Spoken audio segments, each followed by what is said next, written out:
LEC was forged by tons of great moments that forever changed the EMEA landscape. In match history, we look back at the games that will live in the memory of all of our fans, and of course, highlights from the LEC 2023 season. We're getting into the draft now, which is awesome. In fact, we already have some more bands.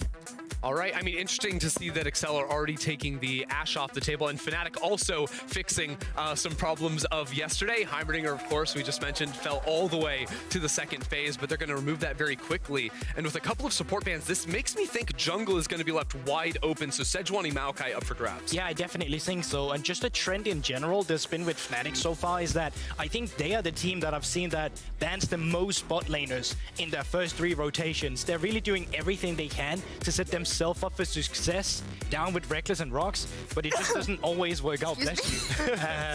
And I think it's going to be curious to see if they're still going to go down that trend, because I think you have a very valid point here in that you leave open a lot of the power picks that's already been there, and they are taking away the Maokai. Yeah, as soon as Excel banned the Sejuani, you almost have to match with the Maokai here, of course, leaving things up like the Lucian Nami. And as far as Excel are concerned, I think it's a great idea to try and attack Fnatic through the bottom lane. You can maybe try to match tanks towards the top side of the map. Again, if we're trying to simplify draft, that's probably what Wunder and Odo end up going for, is some kind of K'Sante blind. Yeah, Dacta spoke about it in the draft earlier, but it's the fact that you can take away the Nami now, you can pair it with an Ezreal, you can pair it with other champions if that's what you're looking for as well. Looks like they're just going to be going for a standard rotational meta right now, which is that AD carry and jungle. This is good though, getting their jungler early on. Again, I was not looking forward to seeing Razork get banned out in the second phase one more time. And with the 2 big junglers off the table, Wukong rise in priority, Vi as well, so it's not going to be an Elise option for Xerxes, but a Vi, one of those champions that can dive so far towards the enemy backline. This is, all of a sudden, I'm thinking maybe we need some more gap closing power out of both top lane and mid lane, so that Xerxes is able to find fights in the mid game, because if you're not aggressively ulting off of cooldown on the Vi, the pick just, I don't think shines quite as much as something like a Wukong can later in fights. Wow, okay, I was really debating what they would come up on third. It pretty much had to be a support, or else I would trim out the support pool too much. I was thinking like maybe you wanted to go the Lulu route and just playing Enchanter and try and scale with an on-head Varus into the game. Looks like they want to go for the same kind of stylistic that we just saw G2 go for earlier, where it's you want to contest the early waves. And this brings a lot of pressure on the junglers as well already, because they need to be down there and influence it from the early game. 100%. And I also think Fnatic trying to build back some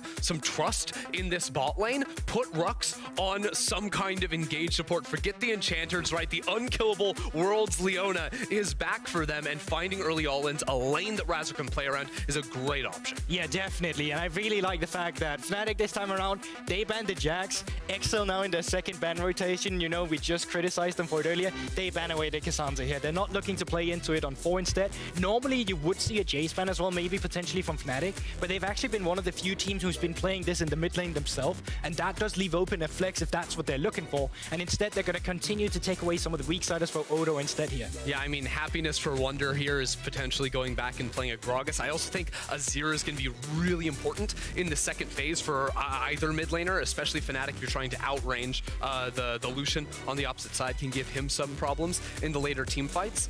With the Syndra getting banned away, I think that Azir does spring to mind. And the question is, do Fnatic decide to just blind pick top lane? I think they will, and then give Humanoid the counter pick, but they might think Azir is important enough.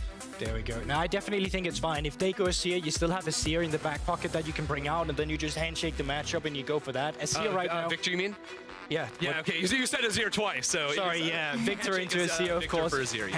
Handshake that matchup if that's what you're looking for instead. And I think mid lane priority will be super pivotal, because mid lane priority is bot lane priority, and that allows you to come down with your mid laner and jungler to influence that. Now, I'm not the biggest fan of a Renekton into a Gnar. It is easier to play now when you can go for the Blade of the Rune King into Prowler's Claw, but traditionally speaking, it's a matchup that Gnar has been happy to play into. I will say, though, as a Vi in the jungle, I'm very excited to see a Prowler's Claw Renekton in the top lane versus a Gnar. That's a lane I can play through super easily at really any point in the game. Similar story for mid lane. This is exactly what I wanted. Some mobile solo laners that give Vi more options to play around. Silas also on the roams trying to fight in river alongside Xerxes. Vi is a great way, I think, to close out this second rotation for Excel. Now, it's not the easy front-to-back team fight scaling option for Excel. This is much more mid-game aggressive aggression, but it's a very cohesive draft. Yeah, but I also think while there is early game in the fact that you have Illusion Nami and Renekton into the now on the top side to play for, playing the Sylas into Kassadin doesn't leave much room open for the kill pressure to come through. This can be a very safe lane, especially if you go TP as well. You can go on Seal Spellbook, on Humanoid if you want to have some kill pressure yourself, swap to that Ignite. And I actually think this is a very favorable Kassadin draft to come through. The only worry that there would be is the fact that if Kassadin gets pushed in, as he so often does, it allows XL to play for some of these lanes that they want to get ahead in the early game. So for Fnatic, it's really crucial that nobody ints in the early game. Yeah, I think for Fnatic, avoid inting, especially like Wunder has to be careful of some ganks around that Renekton on the top side, but also I do want to see Fnatic try to take control over bot lane early. Early levels are going to be a test. We'll see if Rux has downloaded the Mickey X strategy. If he was watching how Mickey X plays Nautilus on the Pro View, we'll see. Absolutely. But overall, I feel like, by the way you've been talking about these two drafts, that you're definitely happy with the adaptations we saw from both sides and should give us, hopefully, a better matchup coming out of these two teams. I think so much is riding, especially for Excel, on how active Xerxes can be playing around his lanes early on, especially the level like 6 to 11 window. He has to find value on the pick. Yeah, outside of the tidal wave though, Excel's engage is very singular. That means like you're super good at finding one pick and just getting ahead, but it also means if you would fall behind, it's really difficult to come back. Can be difficult. Let's see how it plays out. XL versus Fnatic.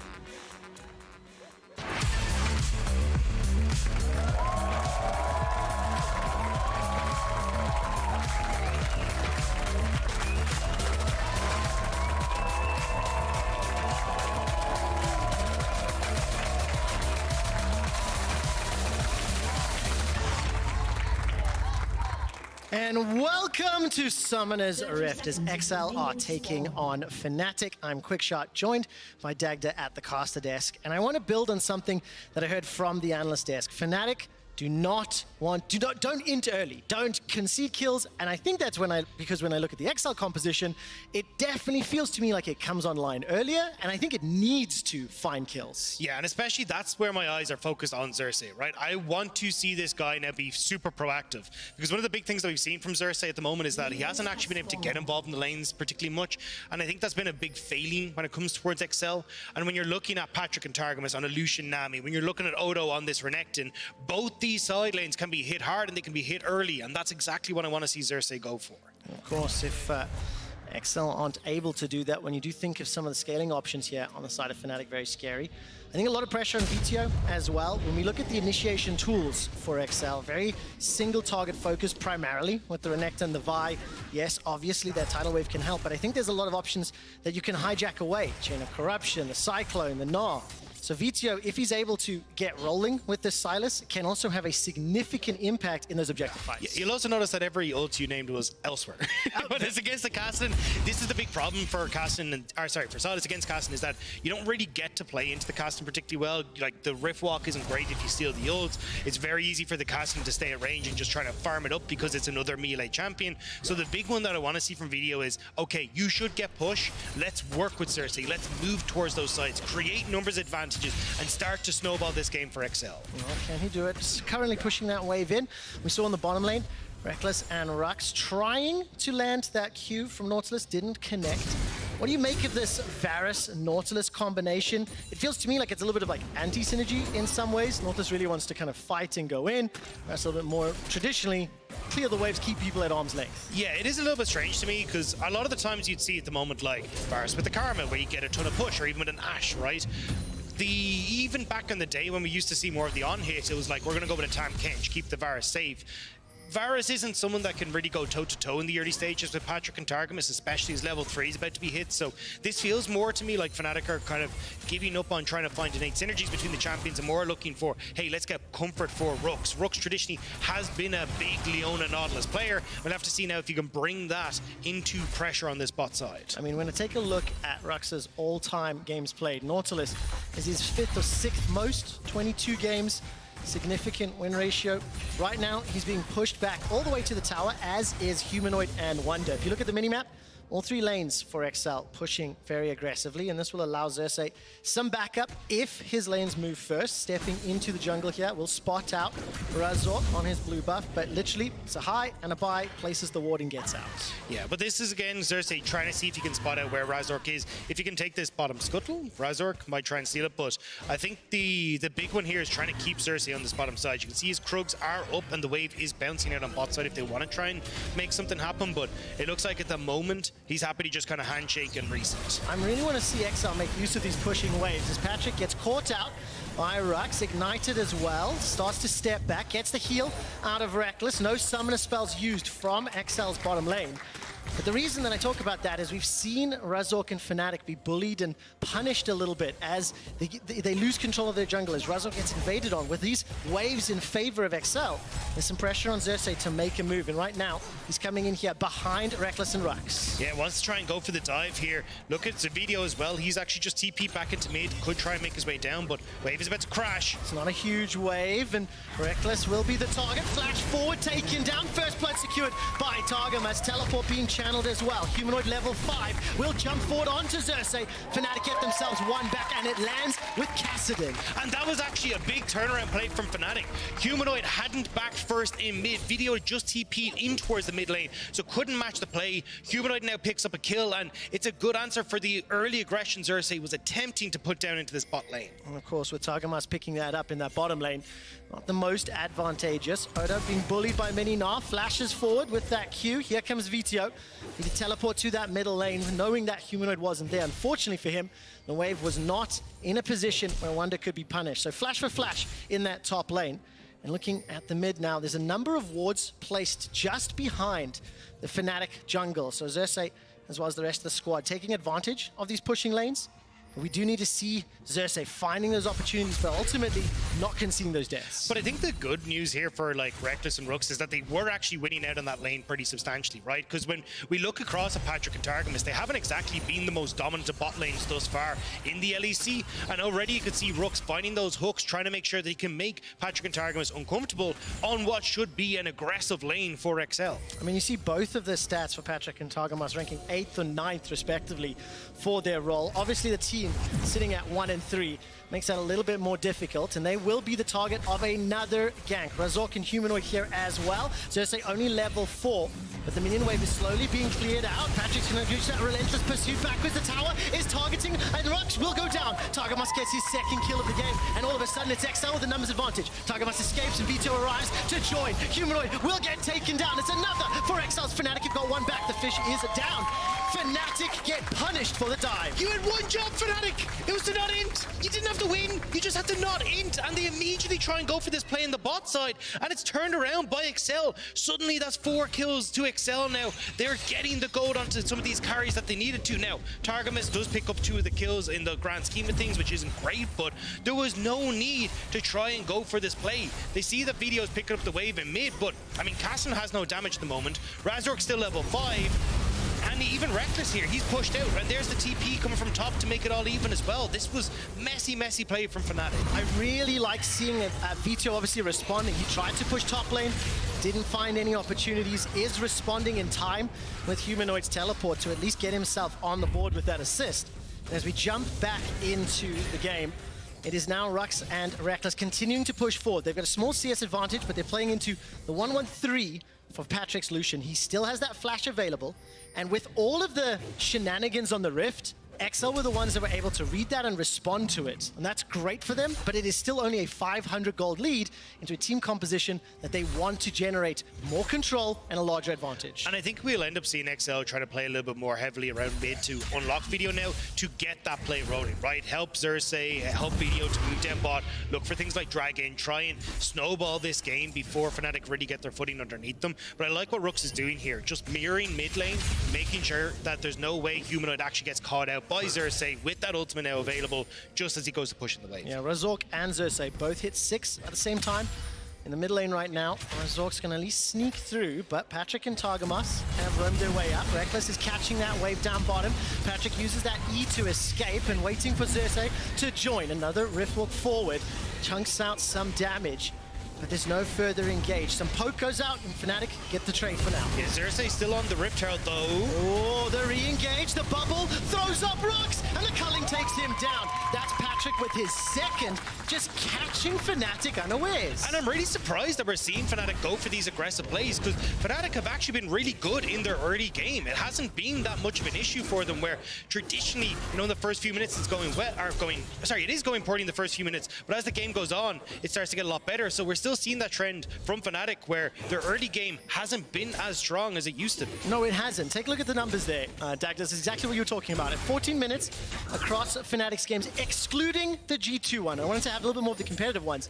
Down on average 1.7k at 14 and 20 minutes, but they have been able to bounce back throughout some of their games. Right now, though, they're going to continue to lose, as Wonder will be the target, as Odo picks up a kill in the top lane with Xerxes and Vito helping out. 1,500 gold lead. They got themselves the Rift Herald, they got themselves the kill top lane, and Fnatic replied with the Dragon. And this is what I wanted to see from Excel, getting Xerxes involved in kills, getting Vito out on the map. I think this is what a lot of people were expecting to see from this squad coming into the split. It's just sad that it's taking, you know, a week and a half for them to finally get to this stage. Now, though, against Fnatic, they're showing up, they've got that lead, they just need to continue stepping forward and getting more of this gold onto the carries. Yeah, I think for Excel, this is one of the strongest early game, strongest showings we've seen from them. By far, yeah. Especially because of how much movement there has been. We're 10 minutes in, and we've had pretty much everybody traveling around the Rift thus far.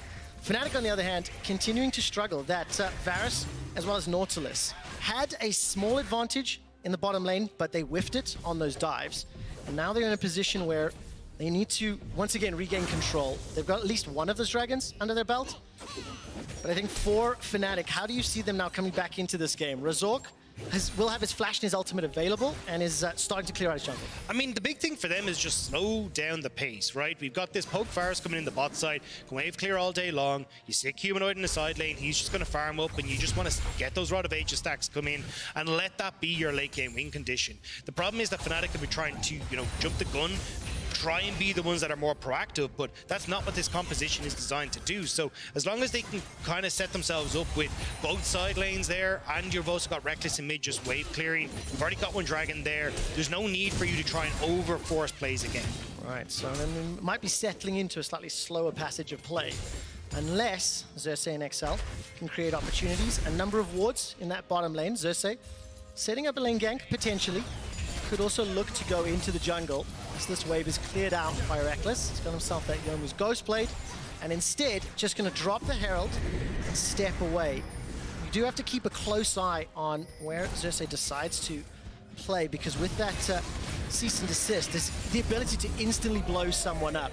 In response, Humanoid and Razork making their way down to this bottom lane. Yeah, I mean, I think XL are just going to back away, though. You're not really going to be able to force much more. Xerxes now has the bot lane, though, moving with them, so maybe they're thinking of something, but, I mean, Razork is here. Razork has read this really well. Well, that's a flash forward. The dredge line will be dashed away from. Tidal Wave not going to connect, but the Chain of Corruption does, and all of a sudden, Xerxes is the target taken out by Reckless. Fnatic get their 4th kill of the game. Humanoid is making his way through the jungle. Do they fancy another dive? I don't know if you want to go for a dive. Patrick and Targamas, well, should back away. Should is a good word, though, as maybe they do just stick around here. Sticking onto it for now. Razork takes a couple of shots from the tower, and the minion wave was cleared. He escapes with his life. Dredge line used by Rux. Reckless, no mana. Flash and heal. Gonna need both of those in just a moment. Patrick gets caught up by the dredge line. The whack of the damage from Razork is too much. Targamas trying to go some portal combat. He's got himself one, but he can't get more. Ends up being a 1-for-1 in the second fight. Nami's the most fit person on Excel right now. 3 kills over to Targamas off this, and it was a little bit messy, but I think the fact that you don't get those kills onto Patrick is pretty huge for Fnatic. They still get that kill as well, so, I mean, this has just been a bit of a, I mean, slobber knocker, to be honest. Can you explain what slobber knocker is? Yeah, you both just basically throw haymakers back and forth over and over again until one of you falls over, but I'm really not sure who's winning right now. Well, right now, small advantage to XR, at least as far as the gold is concerned, but this is now the back half of the fight where Result just takes so much damage from that Fed Namu. And I think this is a bit of miscommunication from Fnatic. Humanoid had moved back in towards the mid lane, so Fnatic thought they had numbers advantage to go for this dive, but I mean, Reckless, you're on hit bars, have no mana, and I mean, it is a really good turnaround there on towards Patrick, but Targum is just able to finish off Reckless at the back of that. Managing to at least get that one kill back. And I think once we get back on the Rift, I want to take a look at the standings because these two teams are in a position that not many people anticipated. Both at 1 and 3 in that dangerous zone where they might not advance to the group stage. If I can get the standings on screen now, production, that would be great. Because I think at this stage, we're halfway through the regular season and preseason expectations now have to be recalibrated, have to be reassessed. And even when you look at the decision-making within the course of this game for now, there are still some question marks to be made, especially when you're seeing how the likes of BDS and SK are developing over the last couple of games. So there's a lot of pressure on these teams to avoid that 9th, 10th, meaning they don't advance to group stage, and more importantly, actually live up to the expectations that many had preseason. Yeah, I mean, both these teams were kind of ranked in that A tier for a lot of people, myself included. And I think when we looked at this squad, from Fnatic's side, it was like, okay, you're bringing in Reckless and Rooks, you're not changing your top half of the map. You still should see that decent amount of coordination, but that really has been lacking. And when you look across at XL, I mean, we're just not seeing the team gel well at all. It feels like a lot of people are on different pages, the communication isn't there. This is the first time we've actually seen a bit more of a proactive early game coming out from Xerxes. And it has worked. Managed to at least generate a minor gold lead, a kill advantage. This will be the first dragon for XL. And it was not contested by Fnatic. But this is one of the problems with Fnatic, right? Because when you look at what they should be doing right now, yes, you don't fight for the dragon, but they're all just kind of standing there watching.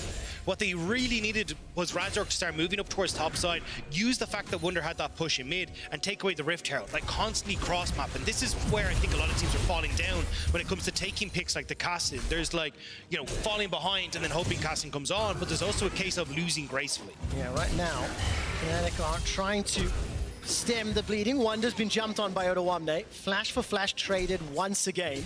There is a little bit of potential support. Xerxes making his way up. As you mentioned, that Rift Herald is available. And of course, Patrick has been reassigned. He's now covering the mid lane while Vito, with that teleport, is down in the bottom lane. This team's splitting focus on opposite ends. Again, though, you're kind of seeing Fnatic or XL going, okay, well, we're going to go for the Rift Herald. We're going to make sure that we're keeping the pace of this game rolling. But Fnatic, they try to go for this bot lane. Vito is already reset, so he's not available for them to try and dive. Now, they should be able to get a turret in response, but I wouldn't be surprised if XL, you can see Xerxes on the same boat, immediately move mid, throw down the Rift Herald. They know that there's no one in this mid lane right now, and that's going to be 2 outer turrets now going in favor of XL. That is going to be crucial if XL can push into the jungle of Fnatic. As long as that Cassidy had that sort of base of operations and safety zone, can continue to scale up. But I think at 16 minutes, we've now seen a number of towers falling. The advantage doesn't feel significant enough in my eyes for maybe what XL could have done. But as we now move into this mid-game phase and the team start moving around, how do you fancy the 1-item, 2-item power spikes, and which composition is going to perform better? It's definitely still XL in XL's hands, right? Because the fact that you have this control over the jungle of XL is going, or sorry, Fnatic is going to make it very easy to look for things like the next dragon that's coming up to try and put more pressure down. What I'd really love to see them do is to like push in mid wave and immediately start to group on towards this top side, so you can threaten that tier 2 and top, and then you can just kind of drift back and forth between mid and top. You've also got this bot tower as well that is very vulnerable. If anyone on Fnatic tries to save it, immediately just go and dive there. So you have a lot of options here for XL, and this is where it does get very difficult as Fnatic, because you end up giving over that second Rift Herald. Now you have that turret gone in mid, and it's very difficult to hold on to your base. The observer's just highlighting the vision differences there. The wards from XL in this northern quadrant, giving them the information to play with. And of course, in terms of that top lane, I think crucial to call out that Onawamne is currently up 1,200 gold. And it's matched by Humanoid in that mid lane, up 1,300 as Humanoid jumps onto Vitio, small trades, but a number of champions inside the jungle, setting up. There goes the cease and desist. Rux is caught, thrown into the air by the tidal wave. He's forced to flash over the wall to dodge the Aqua Prison, throws out the ulti onto Patrick, who's culling, is body blocked by Razork.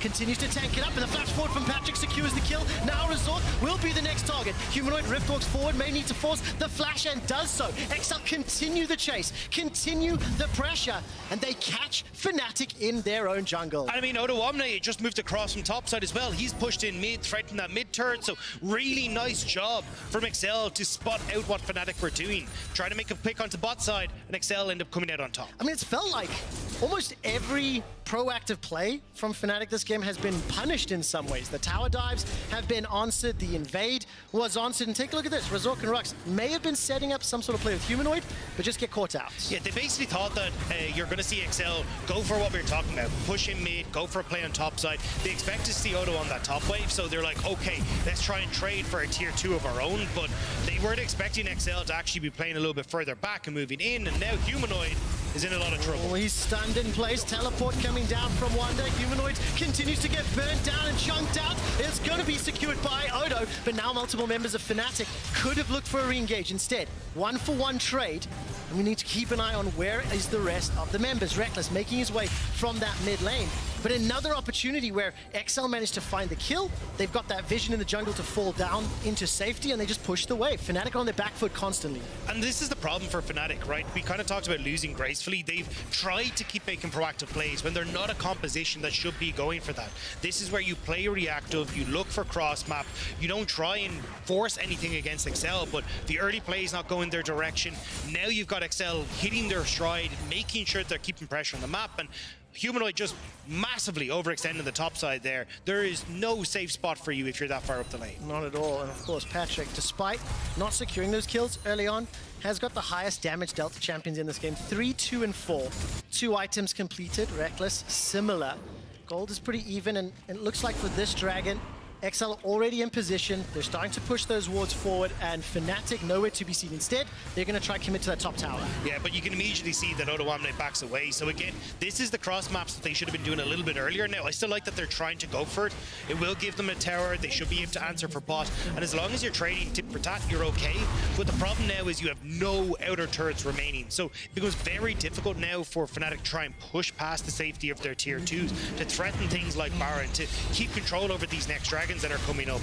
So, I mean, the window of opportunity for Fnatic is very quickly closing, and Humanoid is still level 14, a long way away from being that big menace. Okay, but that implies that XL are taking advantage of the fact those outer towers are down. They have done a very good job throughout the course of this game, pushing vision into Fnatic's jungle.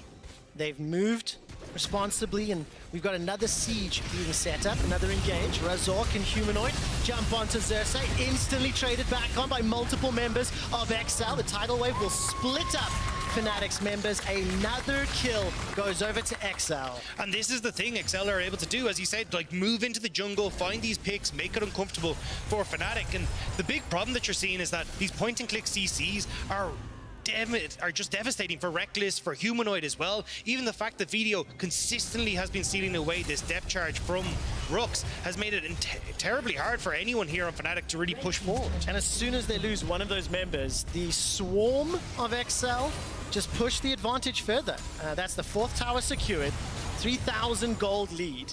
And it doesn't feel like Fnatic have been able to create an opportunity that goes unanswered. Almost every single engage or fight, there's a reply back from XL, and it also leads to like a tower or an objective, and that's why they're in control right now. And they're going to be able to keep this up, right? You've seen Odo Omni hasn't really been a force in these fights for a little bit, because he's just been constantly keeping these waves and checks in side lanes, making sure that XL are like, okay, now we can start to creep that vision forward. Now, Fnatic have cleared out all that vision off that last push, but this is where you're going to see XL grouping up once more, pushing sideways out to try and get control once more, or even pick off Wonder here. There's that hijacked ultimate. Vito holds on to it. I was holding my breath in case they decided to engage. Humanoid's got his teleport available, taking a look. Both are up for XL. And they're starting to, again, take advantage of the fact those towers are down. Just gives them that freedom to move between the lanes. For XL, now starting to turn their attention. They've got 2 dragons under their belt, 22 minutes into the game. The next one's up in 3 minutes' time. So what objective do they want to prioritize? I mean, for XL, you're definitely looking at Dragons. I really like Dragon kind of being as a way to force fights against teams that don't really want to. Because when you get to 3rd Dragon, when you get to 4th Dragon, it becomes very, very difficult then for Fnatic to really be in a position to contest if they're already behind. But XL, moving up towards this top side, they want to pick Video. Fnatic are reading this. XL once again, a little bit of a numbers advantage. They're already jumped onto Razork. He's dropped for now. That Cyclone does very little to slow them down, and it is just another opportunity, another example of XL getting the better of Fnatic. The single target CC, the damage follow-up, and once again, now they are in the driver's seat. They've started off the Baron. There's a little bit of support here from Wunder and Rux. Wunder's going to go Mega Gnar in just a moment. Needs to be huge, but look at that damage! With the Nami-empowered double shots on Lucian, Wunder gets chunked out. He's about to Gnar out. His VTO has stolen the ultimate away. They've at least stopped the Baron, but it's starting to look more and more dire for Fnatic. There's a lot of poke on Fnatic between Wunder and Reckless, so XL kind of feeding the brunt of that. They will back away, but nice pick again. You got wave push on bot side, so Fnatic are still losing out while they try and go for these plays as well. And this is just a great call from Xerxes, right? Immediately turns back, ends up connecting on Razork. The kill goes over, and Fnatic have got to run for the hills. But this is the problem that you're seeing with the Fnatic comp. It's very difficult to try and run into the Nami, the Renekton, the Vi as well. And a lot of these mobile carries, like the Castle that they're trying to rely on, can be quickly focused down when you've got this point-and-click CC.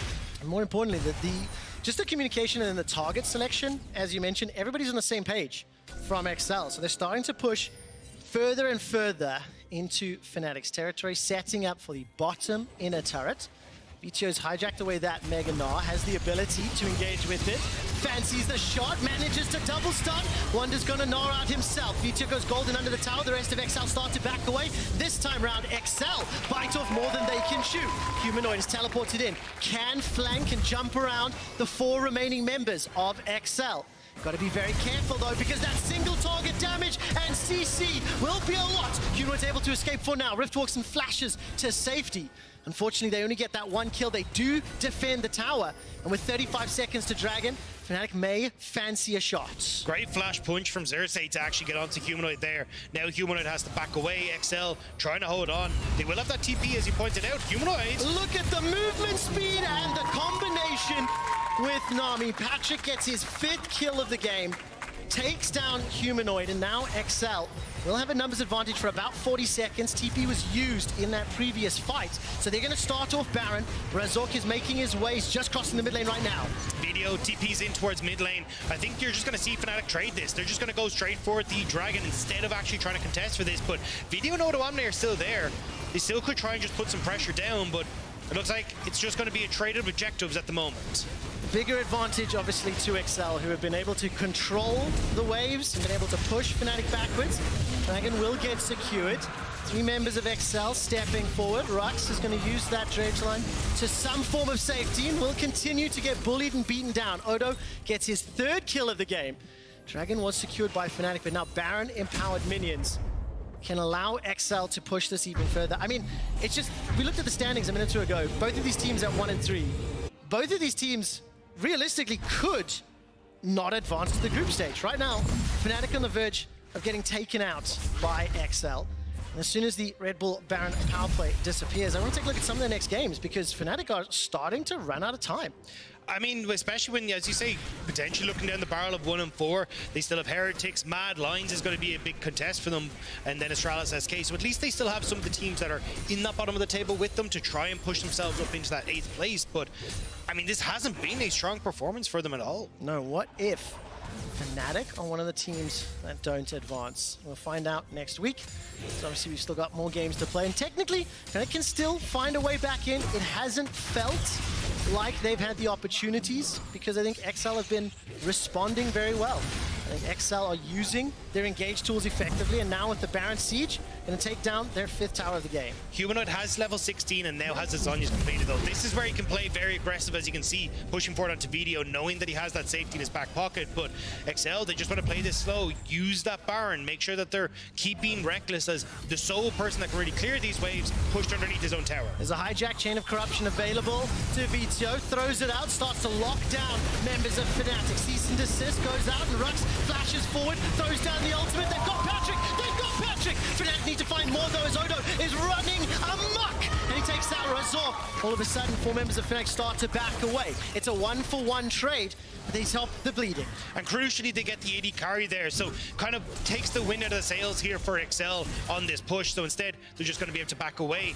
I mean, nice job from Fnatic to get onto the backline. Razor getting in over the wall, catching out Patrick was crucial to Fnatic's success there. Now let's talk a little bit about comeback potential here, because as we get onto the steps of the inhibitor turrets, Lucian's the only real tower threat in terms of those straight up attack defense moments. If XL can play the side lanes, obviously, that's one of the ways.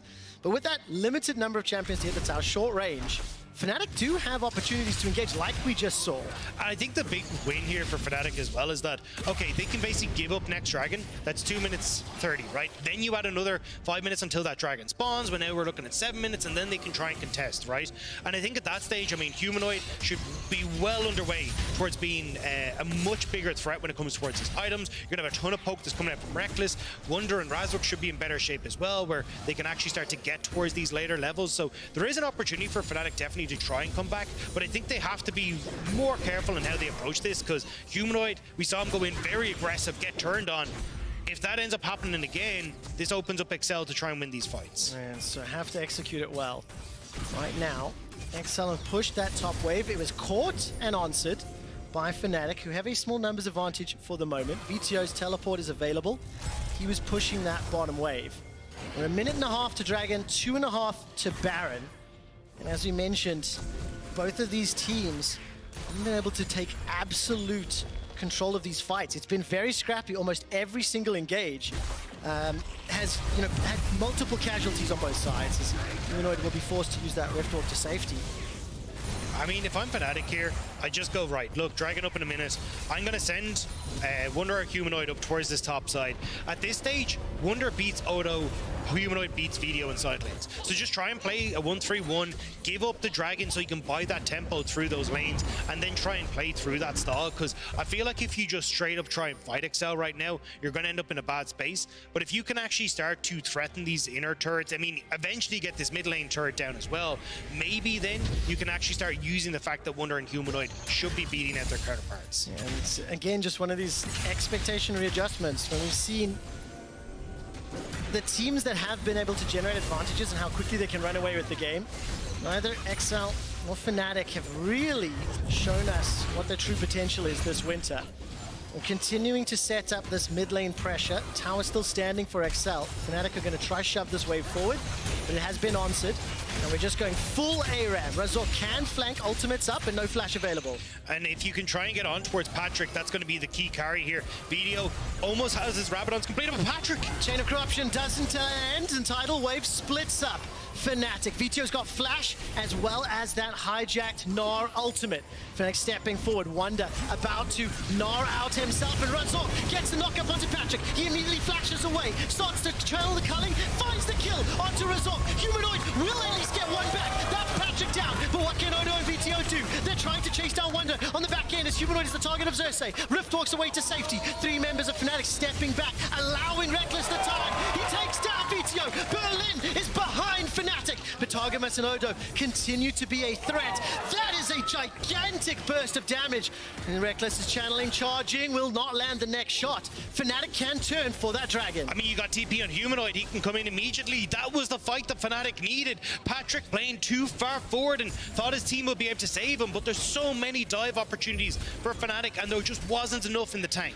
Teleport's now coming in here on Wamne. We'll try to thwart Fnatic's third dragon. Potentially have another fight on our hands. Wonder does have TP available as well. He's stepping forward. And again, one of these initiations where this time round, Patrick goes down, Fnatic are able to split up XL and crucially survive that single target damage. And the big thing for XL is like their composition works as like a combo, right? If Humanoid goes in, cool, Targamas get the wave out, Xerxes goes on towards the Castle, you burst down the Castle, you've even got Odo there for the CC, and the wave prevents the rest of Fnatic from following up onto the Castle. But that was not what we saw. Patrick takes one step too far, then a second one, and he gets bullied. Now though XL on towards the Baron, Fnatic are collapsing. I've got that tingly feeling in my tummy. Fnatic trying to stop this Baron. Wonder and Razor get stolen!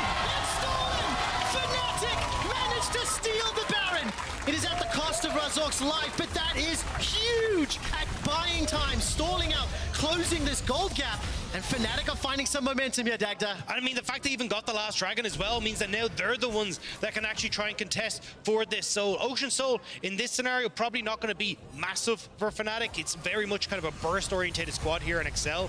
But still, the fact that they're getting these objectives, stalling out the game, slowing it down, is crucial for them. Man, it really feels like the Berlin crowd is sitting on Fnatic's shoulders. They've been able to find some fights in the last few minutes that have gone their way, but now they still need to find a way to become proactive. They've only got 2 towers secured. There's standing gold on the map available to them. That mid turret is still up, so that must be a focus for them. Yeah, I was worried when I saw the Wonder had gone into mini form here. I was like, how do Fnatic try and get this? But Razork sets up with the smite, Wonder over the wall with the boomerang, and the fact that they managed to steal that away is huge. You can see there, they know how big that one was. Is it enough to close back now? That gold gap is shrinking, and they are starting to push out these waves. Take a look at the bottom lane. Odo shoving out bottom, or Wonder with teleport is in the top. And the way Fnatic got their win over Koi was trying to play it through these sides, trying to play the map, trying to make sure that they could find these moments to fight back against Koi. Now they got to do it again against Excel. That's a lot of damage onto Targamas. Humanoid gets chunked as now Targamas steps backwards. Level 18 on that Kassadin. Wonder continues to push the top lane. Engage onto Rux. He isn't going to flash over the wall. Chain of Corruption lands and starts to spread. Rux stays alive for now. BTO's incredibly low. He's about to be taken out. It is! It's Humanoid that finds another kill. All of a sudden, Patrick Odo and Targamas need to step back. A double for Humanoid. Wonder is in the fight after the teleport, and there's going to gnaw back Odo. The GA is now prompt, and all of a sudden Patrick is a target. Humanoid gets some damage out with the help of that tower, and Razork finishes it off. 3 kills to Fnatic. 4. They're looking for the ace, Dagda. This is the lead that Fnatic wanted. Screw the ace, they're looking for the end. Look at mid lane, they're just barreling down. They know that they can do it. Late game Kassadin comes online and Fnatic come on with them. What was this game? Fnatic could not find a play that worked for 30 minutes. And in the blink of an eye, they take down Excel with 4 members dead. Turn their attention to the turrets. There's no one alive to defend. Fnatic will come from behind to take down Excel. It is becoming the story of Fnatic. Losing the early stages and then somehow trying to bring it back against Koi. Now again here, they're able to bring this game back, but that was a hard-fought victory for the Fnatic squad. Thank you for watching Match History. Every single week, new moments and legends are born, and today's action is just about to begin. Stay tuned.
moving.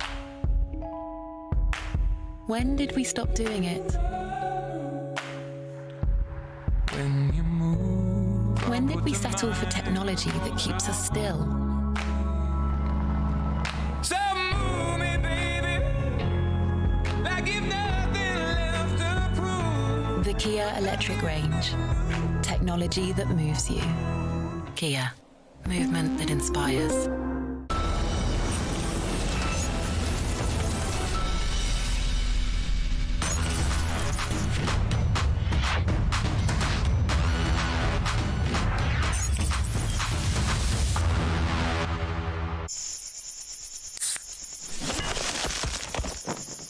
Red Bull gives you wings. That was such a great game. It was amazing. I can't wait to see what happens in Right? Picks and Bands in the next one.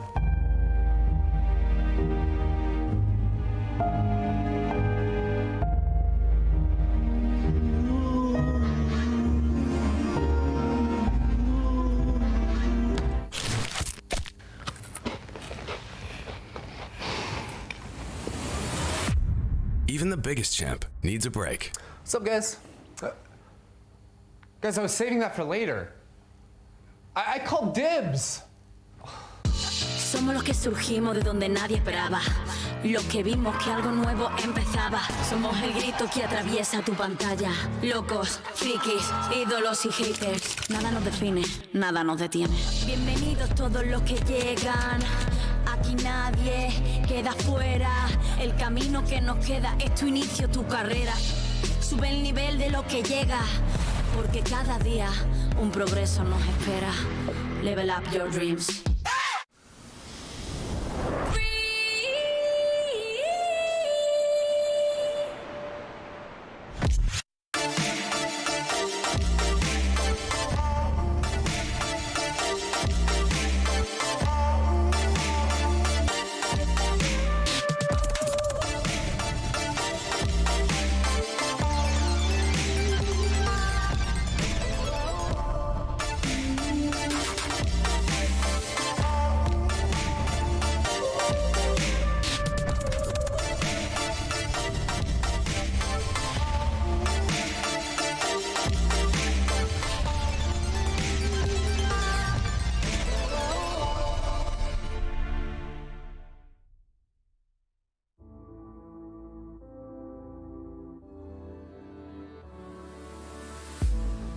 If you had it all, would you look the fall in the eyes?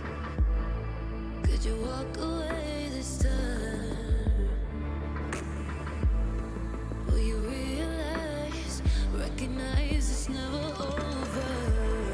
And the flame that once had died.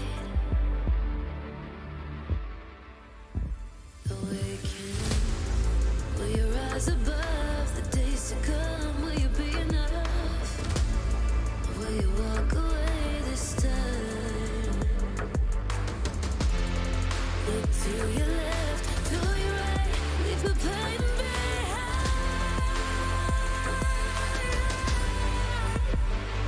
'Cause we all face the fires, and we stray from the light. Go and leave the pain behind.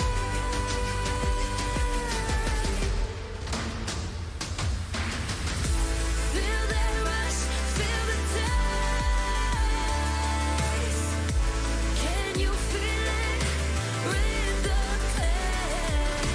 Wash it away and stand again.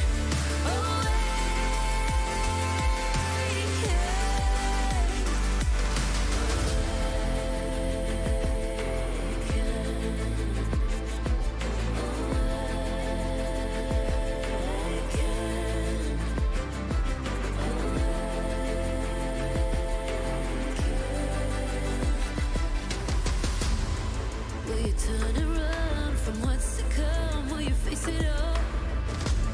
Or will you fall away again? What's calling out to be found when the time is right? When the time is right. 'Cause we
Welcome to week 2, day 3 of the LEC 2023 winter season live from Berlin, Germany. And after yesterday's results, we have an exciting 3-way tie in first place with the 2 top teams, G2 and Team Vitality, facing off later tonight. I'm Laure, joined by Yamato and Goldberg. Pleasure to have you guys. Mondays feel so much better than now that we have LEC on. That's true. Mondays are usually those boring days, Garfield, all that jazz, but now we have LEC. Monday chillings. I'm here for it. And bigger games, hopefully. And as we have nearly 2 weeks of competitions behind us, we wanted to have a look at some of the meta or non-meta picks, maybe, and find a verdict, great or bait. We've seen a lot of stuff so far in the LEC, and the first one I want to mention is Maokai, OP or not. Throwing saplings is fun. Razork was telling me that the champion is busted. Do you guys agree? Great. Instantly. It is so broken. You can just, it's so easy to play it. It's just, you can just, in the comms, let's play around Maokai saplings. Great, let's win the game. I would have to agree with my co-analyst over here. It's just too broken, super easy build path, super easy to play. You just throw your saplings, they do a ton of damage. All right. Not to like. All right. The next one on the list we have is Cassante.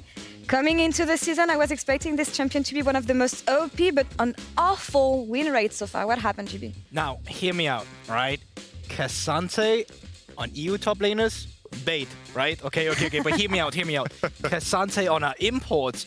Okay, now I'm finally starting to see the picture. It's great. I'm looking at Ebby out there. So I think in the right hands, it could be great. Other scenarios, it did feel a bit like bait. No, for sure. Like I think the main thing for Cassante, for me, is right now we see so much front to back with the mages and mid, and Cassante is a champion. People classify him as a tank, but in my mind he's a juggernaut. When people run into him, very strong. When he gets kited, not so much. You see those Cassantes with the gold advantage, are super strong. When they can itemize fully armor, Iceborne Gauntlet, don't get hurt by his itemization, he's very, very strong. But when he's kind of getting kited, he has to run after people, he doesn't look that great. He just looks insanely OP when he actually reaches people. But when he doesn't, he's just kind of just jogging around and praying that someone messes up. Yeah, props to my boy Adam on the top lane for finding a great pick against it. Finally making the Olaf OT. Yes. Okay, next one we have on the list is Ashe. Shooting arrows is fun, I guess, but it became one of the most OP picks, I think, all across the world. I think the fact that you can just put it in 2 lanes, you can win lane phases, you have so much different itemization choices, and on top of that, this engage ability that comes at absolutely 0 risk. You can break games, you can break setups, you can even find early game advantages across all lanes. Ever since Ashe, the speed of the ultimate has changed, it's just so hard to dodge this arrow flying at you. Yeah, especially from Fogaball, and also just like enemy jungle tracking has become so much easier for the entire enemy team. The fact you can just shoot off a hawk shot and just get so much information is an incredible amount of value in pro play. So this pick has everything you need. It's just a great pick overall. Yeah, we'll keep on rising, I think. And let's stay on bot lane here a bit with what I think is the least successful bot lane we have right now. Lucian and Nami, still high prior, but doesn't work so much, GB. Hear me out. Okay. It's great. But it's also bait, okay? Because I still think this is a bot lane that is incredibly strong right now and does need a little bit of tweaks in terms of how much value they actually bring to the bot lane, because it is insanely strong.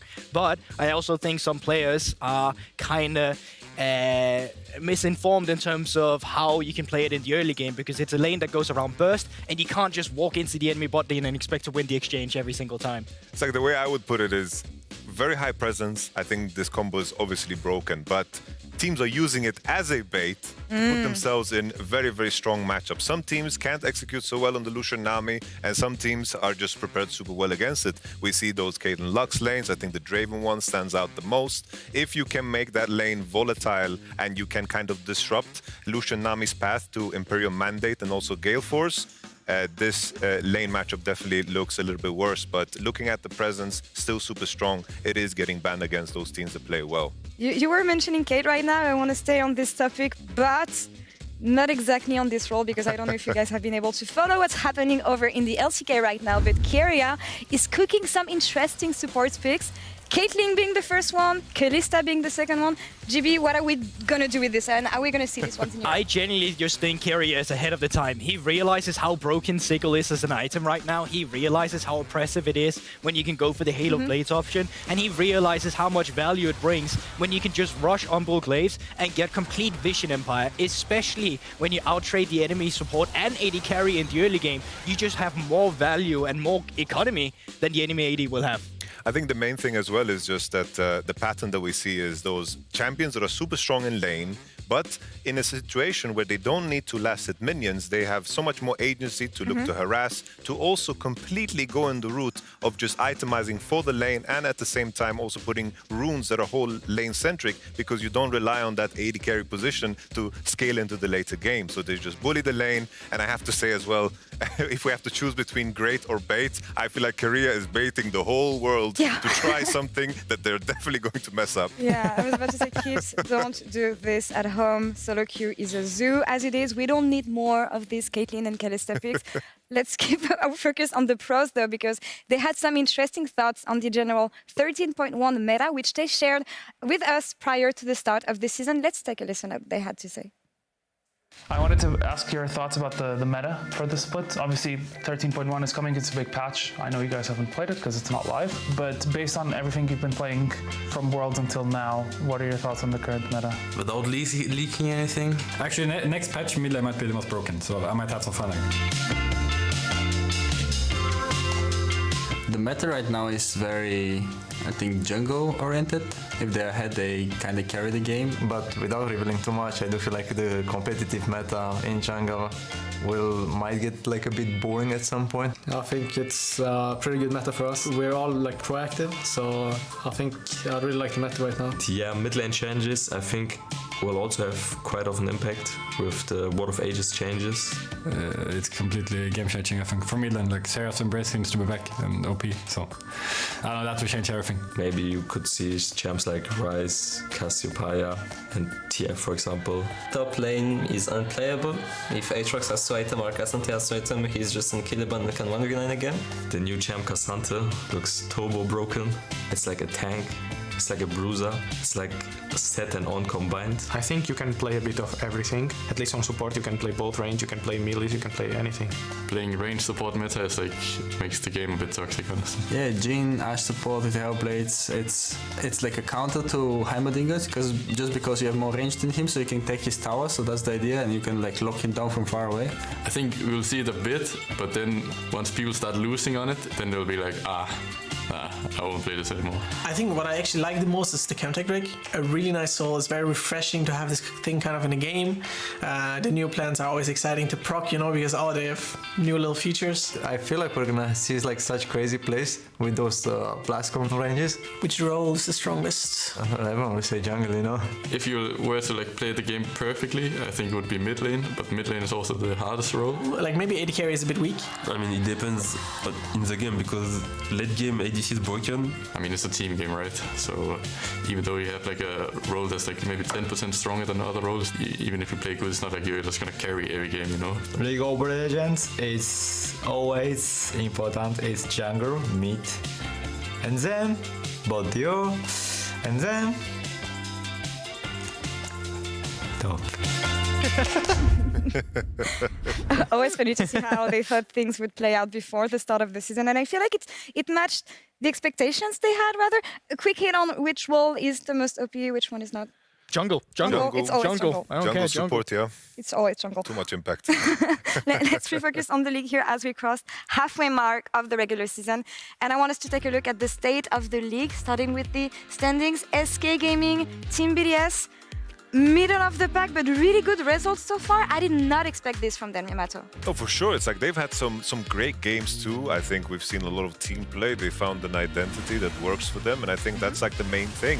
The victories they've taken doesn't seem to me like fluke victories that you see sometimes in BO1s, and in a format that really rewards teams that prepare well in the off-season. You can see that these two teams have definitely put in the work and time in December, moving into, of course, the winter split. Yeah, and when SK goes 3-0 today, if that had been week 1, we would have thought that they might have been the best team in the entire league going into it. But I think that's what's so amazing about our format currently. It's about what team shows up in form. It's about the fact that you don't have a lot of time to improve.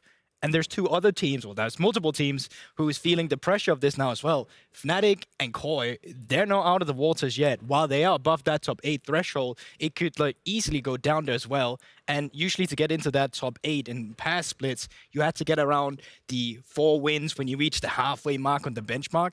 And while that isn't the 100% one you need to reach, they haven't still reached it. And there is still a situation where they will not make it. So the pressure is on. And you also have to think about Excel and Astralis playing in a do-or-die match. The opening one today, Yamato, it has to be today for either of these teams. It's so tricky because when you begin to lose, you need to try to find some way to start winning games. You have so little practice time, and it's so difficult because the pressure is just on. Today, I think whichever team is going to lose today, the odds of them making it through is going to be very, very low. Yeah, with 1 week left, it's going to be super complicated for either of them. But we have Excel's coach Young Buck standing by for an interview ahead of today's game. Trouble, take it away.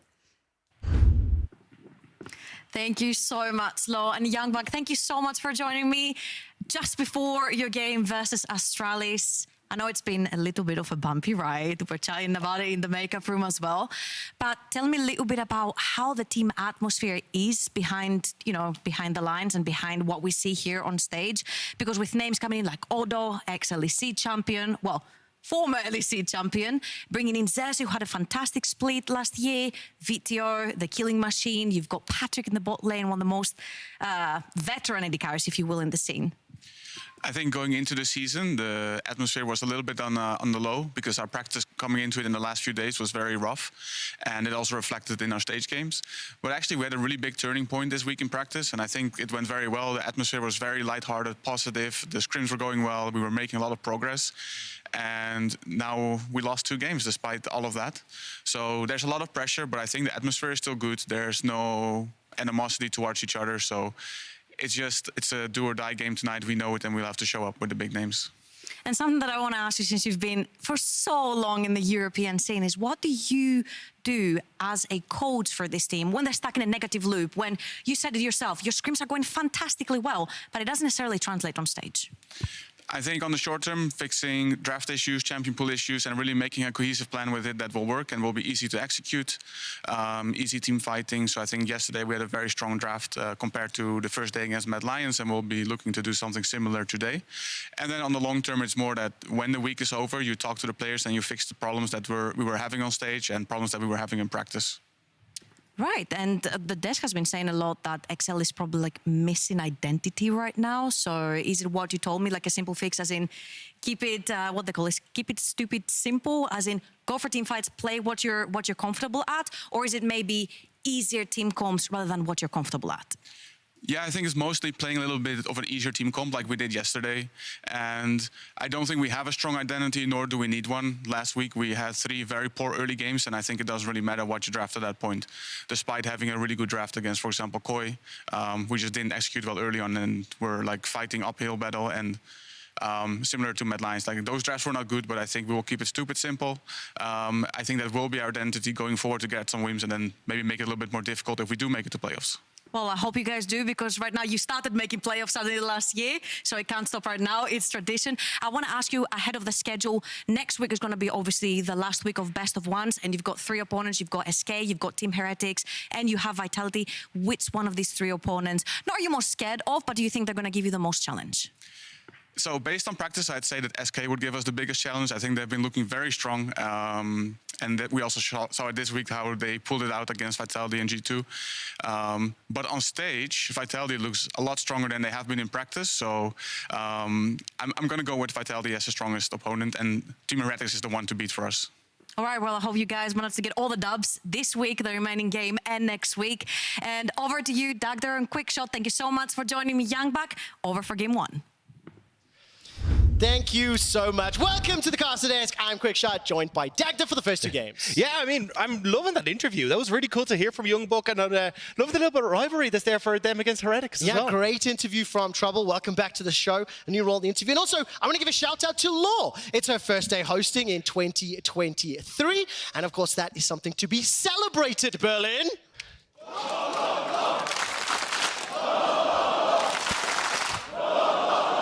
Yes, I love it so much. Thank you so much, Berlin. Welcome to day 3. This is game 6 in the winter split. And for XL and Astralis, both of these teams looking to turn around the opening games because, frankly, they're fighting for to avoid that relegation into the group stage. Yeah, it hasn't been a great start for either of these squads. I mean, Astralis still looking to try and pick up that first win, and especially XL coming off of that heartbreaking loss yesterday against Fnatic, where it looked great for them and suddenly they fumbled the ball right at the end. It's so sad to see, but this is their chance of redemption. Hopefully they can pick up another win and get some of that steam rolling in their favor. Well, listen, Astralis has been known to end streaks. They're on a 5-game losing streak. What if they take down XL? I mean, right now, that game yesterday, XL and Fnatic, interesting game to watch. I think XL had a strong early game, strong opening, but it fizzled. They weren't able to press that advantage. They maintained a gold lead literally until the last couple of minutes, so they do have to bounce back from that. All right, let's catch up with the draft. Ash, Ryze, Caitlyn, the cat is banned, as well as Maokai and Renekton. So Lucian was very high priority. We saw a number of blue side first picks yesterday. Will Patrick and XL follow suit? Yeah, I think we're probably going to see it once more, but actually not going to be the case. And even the fact that they're looking for the Sejuani first is kind of surprising. I think we have seen, though, in a lot of regions that we're starting to see answers crop up, but a lot of those answers are Caitlyn, Ashes, Heimerdinger lanes, and that kind of stuff. So maybe we see Patrick and Targamas go for something like a Heimerdinger and Varus on this to try and push back against the Lucian Nami, but I am curious to see exactly what they have, because they're obviously aware that they're giving this over. They really are, and of course that Zeri Lulu is available. Alternatively, Patrick is going to lock in the Draven. And quickly bringing up the stats here. Draven, 4th most played with 15 games. Unfortunately for Patrick, he's only got a 26% win ratio on that champion. It's not the most successful. He's going to be paired up with that Nautilus. So there may be some sushi on the cards. Yeah, I mean, I'm just happy that we're getting these more aggressive bot lanes to try and answer for the Lucian Nami. Big one is obviously trying to punish in those early level 1s, level 2s before you get full access to the kit of the Lucian Nami. So I'm expecting Targamas and Patrick to be playing this very aggressive. And now with the Sylas locked in, I imagine that Astralis are going to be starting to look towards mid lane bans, getting rid of things like the Azir, things that can cause issues for the short range of the Sylas. But actually looks like they're going to be going towards top side, trying to make Finn comfortable up there as well. Interesting. I mean, Finn, one of the other top laners in the league, similar to Adam in my mind in terms of the champion pool. The champions he does lean towards and play maybe a little bit against the grain. So Jax is being removed to give him a little bit more of an advantageous position. And for XL, they've got to decide, do they want to start removing some more of those junglers, which has been a priority and probably what I'm anticipating. Yeah, I mean, you already see the Viego gone. You know the 113 likes to play these more carry-orientated picks. He's got 3 games in the Viego. So maybe we get to see the Wukong ban here as well. But Wukong, a lot of the times you don't want to end up playing into the Sejuani. She can do very well at kind of disrupting a lot of that engage. But could also just look for something like the Vi. Vi, a really good threat for the Draven on the back line of this as well. It would be the first time we see it this winter for 113. As far as I can tell, he actually hasn't played any competitive games on Vi, just as an aside. 3 games of Viego, 1 on Jarvan, and 1 on... I completely forgot the last one. Sejuani. Yeah. So 2 of those already gone there. Wukong is now removed from the pool. The Akali was the last ban, removing that one from Vizio in the mid lane. So Syndra's still up for him. What direction do Astralis and XL take? So the thing is, if you're banning the Jax, it feels like you want to go towards a Cassante pick here for Finn.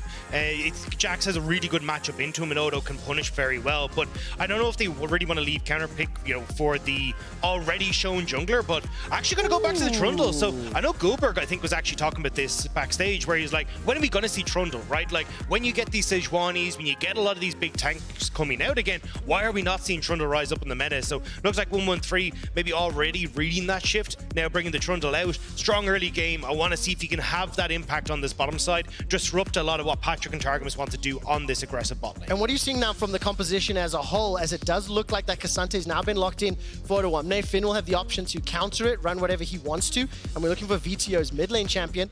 But I see a lot of sort of single target champions here, some AoE, and I guess ultimately in terms of initiation, it's kind of tidal wave or just walk at them, right? Yeah, I think, well, at least when you're looking at the Sylas, he can steal away things like the Sejuani ult and the Nautilus ult. So I think that's going to be a lot of the follow-up engage coming through here. I actually thought we'd see Video going towards an Azir here, just kind of going back to, hey, we're going to go front to back. But I actually like the Taliyah. The Taliyah, I think we've seen a lot more in other regions rather than we've actually seen in the LEC. She has good late game scaling, and also the impact that you can have at level 6 with that Weaver's Wall just adds more pressure down to this bottom side. So once more, XL kind of feel like a bot or bust right now, where they want to go for team fights off this strong Draven from the bot lane. And yesterday, correct me if I'm wrong, but we did see Vito roaming several times during that early game against Fnatic, trying to push that advantage. I think on a champion like Taliyah going to be unlocked.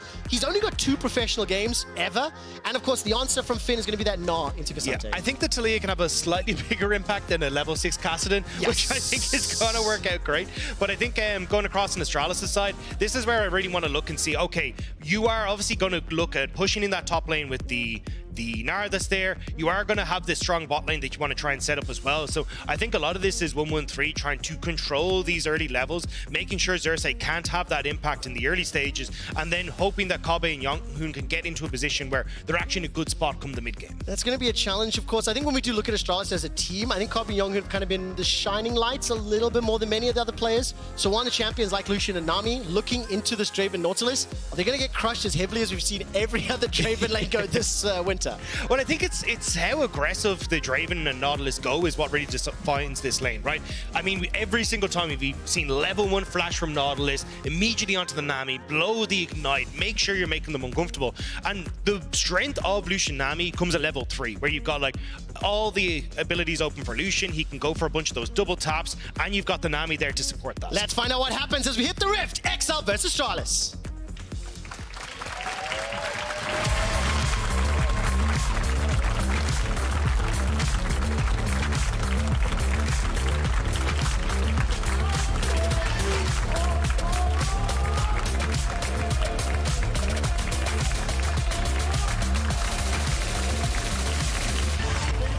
Oh, we're coming in a little bit hot here as all 5 members of Astralis have grouped up, stepping forward. That's a stun onto Patrick. He's got flash and exhaust and no further follow-up. You can feel the tension as Astralis trying to make a play, ultimately not working out. Yeah, I think they are surprised, both XL and his entire team there, because no one was ready for the follow-up there. But it's a nice idea from Dayor, right? I like the hop over the wall. It means you immediately get to throw out the chains, but unfortunately Astralis just not quite in position to follow up. Nothing burnt, nothing gained, and we'll have to see now as we start to go into this what the path here from the junglers is going to be, because I expect both of them to be trying to move down towards this bottom side. This seems to be an indication right now. 1-1-3 starting on the top half of the map.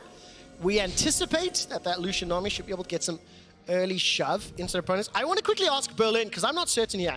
Berlin, who do you think will win this game? Can I get some cheers for Astralis? Wow. Berlin, who thinks XL's going to win the game? I mean, that is pretty significant at the moment. I would say 75-80% of the crowd here leaning towards XL, who are only 1-4. They're going to make the first move. This is what Dagda mentioned. And the lane will be defined by the Nautilus aggression. Spinning axe after spinning axe. Patrick's and Kobe being chunked out. 100 for Kobe. He's burned through those potions, and Patrick does have pots. So huge advantage in the opening level. And this is why I wanted to see Xerxes trying to pat down towards this bot side already, because you want to try and use the fact that you now gain this advantage and push it home with the dive, with something. You can already see that the Sejuani has done 2 of her camps, go for red, immediately go onto this bot side. And even with Video having push in mid, it sets up super easy for XL to work off this bot lane dive. Looks like Video is even going to make his way down to this side, make sure he can get some vision and spot out where 1-1-3 is. How bold do XL feel? How much pressure do they want to apply? Patrick and Targa must shove this wave all the way forward. And I'm going to use this very brief moment to ask you to explain something to me, Dagda, because when XL played Fnatic, they were up 1500 gold at 14, 2.5 gold at 25, 4.8k at 30 minutes, and they lost the game. WTF, mate. Yeah, could have gone better. Could have been a better time for XL. Unfortunately, their mid-game just hasn't quite gone as well as they were hoping to, right? And I think the biggest problem for them is they aren't able to control how they want to play off wave states, push little advantages that can come up, whether it's like summoner spells that are burnt or ultimates that have been burnt. And it kind of came back to bite them there, where because they couldn't snowball their leads, the casting came online and took over. I mean, as soon as you get into got level 16, 17, 18, was able to punish. Ezio, Flash is still available to him. We'll use that seismic shove, interrupted by the chains. Flash too late. Tower shot doesn't help. First blood, Astralis. This is a really nice gank from 113. If you notice his pathing, he actually moved back from the bot side up to the top end of the map and caught Video unaware. Video was like, oh, I can actually, hook to the top side because we know the 113 is pathing down there, but gets completely caught out by that one. Really nice job from 113. Very nicely done. An interesting quick stat. Of the 6 games Astralis have played, they've actually secured first blood in 5 of them now, as Targamas is going to use that flash forward, stand aside, slows down Kabi, but he manages to dash out of the dredge line. Patrick and Targamas not giving any breathing room to Yonghoon and Kabi. And I mean, now that the flash is down, this bot lane becomes a little bit easier. You can still have Targamas use a Hex Flash from the bush, but you don't have to worry too much about being underneath your tower. Targamas needs to worry. Caught by the Aqua Prison. Kabi's got Flash and Cleanse still available. Dashing forward. Support coming in from Xerxes. Dredgeline once again. Targamas stays alive for now, and Xerxes just a little late. But look at the minimap. There's more challenges appearing. That's a disaster for Patrick and Targamas. Completely whiffing on this. I mean, the ward spots out Xerxes even with Video on the roam as well. So Astralis, they'll just get to crash this wave, reset, and so much gone on that engage. There was definitely no Mickey tier hooks like we saw yesterday, threading them between the minions. And despite Xerxes showing his face, Kabi and Yonghoon were able to push that engage back. I think Targamas clinched a little once he was pulled under tower. And look, it's sad to see, right? Because, I mean, again, Patrick and Targamas haven't had the best of times in lanes. We highlighted it yesterday that this is a bot lane that has really struggled in the 2v2.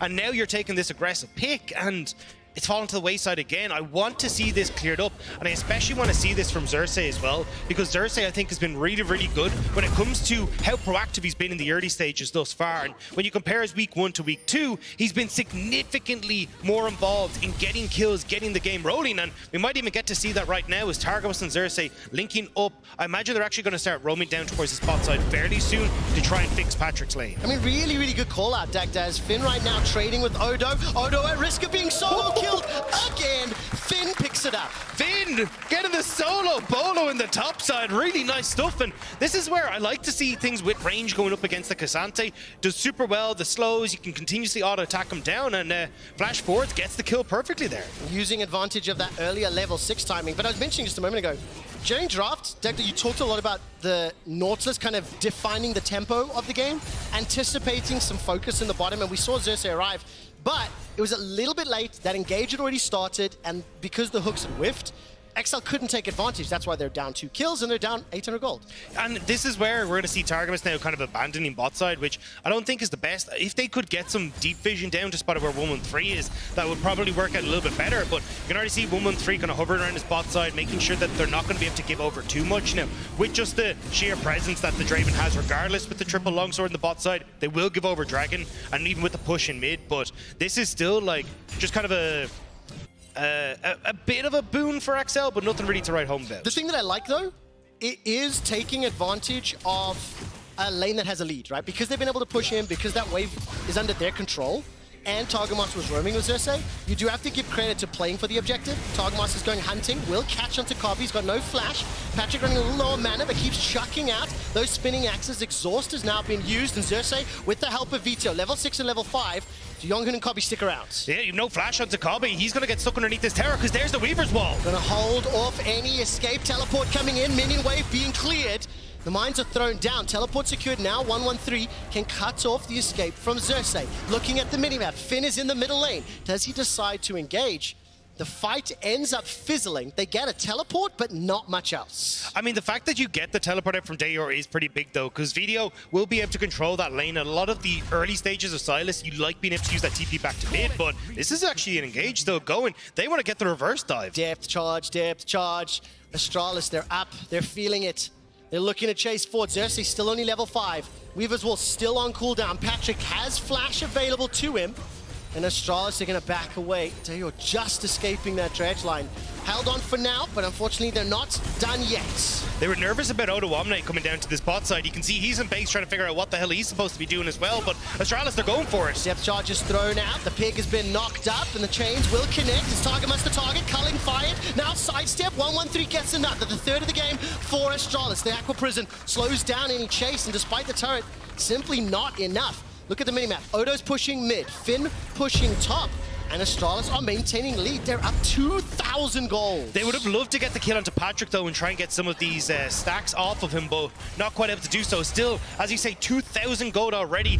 113's been doing a fantastic job on this trundle to set plays up, and this was a long time coming. You kind of look back and forth, Excel weren't sure how much they wanted to commit to stop this play in the bot side, but without O not having his TP to get back up to top lane, Astralis would have been in a win-win situation anywhere, and punishing the fact that Excel just messed up their dive on the bot lane to start with. I mean, not only that, Astralis have been on the front foot. They've had answers to the 2v2. 113's had a larger impact thus far in the game. He's currently sitting 2-0. And I think crucially, the fact that Draven has been slowed down, if you do look on the left of your screen, on his HUD icon, you can see 162 stacks. There's a lot of potential gold to be cashed in, but that requires XL to coordinate to make a play go their favor, and maybe this will be it. It looks like they want a challenge for the Herald. It is secured by 113, who's just dinged 6, has got Subjugate available to him. The prison is stolen. It locks up Targamas, and he's taken down in just a moment. The 4th kill for Astralis. The double bubble puts XL in trouble, but no follow-up to speak of. The Herald goes their way. The 4th kill goes their way. It's all Astralis right now. And this is a disaster for XL. We kind of talked about how it was bot lane or bust for them, right? They needed to get this game rolling in their favor early so they could actually have a chance to set up these front-to-back fights. But right now, Astralis, they're in a great spot. They're Lucian Nami getting some of these early plays, getting some of these early plates. You're looking at the fight here as well, where Finn is getting further and further ahead of Odoamne. He'll be a big threat on side lanes, and this was just XL overextending. Video and Patrick separated from the squad. You only had Patrick walking out of the base. He wasn't even here to start things off, so they get separated before the fight kicks off, and Astralis punish well. They really, really do. Astralis right now significantly ahead at the 10-minute mark. We're a minute to go till Dragon. Look at the level 6s for Targamas and Xerxes. They're looking for Cobby, but he's got Flashing Cleanse available. But this is the thing, right? Astralis have actually been oh, hang on, maybe not. Ooh, no, he's fine. Okay, the big... Let's find out. One of the big things that I've seen from Astralis is how good they are at actually setting up early vision, and I think this is a big improvement that we saw from them in last summer, where they'd end up kind of just being caught off guard by a lot of things. But I mean, look how many wards are on the map for them right now. We've got it all up on that top side. It's all littered down through the river as well. Kobe knew how many people were moving down there because of all this vision Astralis has set up, and they've gotten significantly better at playing around it as well. I mean, thank you, observers. That was a fantastic highlight. 1-3 is going to at least throw down that pillar of ice. Flash forced out of Patrick, and Targamas used his just a little bit earlier. With 30 seconds to Dragon, Astralis making it clear they don't want to concede the second one. And Finn will need some time to charge up that Gnar. For XL, now things are starting to look a little bit scary. That Draven is significantly behind. It could be put further. Dredge line will slow down the onslaught, but Patrick running for his life can't even use the exhaust. Xerxes thrown out that glacial prison. It didn't do anything. Another kill to Astralis. And Video had to use that Weaver's Wall to get back to mid, so he didn't have it to try and help out of the play on bot. Some more plates, they can even fall back towards the Dragon, but I think they should look for, as I was going to say, the Herald here first, just to get the tower, and then they can use that extra gold to finish off Gale Force and look for that little bit more. Do they fancy a little bit of a dive? Let Shelly tank it up. No, get the boop. Thank you, brother. That was a good charge. We'll see for the next one. But I mean, this is just a great start for Astralis, and what I like about it, it's proactive. You know, they've been forcing the plays. They've been invading, I think, the vision highlight you talked about, giving them the information to play around. And if you look at the scoreboard, plus 800 gold, 900 gold, 700 gold, 1.2k. Every single one of the players is significantly ahead of their opponents. And I think it's one of the things that we've seen with Astralis is that when we hit the mid-game point, they try and play off of too many sides in the map, but they've just all in and said, hey, we're just going to focus on the bot lane, which is why I think things are going so well for them. Targamas does try to set up the play, but this was just a really nice turn from Astralis. Jonghoon's able to walk away from this as well, so he's not going to be in trouble. Now, Video moving up towards top side still doesn't have the Weaver's Wall quite available, but it's about trying to cross map because you know Astralis are going to go for this Dragon. He's just trying to surf along the river there. As a new modern surfer myself, it's really a lot of fun. I do want to talk briefly, as we do have a pause in the action, about the standings here, because both of these teams sitting at 9 and 10. If XL would have dropped this game, I actually think that's terrifying for both XL and Astralis, because it means there's that 2-game difference between them and the top 8. You have to make top 8 to advance to group stage. And right now, the way this is building up tempo-wise, Astralis have a great foundation to look for their first win of Winter. But obviously, we need to see how they play this mid-game, how they pressure the objectives, because right now, they do have the advantages. Odo's at risk of conceding another isolated death. Out of the 6 games played, he's been killed 4 times in the 1v1. Finn was trying to make it 5. Yeah, I mean, that was very close to being a disaster there, taking that tower shot. But I like the way Finn was playing that. He knows that he's going to win out on the bot side, so immediately backs away. And these are a couple of the mistakes that we actually saw Astralis make in a lot of their games. So it seems like Astralis this time a little bit more aware of where they should be positioned on the map, as everyone trying to move in towards this mid lane. But I don't think we're really going to get too much here. They just want Dayer to move down to bot side so he can start to be a bit more of a threat on these side lanes as well. A little bit of like behind the curtains as that little mid lane was sieging up. I was waving my hands at the screen and Deck is like, bro, calm down. Like, they're not going in. But it has felt like Astralis have been very comfortable to throw their weight for it. I mean, look at the item differences. 3 mythics completed for top mid and bot lane. Jungler has just picked himself up as well. So it's a big advantage. I think if XL can remind themselves to slow down, wait to complete their first mythics before you look to fight, because they are already in a bit of a negative scenario. Yeah, I think the worst part here for XL is that, like, the fact that they've only managed to pick up that 1 win against BDS, and now you're kind of looking going, okay, well, they're up against Astralis as well, and it's not like they have the easiest of times here coming up for themselves either. Like, when you look at Heretics, we already heard from Youngbuck, thanks to Trouble's interview, that was going to be their big focus, but, I mean, if they can't get past Astralis, it's going to be a bit dire looking for that next game next week. A bit of a surprise. I think SK, Heretics, BDS, surprising the teams in terms of how they've, let's say, grown from week 1 to week 2. And so far, XL, they're not out of this game. If anybody watched their match against Fnatic, they were ahead the majority of it and ultimately lost because of that Baron throw and that one big outplay. And when you look at champions like Cassante, like the Talia, like the Draven and the Nautilus, there are tools to cure it, but you have to be so careful and precise. Yeah, I think the as long as XL can hold on to vision kind of within their own jungle leading up to river, they should be okay. Because one of the big things that we see a lot when you think about how you want to play Lucian in the mid game, right, is, well, pullings like this.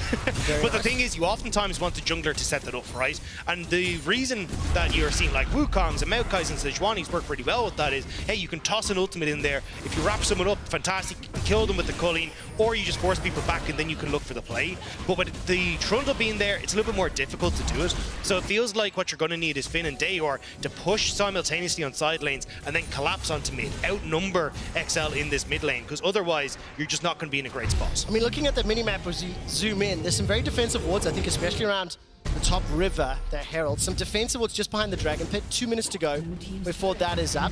Astralis will secure their second tower of the game, extend that gold lead to nearly 4,500.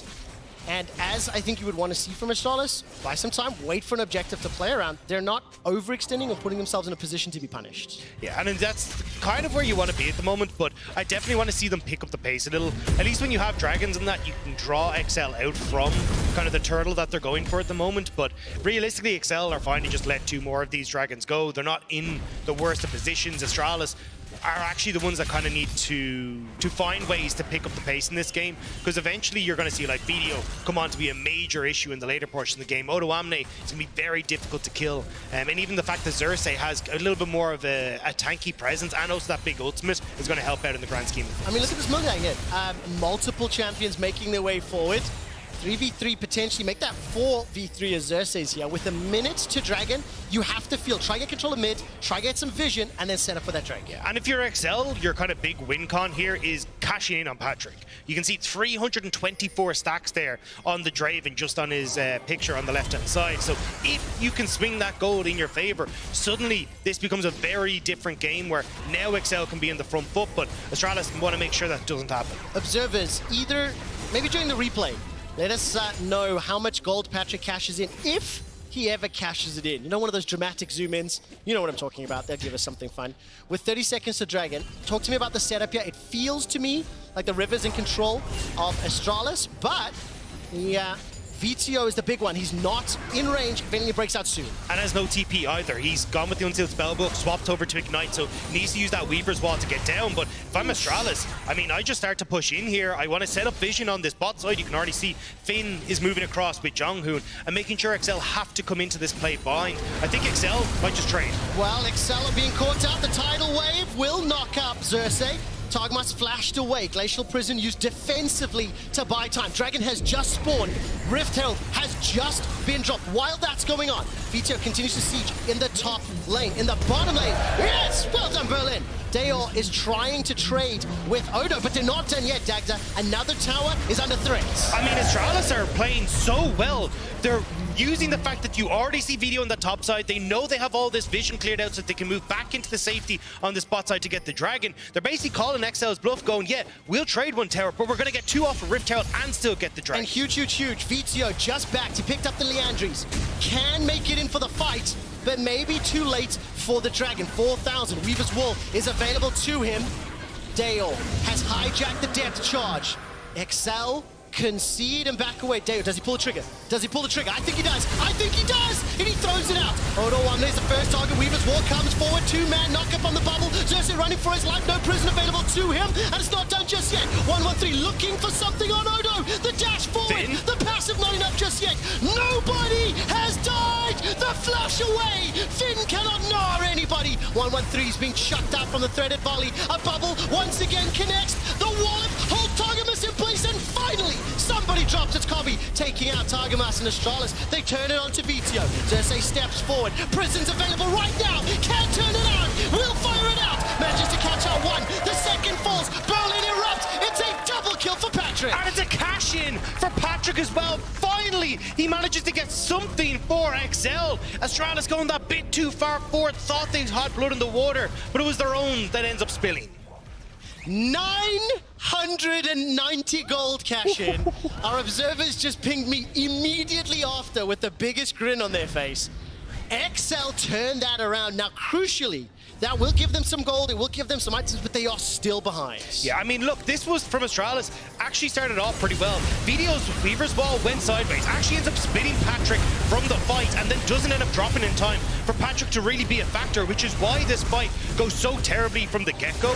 But this is where you get to see Astralis getting a little bit over-eager. They try to chase it down. They can't really follow up once Finn has kind of already burnt his flash. Jonghoon does make a hero play with the flash bubble, but they just needed to back away. You already got everything you wanted, but look at the bottom left. We're on Baron. They are on Baron. There's no fight chasing. Was trying to focus on Patrick. Man, I didn't see the cash in, but thank you. 990. Baron has been started. Weaver's Wall used excellently. Dayor hops over, and Baron is secured. That might be all XL need. Vizio dodges the culling. Dayor flashes away from the hook, and Odo's the target. Relentless pursuit used from Kobe, continuing to look for another. Finally gets himself one. That's a killing spree.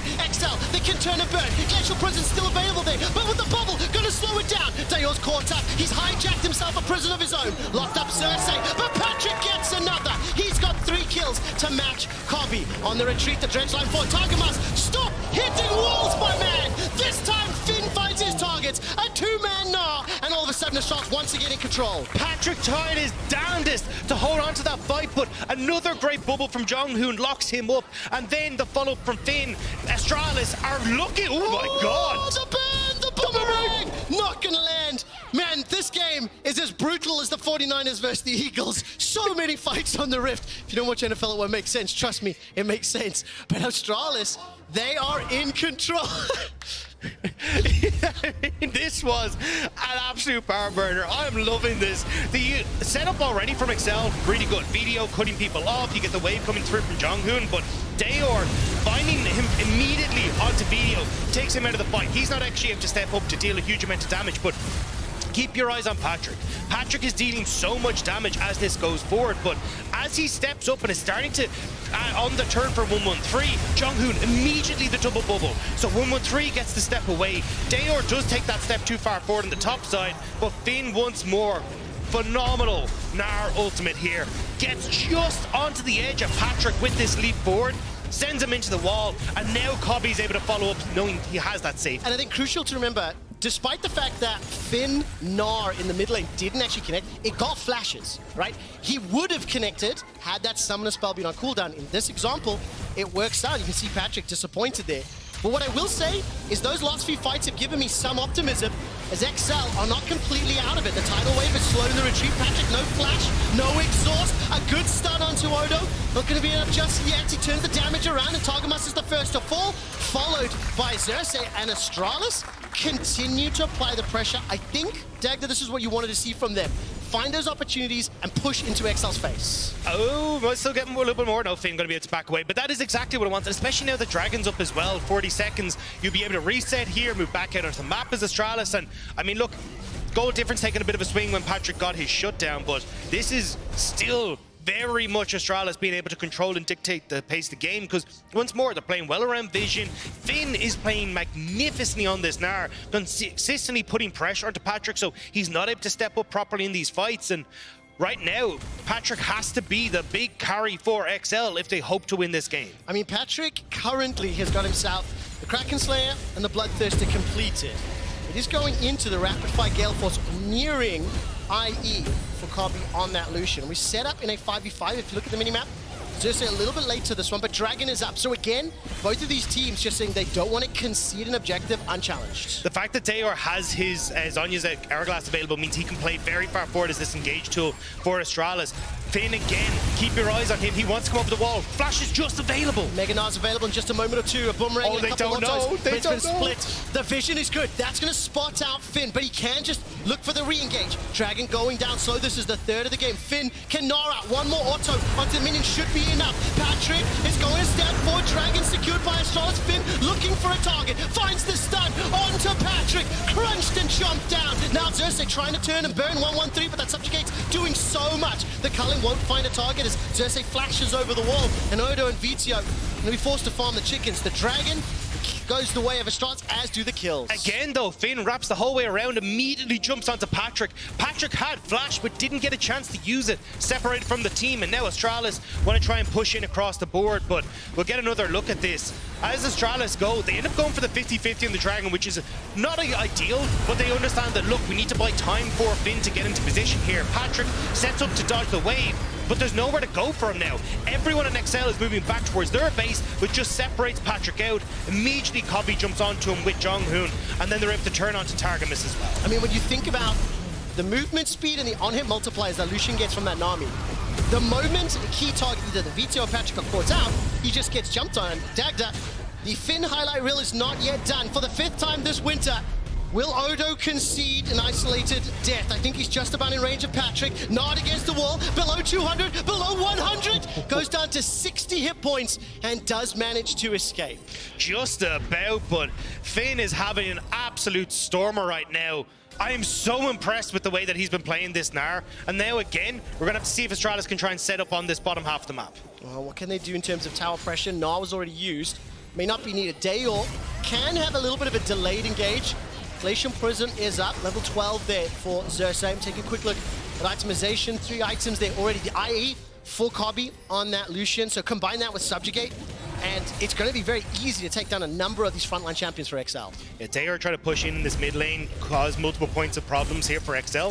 Able to hop away from that. Finn once more, trying to see if he can go up against his old team. He's having an MVP performance, but he needs to try and keep this up to set up Astralis. Yeah, looking to try pick up Astralis' first win of winter. And the way in which this game is played out, you have to feel that they are in the advantage.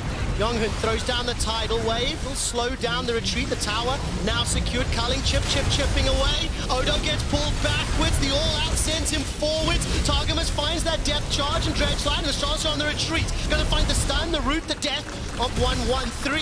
How much more can they take? Teleport is available. If Odo wanted to try jump in behind, Weaver's Wall buys some time, throws out the mines, the seismic shot, the threaded volleys, but he's dropped. This XL cannot arrive in time. Dayor re-engages, connects with the chains, and Kobe, relatively healthy, continues to chase forward. Targamas interrupted. We're in a 4v4s once again. Odo gets collapsed on by Dayor. Kobe continues to step forward, waiting for those Nami buffs, waiting for the Tidecaller's blessing. There may be enough damage if some CC can land. Targamas forced to flash over the wall, and Finn looking again for that Gnar. Finn nearly had a take 2 there, but it's going to back away. Jonghoon's bubbles again, coming in at the perfect moment. Every time Patrick wants to try and deal damage. You see it here, Astralis definitely try and go a bit too far forward. They get the tower, but trying to commit to everything after was a definite mistake. Patrick takes a step forward, but it means that they actually only end up connecting onto Odo Omni, not really getting anyone.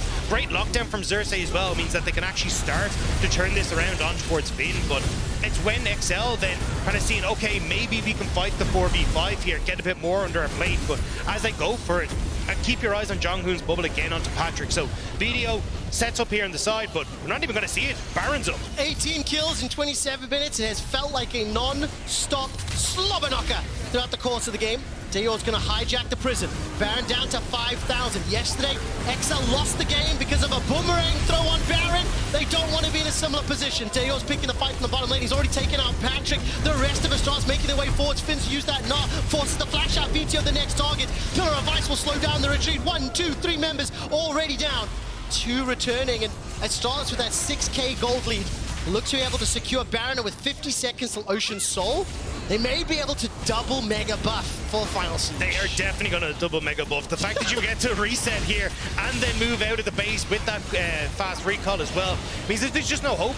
I mean, especially when you look at like BDO, he's dead essentially until you come back onto the map for that dragon. You won't have a mid laner, and Astralis have been so clinical in who they're focusing down, finding the victories in these team fights and making sure XL just don't stand a chance. Not at all, and I think the entirety of XL have been outplayed, but I do want to highlight that Targamas on his Nautilus has not been able to have the impact that he wants. Obviously, you're playing defensive, but there's been so many dredge lines that have gone wide. He's been picked up, I think he's been killed 8 times throughout the course of the game. Now, I don't want to blame it entirely on him because, frankly, the entirety of XL have been bullied and beaten around the map.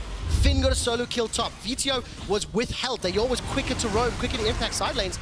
Astralis have just been the better team for 30 minutes. Yeah, I think the problem is that like so many of the champions on XL side just don't do well when they're behind, right? Obviously, look at the Draven, but Nautilus, you go in regardless of what happens. So trying to play defensive with the champion isn't exactly ideal. You look towards Odo on that top side as well. You don't really want to be behind as a Cassante. And even trying to kite back his video can sometimes cause issues as well. So overall, Astralis just playing through the strong mid game.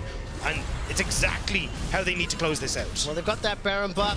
They've got the Soul. 5 minutes to go until the Elder Dragon. I mean, for XL, 4 kills in 1 tower, down 7,000 gold. They're under siege. I'm just waiting for a tidal wave or a bubble to connect. Dayor can come in as well. Look to hijack another one of those engaged tools. He's level 16. To VTO's level 15, so advantage in levels in the mid lane. 16 for Finn to 15 in the top lane. 14 for Kobe, in addition to the golden item advantage. So just statistically, it is a very difficult fight to win if you're XL. Yeah, I mean, I don't really know where they can find it unless you have some hero performance where Patrick manages to get on towards Kobe in the backline, but Kobe's got so much safety there with Dayor 113 Finn providing that front line, and even now Dayor pushing in mid, but what can he do? Prison goes out. The bubble is what locks Xerxes up. Finn's one that secures the kill. The tower's still being chunked out. 113 does get killed, but Dayor's going to hijack that depth charge, throws Patrick into the air. VTO rather manages to find himself a kill. Another for Kobe. Patrick and Targamas, the first 2 to get bullied, the last 2 standing. And with Baron empowered minions, Astralis are going to pick up their first win of Winter. I mean, this is a fantastic play from Astralis. Everyone stepping up. Finn showing XL that maybe they should have held on to it because this performance was magnificent here today. XL Esports lose the game. Astralis going to pick up their first win of Winter. Put themselves in tie with XL at 1 and 5. And Astralis, the first win towards group stage.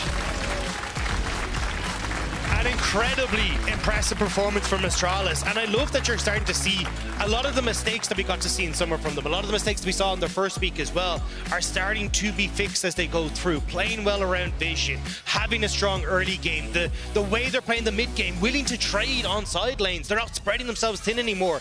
This is a big win for Astralis, and you can see it on their faces, one that I think is going to give them a lot of confidence. So Finn yesterday on the Baron Pit started talking about what if Astralis could win, what if they come back. Didn't work out yesterday. It did today. And for a little bit of Astralis copium, they play SK, Fnatic, and Koi next week. And if you'll humor me for a little bit, this is a copium theme. So, so give me a pinch of salt. All 3 of those teams kind of suck at the moment. If Astralis pick up wins against SK, Fnatic, and Koi, it might be XL and Fnatic at 9th and 10th. That is a potential scenario at the end of the regular season? I mean, Fnatic really struggled against Excel yesterday, so, you know, through the powers of results-based analysis, in theory, it should be a good one for Astralis, as you don't get high fives. That's not happening. I'm getting one. Yes, I'm getting one. No, really, really good performance. I've been thoroughly impressed with Astralis here today, and I think when a lot of people kind of doubted them and were looking, going, you know, this is probably a team that we won't get a single win out of, or they're not going to really show up, the fact that they're now throwing even more chaos into what has been a chaotic tournament so far is really impressive to see. If there were a team that Astralis could or theoretically pick up a win against, it should be the number 9 team, which is Exiles, what they've done today. And that's why the 3 players, Finn, 113, and Kobe, are the nominees for Player of the Game. You can vote at LEC on Twitter. And I think these are tough images to see. Vito is often one of the first on stage. He often lingers the most. And right now, you can see that loss. That really, really hurts. Yeah, and it's got to hurt for a lot of these guys in XL as well, right? These are pretty much across the board players that we saw in summer last year going towards playoffs, and I think a lot of them hold that expectation. I mean, Oda not even winning the entire split, so the fact that now they see themselves sitting near the bottom of the table, potentially not going towards playoffs, this has got to be a tough reality check for them. I think as well, in terms of how the players have played, I don't think many of the players on the XL roster have quite delivered to what their expectations or what we know the limits can be. The fact that Odo's been solo killed or has been killed in isolation already 4 times in 6 games, a number of those are just 1v1s. It's not a situation that's obviously going to help you out, but there are bigger problems than just individual. We will have a little more time to talk about it later today. For now, though, we're going to head onto stage where Trouble is going to interview Dayor after their first win. Thank you very much, guys. And Dayor, congratulations, first win of the split. As someone who has followed your journey, literally probably the fastest speedrun to LEC to ever be performed within less than 6 months, from Div 3 to EU Masters Finals to now the LEC. Please tell me before we dive into this game, how has the journey been so far? The journey? Oof. Well, it's a crazy journey here in LEC. I mean, there's a lot of ups and downs, I have to say. But like I say, always, no regrets. I learned a lot here in LEC. And even though it was slippery road so far in LEC, I'm still happy. That's what I say too when I go in 1v5. I'm like, no regrets. And it ends up going south, but that's all right. Let's go back straight into this game. You guys have been struggling to close out games. It's been going south from the get-go. What changed today? What was different? What changed today? I think we kind of listened to SK. They said they just don't care anymore. And to be honest, this week I just started to not... I mean, I wouldn't say I don't care anymore, but I still have hope, right? Treat it like a scrim? Yeah, or like a solo queue, you know. Okay. Just no pressure is the best. I try to lean back in the chair as well, smile, and like just not much pressure, you know. It's just easier to play for us. Absolutely. Yeah. And mentioning solo queue as well, Champions Queue has just come out. And apparently the teams that are at the bottom of the standings have played the most games in Champions Queue. Has that helped the team improve at all?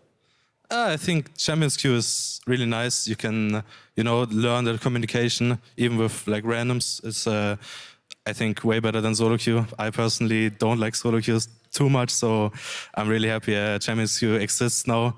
And yeah, I looked at the chart as well on Twitter. I think we have like double the games of the second team. Yeah, I think we all want to win. We still all want to win. So we keep grinding and we don't give up. That's what we like to hear, and that's what all your fans like to hear as well, the fact that you don't give up. Talking about not giving up, and after picking your first victory, let's put up, please, the strength of schedule, because you have 3 very important games, 3 of the last 3 games of the first 3 weeks that we have, first 2 super weeks, and you have SK, Fnatic, and Koi coming up. How likely are you to stomp all 3? How likely? To be honest, it doesn't matter who we play against. I don't have name tags on in game, so I don't really care. I think we can win against any team. I think we have showed that our early game is good, I would say. So I think we can win against all 3. I hope you guys do, just so you can mess up all the standings and make a comeback. Congratulations again on your first victory. And we'll go on to a very short break. Don't touch. One break, not many breaks. Don't touch your browsers. We'll be right back.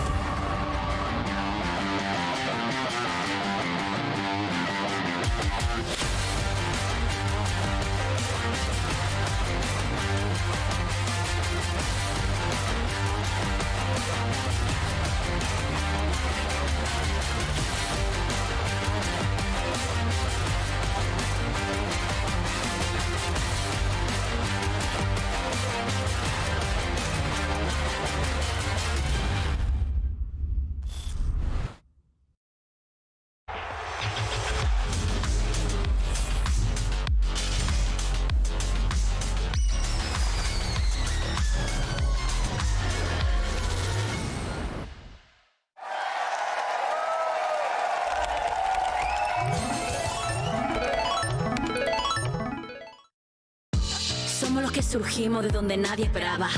Los que vimos que algo nuevo empezaba. Somos el grito que atraviesa tu pantalla. Locos, frikis, ídolos y haters. Nada nos define, nada nos detiene. Bienvenidos todos los que llegan. Aquí nadie queda fuera. El camino que nos queda es tu inicio, tu carrera. Sube el nivel de lo que llega, porque cada día un progreso nos espera. Level up your dreams.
No way! What am I watching?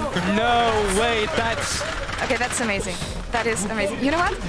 I'm really glad that we get the Mad Lions kits back. It used to be post-victory skits. Now it's ahead of the game, similarly to BDS, but I really love what our teams are cooking right now when it comes to entertainment and I'm just so content. happy BDS are winning games, because if they would be doing this and not winning games, it would be too funny. It always feels better when you I'm win just it. saying, Matt Line, social media manager, if you win this one, call an ambulance, but not for me. That's the tweet afterwards. You're That's welcome. Perfect. Perfectly on point. Thanks, Mad Lion, for providing the entertainment. Focusing a bit more on the second game, as we said, Team BDS versus Mad Lions. Two teams that have been performing exceptionally well so far. And we highlighted BDS in a Reddit check today. And I really want to draw attention here on the man on the top lane, my boy, Adam. as you guys call him. He's been doing exceptionally well ever since he's back in the LEC. More consistency, Yamato, but you may be able to tell more about this. You work with the kid. Honestly, on my end, always what Adam has always done well is play these funky champions in terms of lane phase, finding isolated kills. This has always been his strength. And he always, you know, when I was working with Adam, he was struggling with how he connected with the game and how he was playing around jungle information. And I think that has been the biggest difference. It even started off in the game that they lost against Koi, where he got level 2 ganked, and all of a sudden he was playing so well around the Malran gank timers. I thought that would be a game where he's going to go 0-5. But all in all, he has kept his teeth, he has kept his power in terms of how he just lanes, and he's found very clever ways of connecting with the team. And the most impressive thing for me is just Flash and Ghost, having no TP and still finding ways to group with your team. Very, very unique. And Adam, to me, is one of the best performing top laners in the league right now. And while he had a little bit of a slow start, he's definitely found his groove leading into some of the later weeks now as well. And I think as well, this is a perfect meta for Adam. He's not played a single tank yet, also due to the fact that you don't really need the tanks right now. It's a bruiser meta up in that top lane. We see it a lot often. So Adam right now is just in his essence. So we don't really have to doubt how evolved he is as a player just yet. If they suddenly come back with a teamfight meta, he's just thriving in the environment that currently is in the top lane. And he said it himself, and when I interviewed him, his OTP picks coming in handy, especially in the meta you have right now with the Olaf, with the Andy Darius, as you said, Yamato. Another player that I really want to highlight here is Shio. Coming from the LFL, the EU Masters, is one of the rookies within this BDS lineup. And oh my God, I did not expect to see him perform so well and be so proactive for his team's early game. I really think that Shio has gone under the radar for a lot of people just due to the fact we don't always look at BDS and see them as a top-tier team. But you mentioned it, he's a rookie, and honestly, it seamlessly didn't really seem like it in the beginning. He's been able to find creative ways, specifically in the early game, to always try and mismatch a matchup in terms of just cheesing it a little bit. We saw it with the red buff yesterday, but creating a lot of chaos, finding the honestly confidence to go for these plays as a rookie is really incredible, and I love to see it from him. No, for sure. I think just the fact that, you know, the main point for me with BDS was always, they have Adam, who is kind of a wild card, and they have a bot lane that, you know, I've heard many rumors about in terms of how well they're laning in scrims. But then the additional pieces to translate that into further things that are actionable is so important. And I think that BDS is definitely on like a path of progression. They have shown that they play well together. I think the fact that they had a lot of time in the RL, you know, the majority of the roster played together, the coaching staff too. I think this is a big, big plus, especially in this format where starting off on the right foot is so important because the practice is so limited. Yeah, and I think just in general, all of VDS has shown up. I think it's been incredible. And even down towards the bot side, like Crowny as well, this guy has been phenomenal too. I do have a little Christopher picture of him as well. I do that with all the players who's kind of reaching up on the stage, and you know, I need to keep them close. Some later, but okay. You can keep this for now if you want to. Good luck charm for you. All right. Like, yeah. I think it's interesting when you look at both these teams, because BDS, being strong in Scrim, showed up on stage, but when I talk to the Mad Lions, all of them keep on saying that Scrims are really, really not going well, which is interesting when you think of the way they've been playing so far. And here I really want to focus on the jungle mid, especially because they're the remaining members from the Mad Lions last year. But it feels like they're way more in sync this year, Niski and Yoya, Goldberg. Honestly, I think they've been performing exceptionally well. And obviously in summer, we had a lot of expectations to them because they performed as well as they did. My expectations was lowered a bit personally when we came to Worlds, because I actually think that for Niski specifically, he was underperforming a little bit and got a little bit exposed at the World stage. But coming back to our winter split now, if you don't count the Vitality game against Perks, he's been absolutely phenomenal and has won every single matchup. But a lot of that also comes to the fact that he is paired up with Elyoya. No, for sure. I feel like with everything that Mad Lions have shown so far, I can always see kind of a clear thought process and idea that the players are trying to execute within the game. Sometimes the execution is a little bit off, but that's completely fine in the early weeks. I always see the idea, what they're trying to achieve and what they're trying to build. I feel like with what they've shown so far, which is of course very limited because it's best of ones, with what they've shown, I feel like they are trying to expand what their players are capable of, and they're not trying to put them in boxes. For example, Niski, I thought of him as the guy who's going to just be playing Ryze, the Sandra, and so forth. But now he's been playing the mages. He's showing different sides to him, and I think that's a big plus. And I feel like this is the case for all of Mad Lions. And you can feel that they're really comfortable playing right now, and I'm really looking forward to seeing what BDS is going to be able to do against them. We talked about them during Ready Check. Middle of the standings right now, exceeded expectations. Maybe this Mad Lion matchup is what they need to cement themselves as a top team. 100%. I think Mad Lions is still coming into this game as a favorite. I think they've been looking incredibly strong, especially from the bot side of the map. I think every single lane right now in each side of the team has something they need to say, has something where they need to overperform their opponent, because all in all, both these teams have shown great consistency, not just from one part of the map, but from all of it. Yeah, really important game for both teams in the hope of locking group stage next week. But now let's send it over to our caster for the second game of the day, DDS versus Mad Lions. Take it away, guys. Thank you so much, Lloyd. So great to see you in the hosting scene. Welcome back to Caster Desk. Dagda and I bringing you the action between BDS and Mad Lions. And while I agree wholeheartedly with everything Gulborg just said, Mad Lions are favored. Mad Lions have been more consistent. This weekend has been a weekend of upsets. So that means to me, BDS are going to win the game. Yeah, I mean, Solomon's logic. I mean, I don't know how I'm supposed to argue against that. Quick stats there is work. no analysis that could go against that. There's nothing at all that could bring that up. So let's talk about picks and bans then, because I think when I look at these two supports and bottom lanes, I think they're two of the most surprising, impactful bottom lanes that we have seen. I think in particular, again, I always look at Hilly. What is he going to do? What is he going to play? And what will Labrov do to answer him today? What are your anticipations for them as well as the rest of the drafts? I mean, I think the big one for me is kind of looking towards the bot side, right? I mean, Caitlyn 100% ban rate, or near, I say 80% ban rate against the Mad Lions. It's looked really, really good. Again, Mad Lions actually going to be the one to ban it. I think the Heimerdinger as well has been super impactful for BDS. Can I tell you something now? That Hylissang had played 0 professional games of Ashe until yesterday. After his performance in that match against Koi, it is the second ban from BDS along with that Yumi. So what else is still open? The Heimer, as you correctly predicted. Maokai is up. Lucian is up. Ryze is up.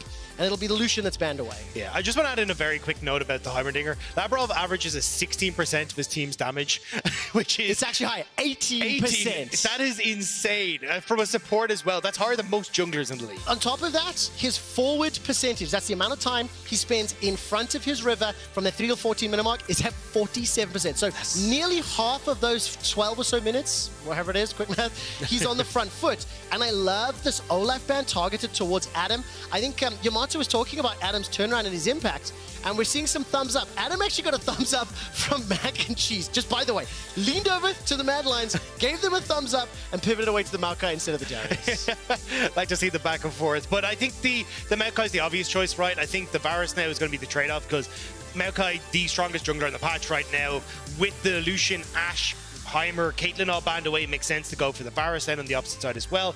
And you can even try and look for something like a Karma alongside if you want to go for a super poke, or, you know, we've seen a hell of a lot of different bot lanes that have gone in lieu with this Varus. But on the opposite side, I think you're going to be looking to try and see if you can cement that bot lane as well. I am curious to see exactly what they do want to go for, because you don't have a lot of the answers that would go into the push against the Varus, so curious to see what they actually want to try and go for. I mean, now this is the most played champion this winter here for Crownie. 2 games on Jhin, 2 games on Caitlyn, and just that 1 on Varus. So it will be the Jhin and the Azir. It'll allow the supports to potentially be banned out a little bit here. Mad Lions can prioritize one and then focus them. Alternatively, they could look to ban things against Nuke or Adam. So a number of options for them available. And of course, this Azir, second time for Nuke this winter. Yeah, I think it's interesting to see how BDS want to play this, because I think a lot of the ways that they've kind of set up a lot of their success in the early stages has been like utilizing pushing lanes to then go for an invade to like level 1 to level 3. So I think the fact you have the Azir in the mid lane should give you that pressure against Niski, where chances are he'll default to, I was going to say the Victor, but actually not going to pick it up here. So I mean, the question now for BDS is, do you want to focus the support pool? Because personally, I think getting rid of things like the Karma and these kind of things that hyper push the lane alongside the Varus will make things a little bit easier for the Jhin here. What do you think Adam runs into K'Sante?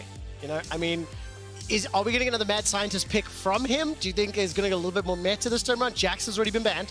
Niski's going to be denied the Silas, so at least his champion pool is being hit. Mad Lions may throw another ban at him. Yeah, I mean, the Jax has been a really good answer to us.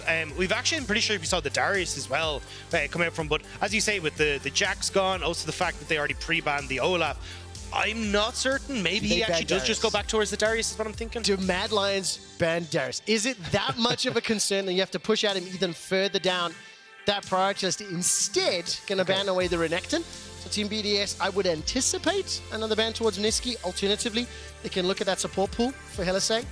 The tempo of the draft has slowed down just a little bit. So now we're looking to see what does Adam and Lebrav lock in. It'll be a Cassidy, so another Niski champion. It does feel like they're trying to hard force Niski into that Victor pick. It's kind of been the default that we've seen. And I mean, Niski's played pretty well on it thus far. Only the one loss so far. So I wouldn't be surprised to see him go towards that. Maybe they want and like try and keep the counter pick for support. But again, there is always the option of just immediately locking the Karma. But instead, they're going to actually go towards the Akali, which I think is a bit of a surprising one because I think giving over that much control in the pushing lane to BDS is going to cause you issues. Lock it in. Give me the Darius. Come on, give me the Darius. If you look at the player cams, by the way, Adam is still looking at the Mad Lions. He's giving them some death stares. This Akali pick for Nuke, just by the way, is around his like 10th, 11th most played. Obviously, 350 professional games. Only 11 of them have been on that champion. So for Niski, not something we see a huge amount, and it'll be Tom Kench to close things out there for BDS. I think if Mad Lions don't take a Karma or a pushing support in this bot lane, I think it's a bit of a mistake. When you look at like, when you run the Darius, no teleport available, you're against a Tam Kench who's not actually going to be going for hyper-aggressive plays. You can oftentimes avoid it with the Karma, and you can just play for poke, pay for those turret plates, but actually going to go with the Thresh. So it looks like Karzi going to take a back a step, and when you've got the Akali already there, now you want to try and go for the on-hit Varus. So it looks like instead they're going to go with Hilly, trying to look to reposition Karzi in these team fights rather than going all out for just that poke and push. Let's zoom out then. How do both team comps want to win the game? What are the keys to victory? When you look across at BDS, I think utilizing the fact that you should have a decent amount of push in this bot side means you, or at least in the mids, should be able to go for these invades, set up for Shio, try and set up some vision for Adam so he can play hyper aggressive against Chasey in this top side and really punish that matchup, and then kind of utilize Adam in this 1-4. And I think that's where BDS have found a lot of their success come the mid game, is that 1-4 split push. On the opposite side, trying to set up this Varus, trying to get this Akali into a position where she can be strong. And if you can get these early advantages around bot side, set up for dragons, and then look for these flank opportunities for a lot of your key top side of the map. And I also think when you look at the composition, Sedge, Cassante, Akali, they have tools available to either flank or to get past that front line. And Azir and Jhin, relatively speaking, low mobility. Azir really wants to sit still, use those sand soldiers. Ideally doesn't want to use the slide and glide defensively if possible. Yeah, the biggest problem though is that if you don't get set up early to actually find these flanks, well then they're super long range and you ain't going to get to touch them. So that's where the big question mark starts to come in. Well, we used this analogy last week. It didn't quite make sense. We'll try it again today. The older brother putting his hand on the younger brother's forehead. Don't hit me, don't hit me. Try swing. Can they do it? We'll find out as Team BDS take on the Mad Lions. Yeah, that analogy doesn't work. Oh, sorry.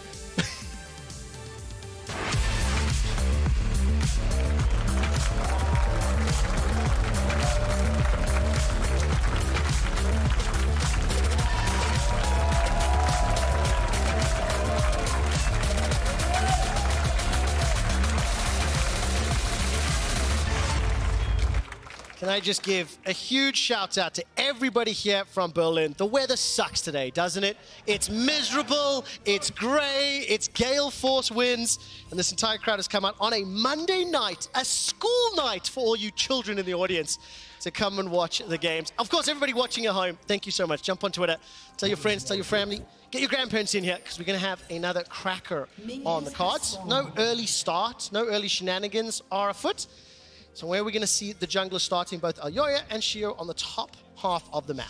Yeah, I imagine most of the time we're kind of going to see BDS trying to have Shio do what Shio does best. And we kind of heard Goldberg talk about in the desk, which is just setting himself up so he's following where the enemy jungler is, kind of fixing his lanes, setting them up for success so they can just play through the strength of what is, you know, especially Azir and that Darius at the top side. Well, Adam's already trying to interrupt Alyoya and Chasey. This is Solo, by the way, stepping forward, looking to interrupt that red buff. He's still sticking around. While that's going on, the bottom lane engage is happening. Adam forced to ghost already, memeing with Jinx. Flash is available to him, waiting for that cooldown. Still 10 seconds for the Q. And Adam escapes with his life, but getting getting in the face, frustrating Elyoya and Chase. If I'm a jungler, I hate playing against BDS. Every single game, they do something where they try and go for these invades, and it's just so awkward to try and play against. Like, you end up seeing, we've got Shio yesterday hiding as the Wukong for ages, and then Nuke is just like, I'm a level 2 Silas, I'm gonna wander into your jungle to disrupt it as well. They're so good at it, and it's why it actually becomes a major issue, trying to get a jungler involved in so many of the plays to shut down BDSer. I mean, a very bold move there from Adam. I want to see what using his pots and that little bit of damage he's taken more than JC does for the course of the lane, the opening minutes. But Adam is a player that we just kind of, you sort of know what to expect. He likes to play forward, he likes to play aggressive, and he's on one of his signature champions to do it. But here's the thing, who really won? Because it was Ghost for Chasey, right? Yeah. So Chasey now is a little bit more vulnerable on that top side because Adam still has the flash, and Shio is already trying to move up towards this top side. Great ward though, which was used to spot out Adam, but will now spot out Shio. Viewers, remember what Dagda said. Adam is the tool in the 4-1 that BDS want to get ahead. There's no Ghost available for Chasey. Apprehend comes back, Sapling toss, First Blood should be available, Flash is already used. First Blood to Adam. The Sapling over the wall sets it up. I actually thought Chasey might have just about managed to get away there, but the hero Sapling from downtown. I mean, you know, Yamato said it on the AD, he talked about it, Adam and the impact that he has. Once again, starting this game strong. And I think Adam has been incredibly good, and I think a lot of people were kind of dismissing him as he started to come into the league because it was like, oh, well, we've seen him before, we've seen these weird champions. We've seen the Olaf. But he's been so incredibly strong. It's not only the fact that he's playing very far forward, he's doing it safely now. He looks great on these picks. His CSD, you can see, is up massive. His gold difference, these solo kills that he's managed to get have been so impactful. And I think one of the really cool things we've seen from BDS is how they're kind of allowing him to flourish in these scenarios where he's not running TP, where he's not playing this traditional style, because they will just let him be off in this 1-4 split push. And so often you'll see, you know, a team fight that kind of goes even on the top side, and suddenly Adam's taken 2 towers on the bot side, and it's a complete win for the side of BDS. I want to highlight once again that Adam has been in this position, but also has struggled a little. No teleport means they need to be on point, and Helisank lands the death sentence, uses the flay, Lebrov flashes away, sidesteps the piercing arrow, and uses the grey health to stay alive. Not gonna get taken out now, but did end up using that flash. So I want to give some props to Hilly. It has felt like the bottom lane aggression has paid off. And again, just to highlight it, Shio taking advantage. No Ghost. This was a relatively easy gank setup because Chasey pushed away. Well, perfect timing on it. And this is why I love the way that BDS played this, right? Adam hit 3 off the very last creep before he went for this play. That's what sets up the whole thing. And there we talked about it. The hero Sapling just about pips him. So then it sets up for the blood damage coming through from Adam. The bleed, some might say. Whatever, you know, The same blood words, damage. same words. Yeah. Blood, it just sounds much better in your accent. I like that. We'll use blood damage for the rest of this game as Elyoya start looking to find something back. I mean, look, small advantage in gold to BDS, but a CS advantage to Chasey. It's pretty much even across the rest of the lanes, and Lebrov one of the first to move right now. The recalls from Crowny and Lebrov has at least unlocked a little bit of movement from this TK. Shio's in this middle lane too, so they might fancy themselves a little bit of an engage as Niski's low. I mean, we know Elyoya loves to play around mid. They're just waiting for it, and here's Hilly as well. Dun, dun, dun, dun, dun, dun, dun! Knock up in the air! Elyoya goes flying. The damage is so far in favor of BDS, but can they find the kills? Nuke has run out of mana, can't send those sand soldiers forward, and here comes Kazi wanting to go crazy, but the fight has fizzled and nobody dies. I want to give a shout out to the BDS coaching staff because they have been so good at doing their homework. Every game it feels like they're ready, and I want to talk about Kazi and Hilly very, very quickly because one of the big things that we've seen from this bot lane is how often Hilly tries to roam from the bot lane. You'll see that he's very, very often with his jungler, and we even got to see it there, playing around the mid lane, but BDS are reading this, playing around that mid and making sure they can shut down these plays. If you're reading the table on the bottom of your screen, the duo proximity is the amount of time that these two players stay within 2,000 units of one another. The jungle proximity, similar. So when you see the 7th rank for these two as a duo, more importantly the 1st for the jungle, Hilly is comboing with Elyoya, trying to invade, trying to have that positive impact. That's why Mad Lions have that 4-1 record. It's a big part of it. And BDS have been so good at exploiting these tendencies, right? We see it there. Shio and Labrov sitting in mid because they know chances are Hilly's going to roam mid with Elyoya. We saw it as well against G2 where they exploited the fight that Yike would always go for these invades and they were ready for it. I love that BDS are doing these plays specific to their opponents. And I love that Adam's using that blood damage to try to pressure Chasey. Chasey does have Ghost and All Out. And with Adam being near the tower, needs to be a little bit careful. Tries to find the damage, backbiting into a couple of minions. The third Q won't connect. Ghost has now been used to retreat. Adam running for his life. He's low on mana, has a decimate available for some reply. But Niski was making his way to the river. Nothing came from it. So instead, just a trade of summoners.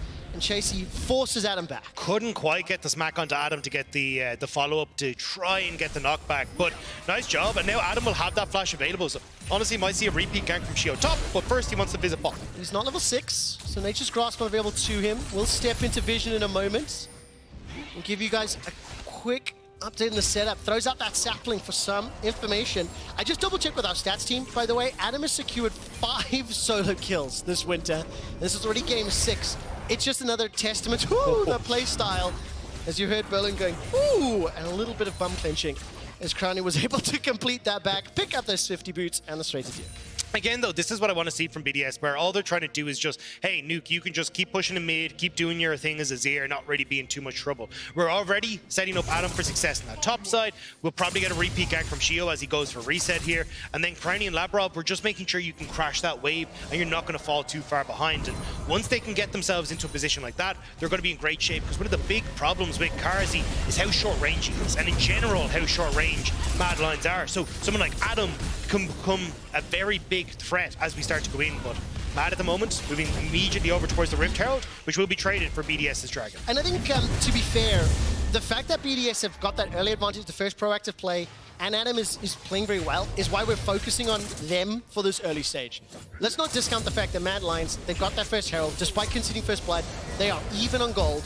And of course, that Dragon will actually be peeled away. I don't think BDS completed it. So this is an advantage. That cross map ends up failing. It just is a win here for Mad Lions.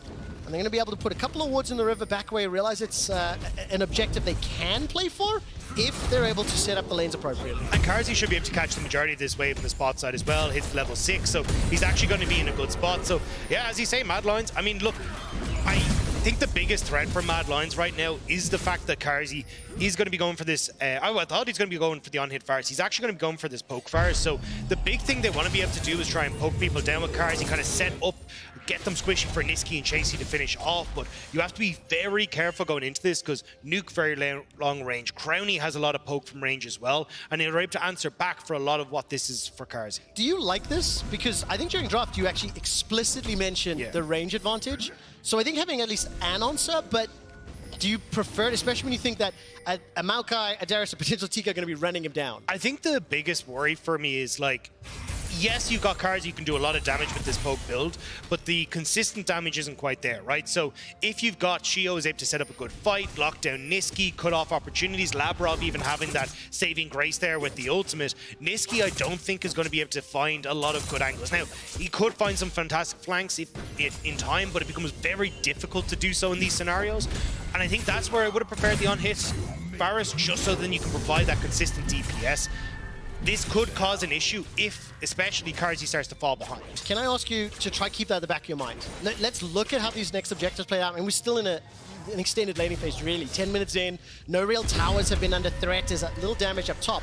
But I do want to look for those opportunities where if the poke doesn't land, on it could have been better. I would love to, but I'm trying to remember the word bleed in the back of my head, no. so that's our space is already taken up. Blood damage. We're committing that way. We're committing that way. We've got to lean into the Irish accent. It's just beautiful. Orangey, find out whether or not they can make it connect. Kani with the respect cleanse there. I can only imagine that with no vision in the river, maybe anticipating Alyoya being in the flanks. Yeah, they were worried about even a hook from Illisang over the wall, right? Because that could have spelled absolute disaster there. But still, Mad Lions are holding a fantastic control of this game, right? That's Rift out in their back pockets now. You got Dragon as well, the cleanse burnt on bots. So even though we kind of saw BDS taking the early reins, Mad Lions are slowly but surely creeping themselves those advantages back up. Even look at the vision that they have on the bottom. Well, meow, meow, meow. Apprehend into the kitty cat. The decimate, the guillotine, and the blood damage takes it down. Adam with his second Shio combos. And it might be first break on this top side as well. I mean, you got a lot of opportunity here for Adam to deal some damage. I want to see exactly what Ilyoya's answer is going to be, though, because he's kind of roaming up towards this top side, but it's quite a ways off before he can actually get into a position to use this Rift Herald. So it feels like you're not really getting an answer right now with Mad Lions, a lot of them on the reset. How it feels to me, like these 12 minutes are playing out, This will be an Adam solo game versus a Mad Lions macro game. It has felt to me like they've used the map a little more. Elyoya has at least picked up the Rift Herald as well as the Dragon, so there's advantages. But that 1,200 gold lead on the top lane Darius, who's already completed his Strikebreaker, that's a scary point to be in. But the thing is, I think Mad Lions kind of showed yesterday against Koi how good they are playing the map. And one of the big things that we often talk about with Adam when he goes for these Champions picks is that lack of teleport. So if you can try and draw Adam around the map, not really play for big team fights where Adam can be a threat, I think that's the way that Mad Lions can try and win out this game. And at the moment, they're even trying to catch BDS with their pants down, knowing that Adam has to go and collect that top wave. They're immediately going to throw down the Rift Herald and outnumber BDS in the mid lane. I'm trying to remember, I think it was the XL game last week where the Darius top with TP was used, Rift Herald unable to find the target. Shelly will get that boop down. Great chant. I was looking at my stats. I think in that particular game, it dragged out, it was long, and it was because BDS weren't able to set up the waves correctly. And I think they may have a similar challenge. So let's keep an eye on the vision. Let's keep an eye on the map setup as Elyoya jumps forward. Flash is still up. Fanuki has used it. The slide, the glide. There's nowhere for his divide, but with the help of the tower, Niski gets nuked. They might not be done just yet. Throwing out the saplings, looking for the tongue lash. How low did he go? Below 40, I think. That is absolutely insane. The fact that Nuke managed to survive that. I thought he was going to flash towards Labrov for the Devourer, but instead manages to take down Niski underneath the tower. Even Hilly trying to get that Hero Lantern to save Niski, but it just wasn't quite enough. I wonder if the little shield from the QE combos what helped out. Yeah. Really hope we get a slow-mo on that play. But 3 kills now, one of them landing there to Nuke. Yeah, production's got your back here. We're going to see exactly what happened. But, I mean, great setup here. Coming through. No hook for Hilly, though, as he kind of waited to see exactly where Nuke was going to go. But, yeah, I mean, just too much damage. Nuke not quite able to get taken down. And you can see Lantern was there to try and save the Akali, but not enough. I mean, literally, the Conquering Shifting Sands, that shield was enough to keep him alive. The Nuke comes away ahead. Only a 200 gold advantage. And again, Hilly milliseconds away from connecting that death sentence. The abyssal dive from Labrov dodged as well. I mean, these are dodges, not misses, in my opinion. Yeah, 0 for 2 or 0 too easy. You know, it's one of the two you gotta look for. But right now, you can see Mad Lions moving into the spot side. They're trying to set up on those side waves. We kind of talked about with Niski and Chasey trying to utilize the fact that they've got that double TP, see if they can start to get some of these towers down. And Vision is the start of that. So I like how Mad Lions are at least setting up for that at the moment. Can I tell you that on the analyst desk, Gulbo talked about it, this was a game that is favored to Mad Lions. They are 4-1.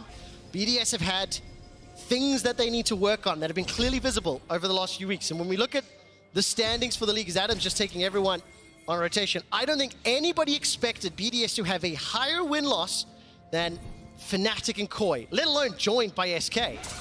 Adam right now is going to run into Niski and may be able to actually set up a kill with the help of Shio. He's inside the shot, flashes over the wall, flashes for, knocks in, guillotine!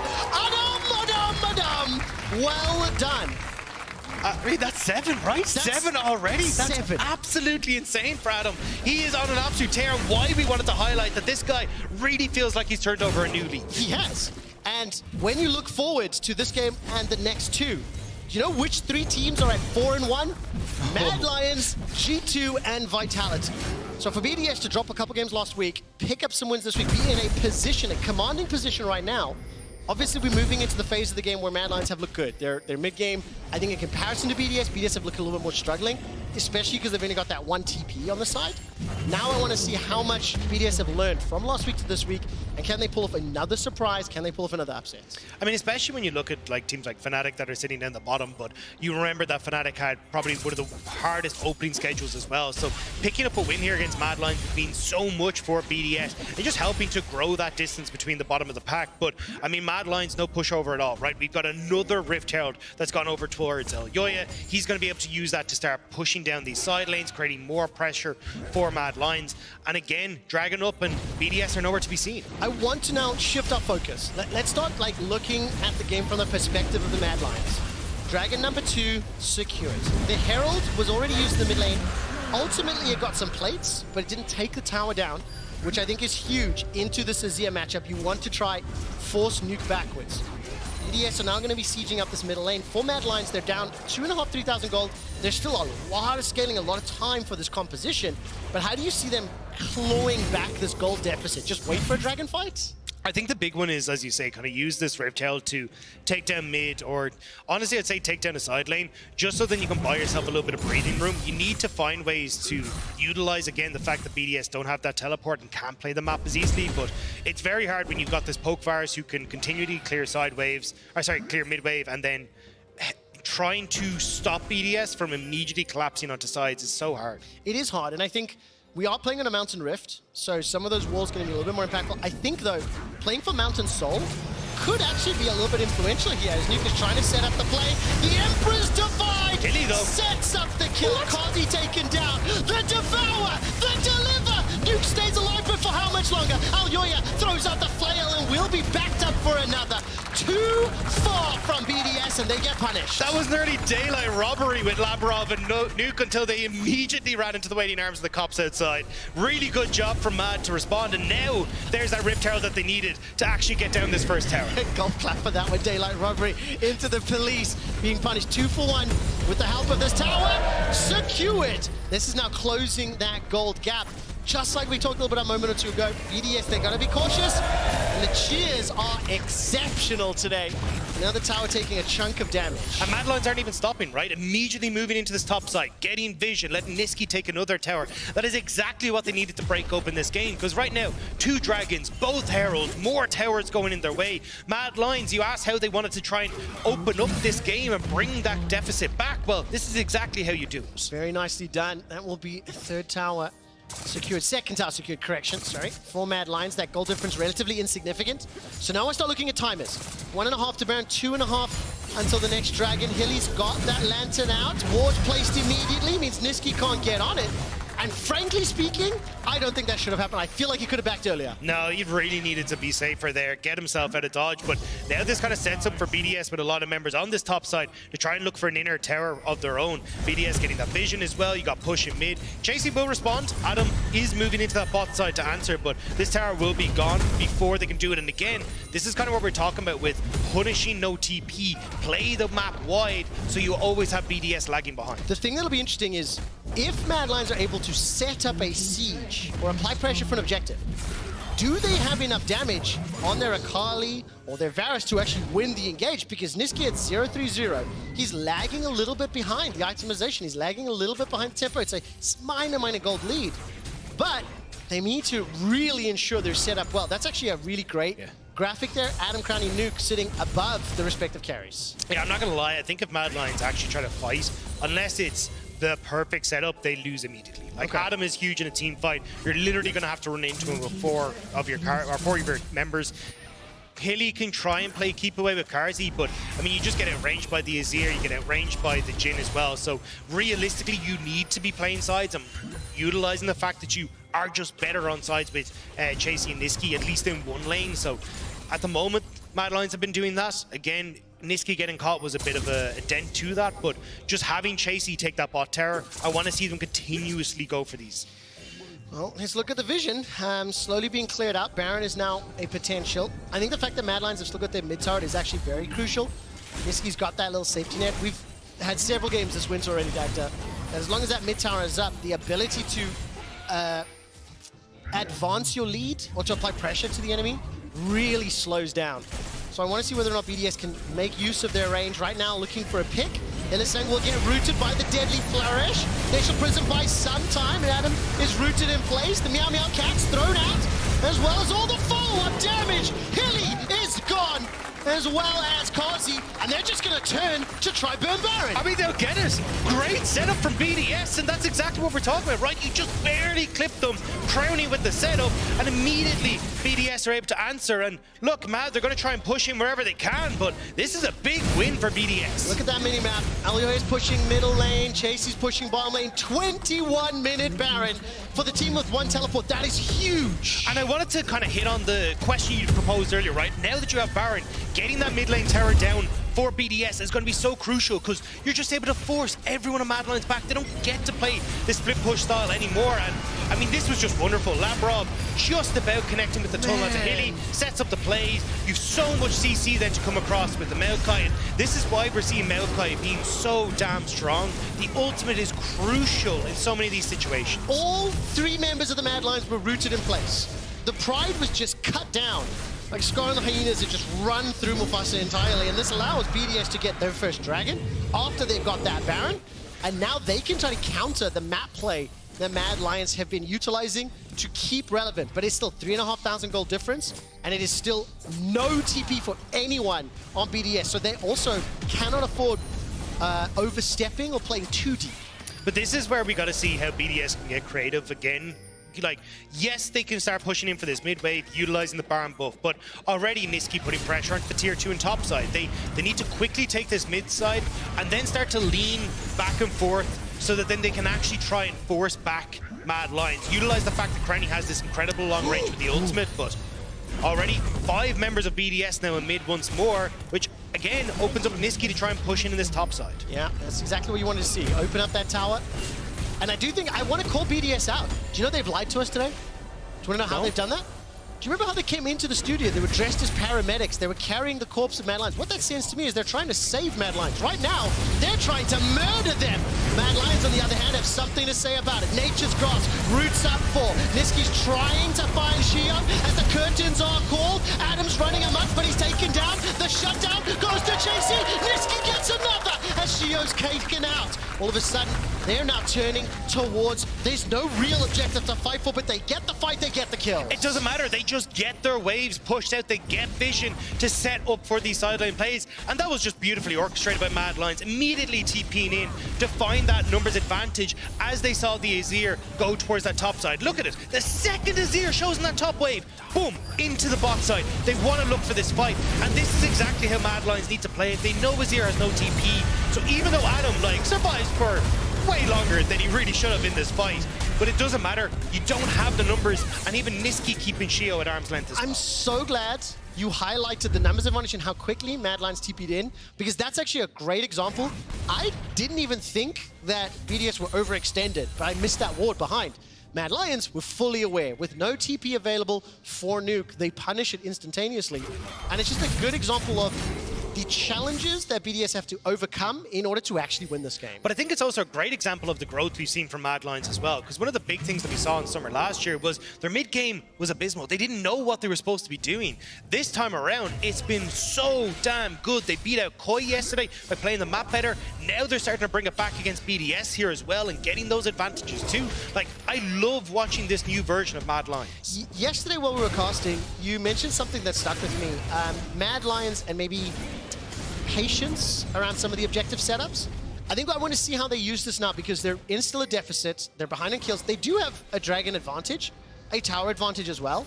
So I want to see how calm they are where they set up for fights, because right now, Crownie's waiting in the wings, but he can still get engaged with the curtain call. Nisqy with no TPs in the top lane, and I was waiting to see what BDS want to do. Yeah, and this is where I think it becomes a little bit difficult for Mad, because technically they want someone with a TP in that top side to continue putting pressure, right? But they also kind of need Chasey with the team right now, because BDS have the waves pushing in their advantage. But because they still have Chasey here, BDS can't go for the dive. Now Nisqy's managed to take a tower out of his own, despite the fact that it's BDS who were the ones who were trying to aggress forward. And now he just needs to make sure he can get out of here. Nisqy. Been caught out once before. How far does BDS chase? Labrov waiting for the blast code. Deadly Flourish doesn't tag him. Looking at the mini-map, Mad Lions pushing on the bottom. The Abyssal Dive won't find the knockup. The Emperor's Divide does. No flash available, and Nisqy's down. Again, Nisqy killed a minute before the dragon comes up. Yes, he got the tower. I don't know how worth that's going to be. And when I take a look at the mini-map very quickly, I want to highlight, that's the one, sorry. I want to highlight just the vision that has been set up, specifically these wards in the jungle for BDS. Teleport's going to be up for Nuke. We're 50 seconds before the dragon, and we may be setting up for another fight there as Chasey at least gets rooted in place. They're not going to commit for him. But I think the big thing is that you've gotten 2 towers off that play. And again, Mad Lions playing the map. And you've also responded with vision of your own here for Mad Lions too. Because although you've also got the vision there, they've actually set up defensive wards pretty much everywhere there to spot out exactly where you're going to be coming into this for BDS. And again, you don't have to fight this if you're Mad Lions. give up this dragon, go and play for sides, put threats on towards inhibitor towers, and really make BDS uncomfortable. Especially because Crowny's got a level advantage, Nuke has a level advantage, Adam has a level advantage as well. Very small gold is 1.3k in the top lane, nearly 1,000 in that bottom lane. And it looks like Mad Lions are considering the challenge, but they are not grouped up yet. Once Niski rejoins, maybe I'll believe it. Instead, though, it does look like you're going to concede. So exactly like you talked about, Dagda, play the small call. It's only the second dragon for both sides, so Soul is not a real concern at the moment. But I do think that if BDS get closer to Soul, I think a Zia, Maokai, Darius with Mountain Soul becomes a little more scary when you look at this composition. I also think they RNG'd the worst possible Soul for them here, where you're looking at double Mountain already picked up for a team that we're already talking about being really tough to deal with in a team fight. This is actually a pretty dire spot for BDS if they ever are forced to team fight in that way. Very much so. That gold gap is now completely shrunk. So as we near 30 minutes, there is no clear way to say who's in the lead. I think, if I might be so bold, I think there are more tools for Mad Lions to use. Even though they may be a little bit more challenging to set up, they've got to use their teleports. They've got to make sure those waves are set correctly. And as long as they don't let Adam run through them, I think they are a little bit more likely. It's brain versus brawn, right? When you look at Mad Lions, they're the ones that have to play it smart. They have to kind of do this hit and run style where it's like, okay, we can see BDS, there's several members on this top side. Right, Niski, now you cancel your recall so you can start to push in on bot side. Whereas when you look at BDS, they just want to march through, shoulders back, take swings at whoever's in their way, and hopefully they can use the fact that Crowny has this long range setup to find these plays. But at the moment you can see BDS are doing a relatively good job of Mad Lions are doing a relatively good job of staying away from BDS, slowly moving that vision line forward, getting these waves in order so then no member of BDS can go unannounced towards their side lanes. And great job there from the production team highlighting this gold difference over time. It ballooned to nearly 4,000. It's dropped now to around 1,000, which to be honest is nearly insignificant at this point in the game. I will mention that Adam has completed his third item. So with that Goggle Stone Plate, as well as the Sterex and that Strikebreaker, if he's able to stay alive long enough, that blood damage that he can put down with the Decimates, the potential resets on the Noxian Guillotine are huge. And I think more importantly, you do want some time for both the Zia and the Jhin to get their damage done. I mean, to be fair, at this stage of the game, even Sapling Tosses from Maokai, if you can get a couple more of those little kitty cats out, that deals a lot of damage. Yeah, especially as you say, as you start to move in towards objectives where Shield can kind of go for plays like this. This is where I think BDS need to start almost hard forcing Baron. It's like, we're not actually going to take Baron, but what we want to do is draw a TP from Niski, draw a TP from Chasey, force you to come to us, but BDS haven't really had the confidence to do that just yet. And I think that's where their biggest problem is right now. They just have to use that brute force to try and get Mad Lions to play their game. And look at the minimap, Brain versus Brawn. Chasey playing a lot of respect, sat all the way back. He's picked himself a 1v1 versus the level 16 Darius. All out, jumps all the way into the river, into the waiting hands of Alyoya. Adam stays alive, he's still got the guillotine to throw down and the flash to use. Teleports out, Ben Chant. Shio is going to be the target. Empress Divide not used just yet. Nuke sitting on the top line. So 1-for-1, both ADs are down. And the 4 members of BDS trying to find a target. They're a little bit more split up and fanned out as now both teams grouping up. Both ADs down. And where's the damage now for Mad Lions? This is kind of what we're talking about, is with Karzi down, it's all onto Niski. Niski doesn't have his ultimate. Chasey, no ultimate. So now Nuke gets the step up. Level 17, a 3-item Azir is going to be happy to try and take this fight. How did this one start out? Look at the minimap. You can see multiple battle lines being engaged, but Chasey delivering at him looked so good, but they just didn't have the damage. They didn't expect Labrov to be there. Shio as well, really good job here of getting that ultimate to lock up the bot lane of Mad Lions, means they can't follow up onto Adam. Crowny as well, very brave opening up here. Niski TP's in, immediately gets onto Crowny, and I mean, just unfortunate that with Labrov going towards the top end of the fight, Mad Lions can't immediately delete Adam. Karzi's now caught up because the rest of BDS fall back. And again, Nuke is in a really good position. 3 items on this Azir. That's the consistent damage that Mad Lions are lacking. And I asked a question probably 10 minutes ago. Can Niski blow up a character? Yes, he can. He just dumpstered Crowny on the back line. Obviously, there was no Nautilus, Tom Kench available there to try and help Devour buy some time. But that's where Mad Lions, if you can take the team fight aspect away and try to set up a bunch of these skirmishes, that's where you can be good. But this may not be it. They did spot Adam on bot side, I think, which is why they're starting this up. But BDS, They want this fight. Look at Niski. He's looking for the flank. Nature's Grasp has been thrown down. Body blocked. Only one route. Baron down to 4,000. 5 members of BDS stepping forward. Niski's very low. The prison thrown out, and Shio needs to get devoured. Baron has reset. Spitting out that putrid acid, helping BDS. They have interrupted and stopped Baron. There is a wave in the middle lane and a wave in the bottom lane for BDS to fall back to. And that's exactly where they're looking. Also at that dragon in 10 seconds as well. So right now, BDS, they're trying to keep Mad Lions away. This is a dance. Well, round 1, the bell was rung. BDS are looking for round 2. And Niski may be jumping onto Labrov. Level 17 They don't versus know. level 11. I wonder if Labrov is taunting him, saying, I dare to jump. Somebody will be able to root you if you use the Tongue Lash, the Deadly Flourish. But look at this, not conceding on the Baron. Importantly, Chasey's pushing the top lane. Brains versus Brawn. BDS want to fight. Mad Lions want to play the lanes. They don't have vision. Adams for Niski. Apprehend, decimate. Looking for the strikes as well. Oh, he's done Missile for- dive! The guillotine is dodged away from by the hourglass, but I think Niski might still be dead. The blood damage takes him out, but chases Cassantes inside the base. Inhibitor towers being focused. Crowny and Adam, they're pushing in the mid lane. Karzi had to reset though. They can't go for Baron. We're just going to have a race here. Chasey is going to pull off, and with that BDS, they will turn over towards the dragon. They know Karzi's in base, so no damage to the Baron. I have to ask, Berlin, once again, who will win this game? Do you think Mad Lions will win? Who thinks BDS pull up the upset and win?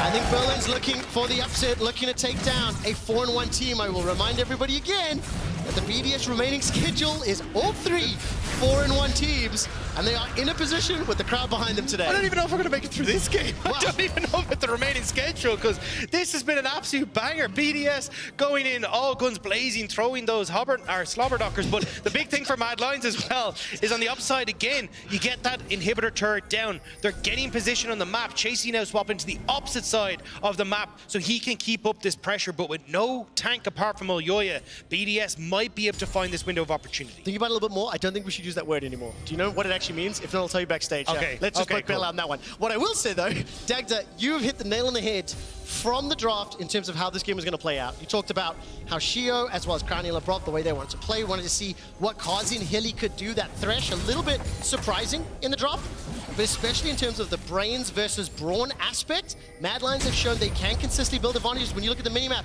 once again, Chasey on the side lane, teleport available to him. The rest of Mad Lions defending a potential Baron, and Chasey may be able to take down another tower. Hero hook from Hilly. He sends it over the wall and just stops Adam's reset. And this is why Chasey's able to get this. So really nice job there. I think again, BDS, they're too scared to just launch themselves at Baron, try and get these summoner spells off of Mad Lions. And Mad Lions are having their opportunities to run around the map. I want to give credit though to BDS because where they have tried to start those brawls, it has been smart. Similarly, how Mad Lions are playing these side lanes has kept them in the game. They are still in a deficit. They are still behind, but they have the towers. And is this... This is just a blind, kill yeah. again, yeah, from earlier. Yeah, I mean, neither of them actually had vision there. It's just unfortunate for Niski. Tries to move forward with the wave, and Adam had just peeled off. And great setup then. Labrov following up, Crowny with the Deadly Flourish as well to set up this play. I mean, Titor is in the chat for that one. Really nice job there from Adams. Well, nicely done, Chasey. This time around will be backed up by Niski. Teleport coming down. Chasing Blinding Sands. Nuke is caught out once more and taken down. Now LeBron's in trouble. Didn't even have time to devour. Crowny's going to try slow things a little as he can. It's another kill, a double. 4 and 5 for Niski. Now Adam is the next target. Kazi fires out. The ulti will be dodged away thanks to that ghost. Mad Lions, they're turning and want to try burn the Baron. That's the consistent damage from BDS down. So Mad Lions going to try and turn over. Crowny opening up, but 1, I don't know if he can get much. 2, 3, 4. 3 or 4 shots, not enough damage down. Curtain Call is used. The Nature's Guard still available, the Guillotine's still available, but watch Niski. Niski's on the flank. He's got the perfect execution. Can he execute Crowny? Baron has been peeled away from defensive. Flash Glacial Prison doesn't do anything, but they bought enough time. Adam and Shio running for their lives. Slowed down by Chasey. Decimate firing, trying to get that blood damage down. The Baron has been stopped, and that is the main thing. Adam, though, may not be out of the woods yet. He's not just yet. Looking to apprehend, won't find a target. Those little kitty cats going to be burning down 3 AP items for Shio already. Baron stopped, but another great play from Mad Lions. 2 kills to Niski, and we are none the wiser into who's in control. What I will say, Baron is up. We're 2 minutes to the mountain, and it's BDS on Mountain Soul points. And it means that we're definitely going to get another fight. Really nice job here from Chasey, hiding out for a nuke. They wanted to try and push in this way fully so they could immediately turn over towards that objective, but I mean, Chasey, really nice job. You even have the ultimate there for a nuke, but Chasey just dealing so much damage, chasing him down way faster than he expected, and Labrov kind of going down as a side card to that as well. Oh, such a great performance here throughout the course of the game. I want to take a quick look at damage throughout the game.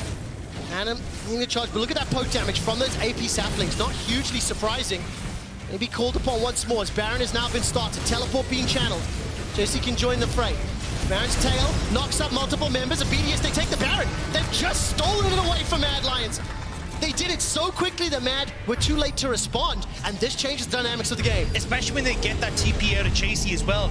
Now they can't play side lane as easy. It's both down on Niski as well, so all they get to do now is group up as 5 and try and brute force their way through that Baron in the mid lane. Teleport available for Nuke.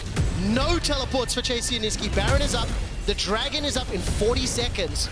Mad Lions have to fight it. They cannot concede the Mountain Soul as well as Baron, surely. I mean, this is where Mad have to try and set up. They have to make some sort of hero play, because Soul going over would be an absolute disaster for them. 3 Mountain Dragons already makes BDS so tanky and so hard to deal with. Man, it's going to be a difficult job for Niski. 4 and 5. Got himself 4 items completed. Can burst down Crowny and Nuke if you can get to them. But that's the challenge. Keep your eyes on Niski. He keeps looking for flanking opportunities. Look at how little vision there is for Mad Lions, though, as they start to come into this. You can see at the moment that there's just nothing there on this bottom side, so any sort of flank coming in could be a really good opportunity for BDS to set up. Shio starting to move over, Niski trying to check that side, make sure that there's no one who's going to be able to move in, but I mean, this is where BDS, this is the team fight they wanted. It is going to be a straight-up brawl. No flash for Niski, no flash for Nuke, no flash for Crowny. The kitty cats, the neon cats are flying. They've got themselves at least 1 or 2 roots. Curtains pulled back and Hilly's chunked down. The root lands onto Alyoya. Glacial prisons available. Dragons down to 5,000. The prison locks nobody. Adam has got a double upper hand. Shio's looking for the soul. He gets it. BDS have got the Dragon Soul. They've got the Baron buff. And they're looking for the kills. They're looking for the win. Niski can do naught to shut down Nuke. And it's Adam that kills Chasey once more. Niski's dropped as well. 3 dead. And all of a sudden, BDS, they might be looking for the win. It's Alyoya and Karzi against the world. Everyone on BDS is barreling down this mid lane, and they still have Baron buff. This could be it. BDS might have done it. BDS took down Fnatic on Saturday. They took down Astralis yesterday, and they are about to take down the 4-1 top of the table Mad Lions. They've got a couple turrets to work through. 30-second death timer for Niski. 30 seconds for Chasey, forcing out the first Nexus turret. Emperor's Divide delivers Karzi to his doom. Alyoya will be the next to fall as Shio drops him. All of a sudden, the Nexus is the focus, and BDS stunning the LEC. They're going to look for one more kill before they shut down the Nexus, and BDS go 3-0. They were discounted coming into the LEC. Everyone thought that this was just going to be a bottom of the table team, but to show up everyone in the fashion that they have, in a style that is unique to BDS. Yes. This is a team that's worth watching. And can I also say, huge congratulations. You mentioned the coaching staff, the adaptation from week to week, the individual players being allowed to shine, and also, you know what, this team has got personality. They cut up the sushi against Koya week 1. They delivered the Mad Lions on a paramedics tool here in week 2. I gotta give a lot of respect to an organization that has defied the haters, stood up and played exceptionally well. BDS 3-0 this weekend. And it's not only that they kind of talk a little bit of smack, it's that they're backing it up. Yes. That's what I love. And again, it's, you know, we're bringing out the Darius here, but it looks so incredibly good. They're playing well around how they want to try and set things up. Now, in that later portion of the game, it took a while for them to go, right, we just brute force Baron, that's how we can set this up. But they eventually figure it out and send Mad Lions packing. Also, I think it's important to recognize Adam has played a teleportless top laner twice that I can recall. And last week left a lot to be desired. This week, noticeable improvements, right? He's one of the players that we're nominating for Player of the Game at LEC on Twitter. Adam, Shio, and Crowny are your nominees. And while obviously this has been fairly BDS focused from our perspective, let's also give credit to Mad Lions. I think they showed how they wanted to play the comp. They demonstrated an understanding of the Rift. Ultimately, Adam was just too far ahead, and the fights that BDS picked were the right ones to knock Mad Lions out. Yeah, and I think that's kind of why it becomes so difficult for Mad Lions in this, is like Shio, that very early gank gets Adam rolling the top side. Again, the counter pick coming through for Adam, it feels like, especially if you're on red side against this team, you kind of need to hold that counter pick for top side, because otherwise Adam just gets to run away with the game as he does. And overall, I mean, Nuke, fantastic game. Crowny working really well with Labrov to set up some of these picks. It was fantastic across the board. I think as well, it's one of these, another kind of like, research or study point where we look at Adam and his playstyle as a player, the champions he plays, and how the team works around him. So congratulations. We're actually going to join Trouble on stage with Adam right now. Thank you so much, Quickshot. And Adam, congratulations. Thanks.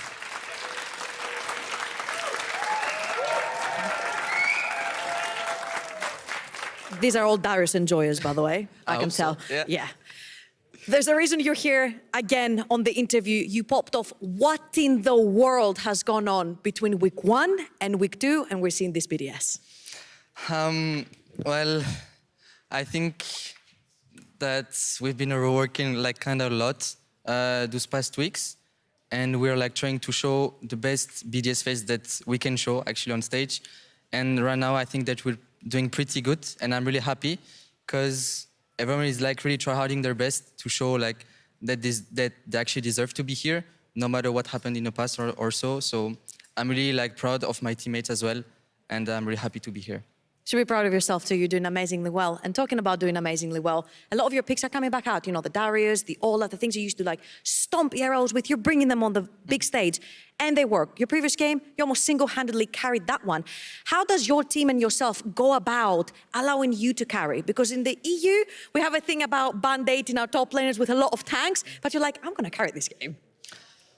Well, I got my picks, yeah, and the moment my team gives me the trust of picking my champs on stage, well, I cannot like break their trust they're giving me, you know? If they give me their trust, I have to carry somehow. I have to say that I'm actually trustful, even with whatever picks, you know, I can pick like whatever on top, have to be trustful. And I'm really happy that I can show that. Well, the trust is paying off. And talking about trusting you with picks, Striker, of course, right behind you, trusting you with his picks. You've got one title, your first European Masters title with him. He then proceeded to get 2 more without you because you were in the LEC. And now you've been reunited here. How has that been? Well, like, you know, even though my time in K-Corp, like, I have met only, like, Striker only once, because it was actually full online. But still, I think, even though Striker is my coach, I, like, consider him as, like, a friend before everything. He's my friend, and he's, like, always there to me when I need something, or when I need, like, something in the game, or whatever reason. And it's really, like, when as a player, you can consider, like, your coaches as a friend, it can really help you, first of all, for your self-confidence and tryhardness as well. Honestly, love that confidence that your coach has in you guys and you towards your coach. Thank you so much, Adam. Again, congratulations on this huge victory on the second week. And Lo, back to you on the desk. Thank you so much, Trouble. Super wholesome to hear Adam talk about his coach. He was coaching him during the KC days. Nice to see them reunited here in the LEC. And we were talking before the game about Adam's impact lately, especially on these flashy champions. Once again, Yamato doesn't miss. I think it requires so much nuance to, first and foremost, you know, being able to just drop those picks on the head of the enemy, and then Shio, of course, gave him a lot of ganks.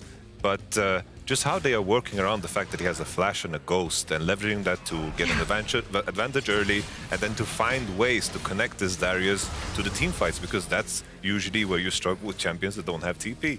And he's just been everywhere. His kill participation was just so high, and in general, super impressive play by all of BDS. Honestly, and you know, we talked about Adam going into today's matchup as well, but you know, you gotta say once again, this is his meta. You're not required to play any tanks. You can go for the bruisers, and quite frankly, Olaf, Darius, these are great champions to have into the champions that most people are blind picking right now. Like the Cassandra as well, we've already seen bring out. And you know, Adam on the Darius, on top of that, he was totally unkillable. They rolled full RNG with the Drakes they had as well. 4 Mountain Drakes. If he was an issue in the beginning already, you were never killing him. And you can see it on the stats behind us as well. It was not just the late game, it's the early game as well. He just had a great top div against Chasey up in the top side. And what a phenomenal game once again to come out from Adam. It's an amazing game and showing from him so far, but the only question that I have, Yamato, because you were talking about him changing in style and gaining more consistency compared to his first showing in the LEC when you were his coach. We're just saying right now that the meta benefits him, but I'm just wondering if he can keep the same kind of style when the meta shifts when we come to group stage. No, I think the main thing is that there is, in terms of his gameplay, I think I've seen a lot of things that is going to translate to a lot of other champions. Just in terms of how BDS move, they hover towards his side when he's pushing the neutrals, then he's grouping into mid and collapsing. I think this is, you know, the most important thing. I remember when I worked with him, you know, there was moments where we were super, super far ahead, but he struggled on that translation into crossing into mid and pressuring together with his team. And this is what BDS is doing so well. And this is what I love the most about BDS right now, is that it's a well-oiled machine in the sense that they all play together, and you can clearly see a style within the team. And we were saying, Goldberg, is this the game that cements them as one of the top teams in the LEC, beating the Mad Lions? And you feel like with the way they did, of course it does. Quite frankly, the schedule right now ahead of them is super tough. And you said it, it's not just Adam, it's the entire team as well. I think in the last team fight as well, we really saw that, you know, Adam, he shows up, but it's everyone who orchestrates it in the beginning. You have the Maokai saplings creating the space that requires Adam to get a flank where every one of them is just grouped. And then when they finally step up, that's where he sees the moment to come in. And I think it's beautiful once again. I think it's great as well, them cementing themselves as, I honestly can't believe I'm saying this, but, you know, top of the standings team coming through here as well towards the top half at least in that essence. And yes, they have been amazing, and I think it will continue to translate as well, because it's not just one player, it's all of them showing up. No, for sure. I would like to highlight as well, the story has been BDS and SK and the Ryzen this weekend, but what I extra like about BDS is that I feel like they've shown multiple different layers of play. They've shown us different junglers that work, different bot sides that work, and different top laners that work, and I think that is like the main thing. It's like in terms of your preparation against a team like this, it is very awkward because that bot lane is capable of playing all of the combos with Kate and Heimerdinger and so forth. And also on top of that, you have, you know, are you going to ban Darius all of 1, 2, 3? That is going to kneecap your draft if you're walking into a match against BDS in a best of 1. Absolutely. And talking about SK a bit earlier, we will see them right after the break. Let's see if they can make for the third giant here in the LEC as they face off against Koi right after this.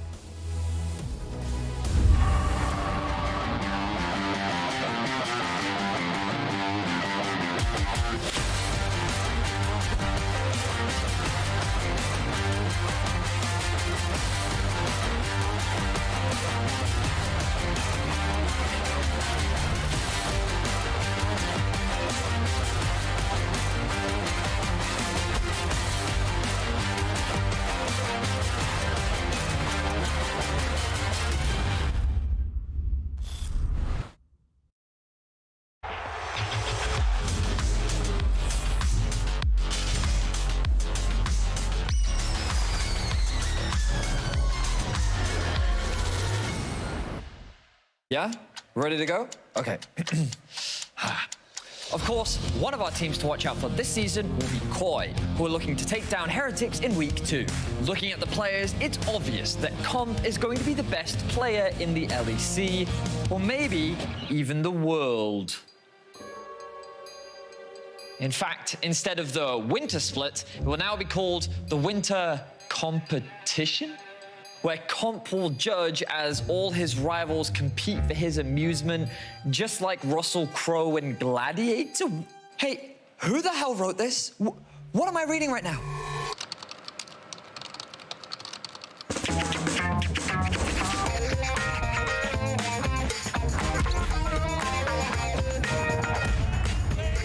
Listen to me, this is completely unprofessional. No, don't tell me that was a good one. Moving. When did we stop doing it? When you move, when did we settle for technology that keeps us still? So move me, baby. the Kia electric range. Technology that moves you. Kia. Movement that inspires.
Welcome back, everybody. I wanted to, moving into our game number 3 of the day, SK versus Koi, I wanted to take a look at Koi's team fighting.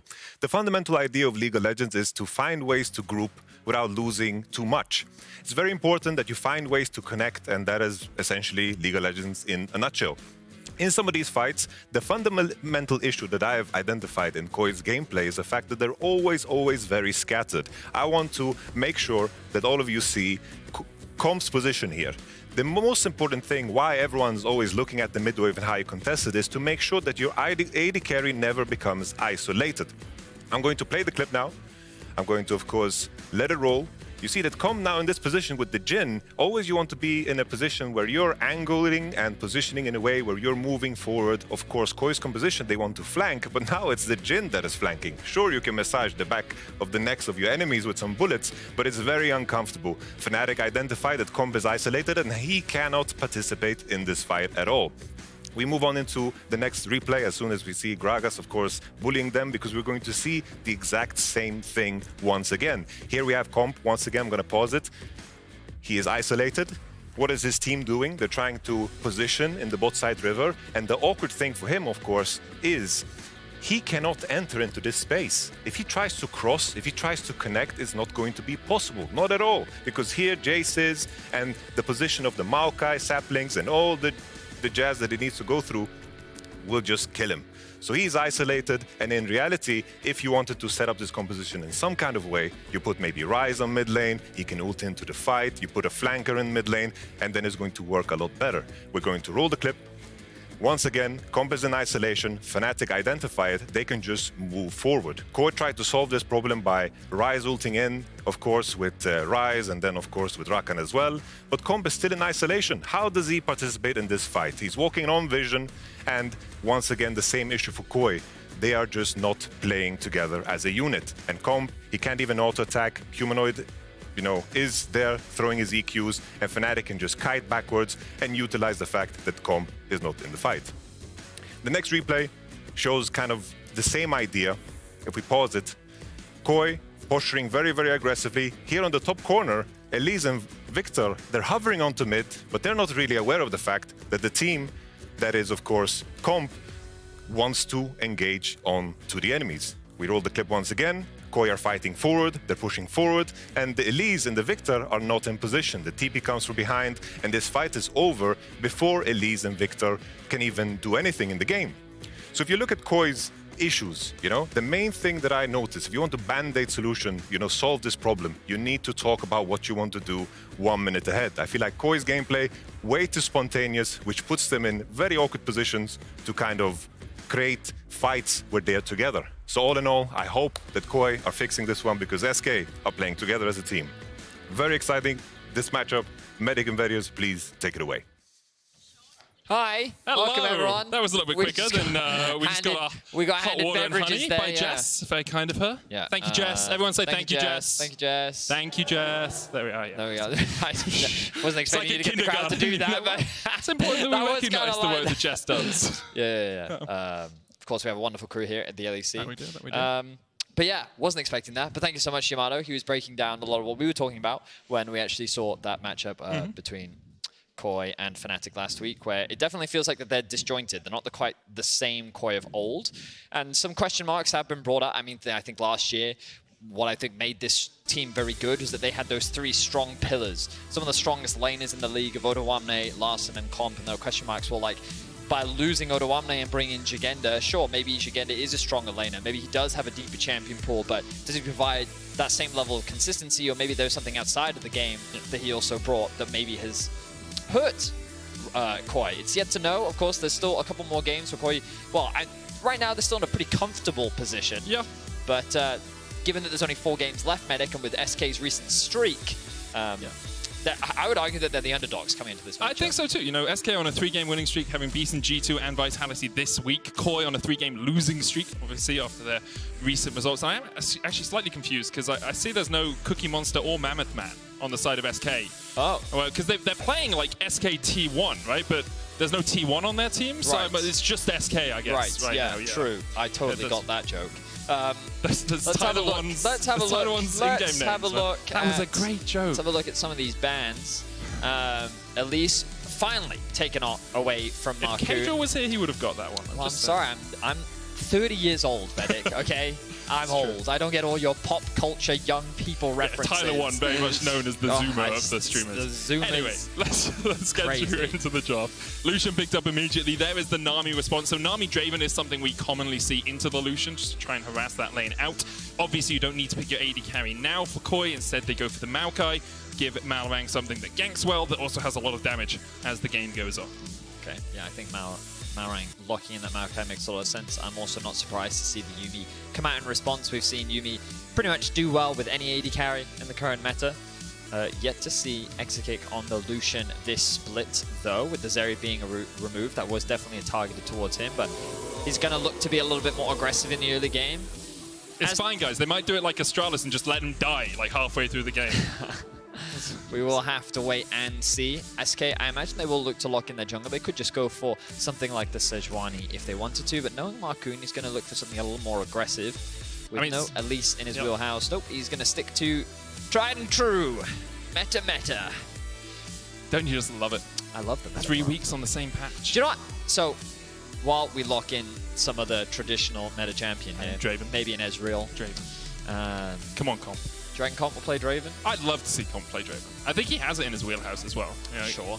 Him and Trimby can play very aggressive lanes. harasses the Lucian Nami lane very effectively. Oh. What did I say, Medic? You said Ezreal. I did say that. Yeah, okay. And what did he lock in? Locked in Ezreal. Yeah, he did. Anyway, the reason why I love watching Adam is because he sits there and says, listen, I know that this champ that I play can kill your champ. Yeah. Right? And it's one of those things where sometimes I think pro players get tunneled on this idea of like what's the best without realizing that there's like 150 champions in the game and you could probably play a different one. And this is coming from a Nocturne mid connoisseur. Yeah, so. but there's a difference between pro players who can play everything and me who can play one thing. Okay? Debatable. Right? Yeah, exactly. In any case, this is not the space to have that conversation about the meta being the meta. Let's see what they do in the second half of the draft. Silas being banned away from Koi does make a lot of sense. A couple of great ultimates that he could have stolen away. Also something that Certus does often default to. Of course, Azir is still up and available. I wonder if Koi will look to remove that. Do remember that Larson is very well known for his Azir. We're definitely not shy away from locking that one in. Sure. Could give SK something like the Akali then, which could mean that if Koi is thinking about the Azir, they could look to remove the Akali now, lock in the Azir themselves, and then SK would have to go for something slightly different, maybe a Kassadin perhaps. I mean, there's also Cassante open for Koi, right? So you could pick Cassante on 4 here and then leave your mid lane at 4 last. There's the Azir ban that you were talking about against Certus and SK. Aatrox already taken away. So far, Shigendo has brought out Renekton, Aatrox, Jax, Fiora, and Cassante. So still a couple of options left for him if he wants to stick in his regular wheelhouse.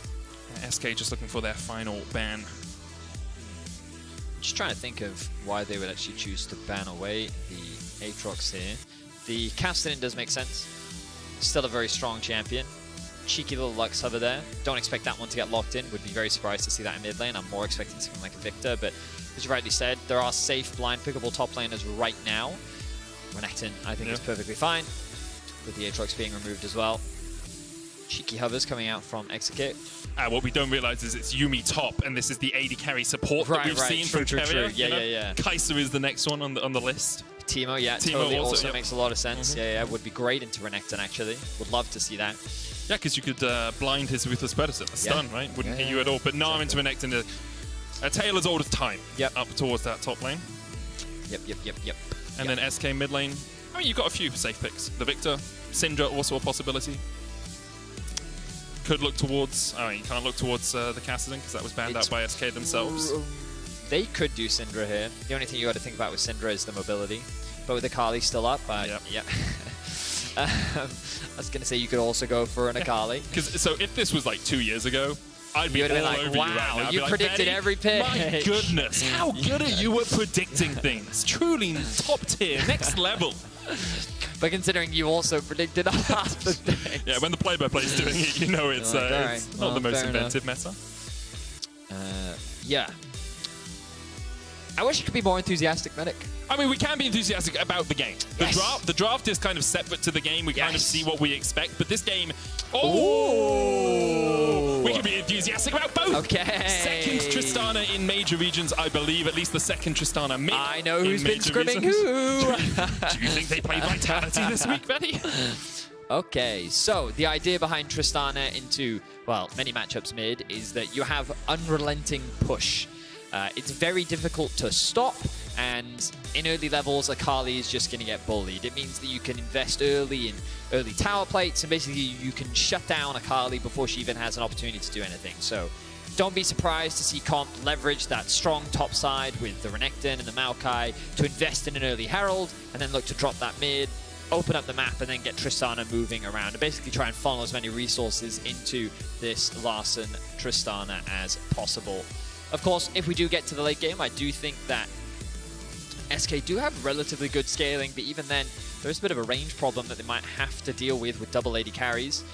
Of course, not that much AP damage on the side of Koi, something to take into consideration, but with Maokai running that more full AP build that we've been seeing a lot more recently, it's something that definitely can be a nuisance to deal with. Regardless, though, nothing too surprising coming out from either side. Koi definitely looking to bounce back after what has been a struggling couple of games, whereas SK looking to maintain their winning ways. SK on a tear this week and already taking the scalps of G2 and Vitality. Koi, another name to add to their list perhaps. Let's get on into the action.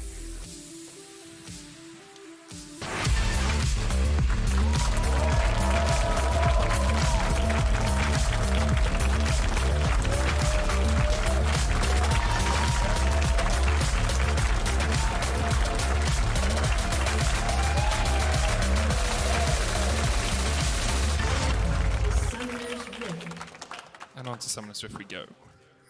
Now, as they all just set up a line of scrimmage here. Mm-hmm. You know, in like English, I do know. like English. well, like when people came up with it. Okay. Do you reckon some people were like, let's just mess with people, you know? Okay. Because like, let's say you've got a fork and you got a knife. And you're like, okay, cool. Fork, knife, spoon. Makes sense. How do you spell fork? The way it sounds. Oh, F-O-R-K. Cool. Spoon? Yeah. Ah, really easy. Knife, though. What if we take a bit of fork, a bit of spoon, and we make a knife? Chuck a K in there, just to mess with people. I feel like that it was just unnecessary. And the reason why I bring this up is Lind. Why did they name the chocolate L-I-N-D-T? What's the point of the T? Just call it Lind or Lint. Kit Kats are also available, just as a note. I don't understand how you get confused by the DT. I just don't get it. Lint. I think that... A lint. Is it even an English word? I don't know. Maybe it's a name. Latin. It's a What if proper it's noun. Latin? I mean, all English words are kind of Latin, Greek, Sanskrit, you know, going back True, in they time. do just kind of steal from everyone. So League of Legends. Well, I mean, look at Well, them. I mean, League, what are they League doing? actually has Look at that random U in it as well. It doesn't need that U in Right? it. That's what I'm saying. I'm just saying. People that came up with the English language, I feel like they were just messing with people. Yeah, English is funny. That it is. That it is. But back to the game at hand, SK.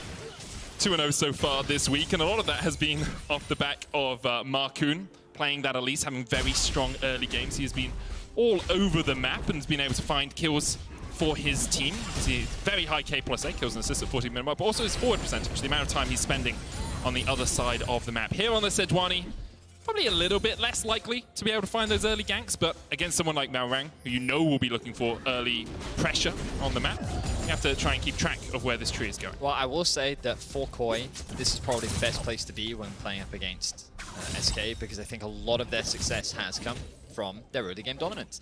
Markoon has been able to find very successful early game plays, largely through the bot side of the map, setting up early dives. The Elise has been incredibly proactive, and Koi is looking to do the same thing, already leveraging their push prio top lane to set a bit of deep vision. They've dropped the ward on the blue buff of Markoon. They've got a sapling in there as well, and now they know where he is at. The question is, what will Malrang do with this information?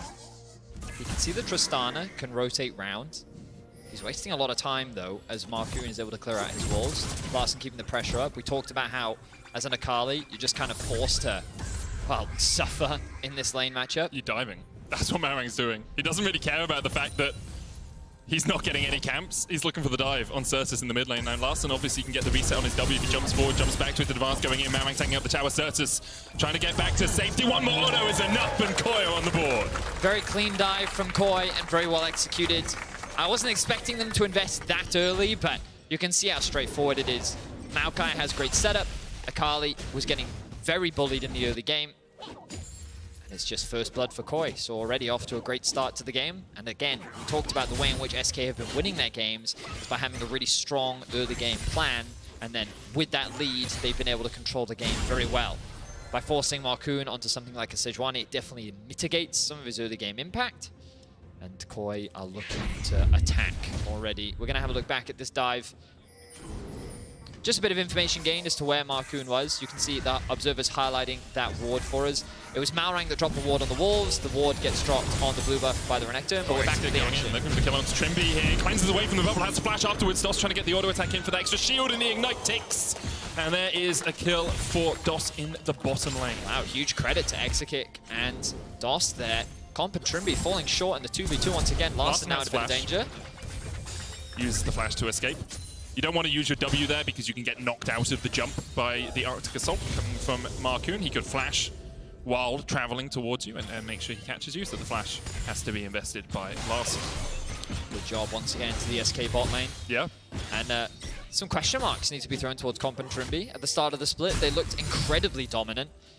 In the 2 versus 2, they looked as terrifying as always. The Kalista Soraka bot lane is something that these two have popularized. Once again, looking for the damage here onto Comp with a couple of Light Slinger procs, not quite enough to kill off the Koi bot lane, but getting him damn well close, and now Comp and Trimby very much on the back foot.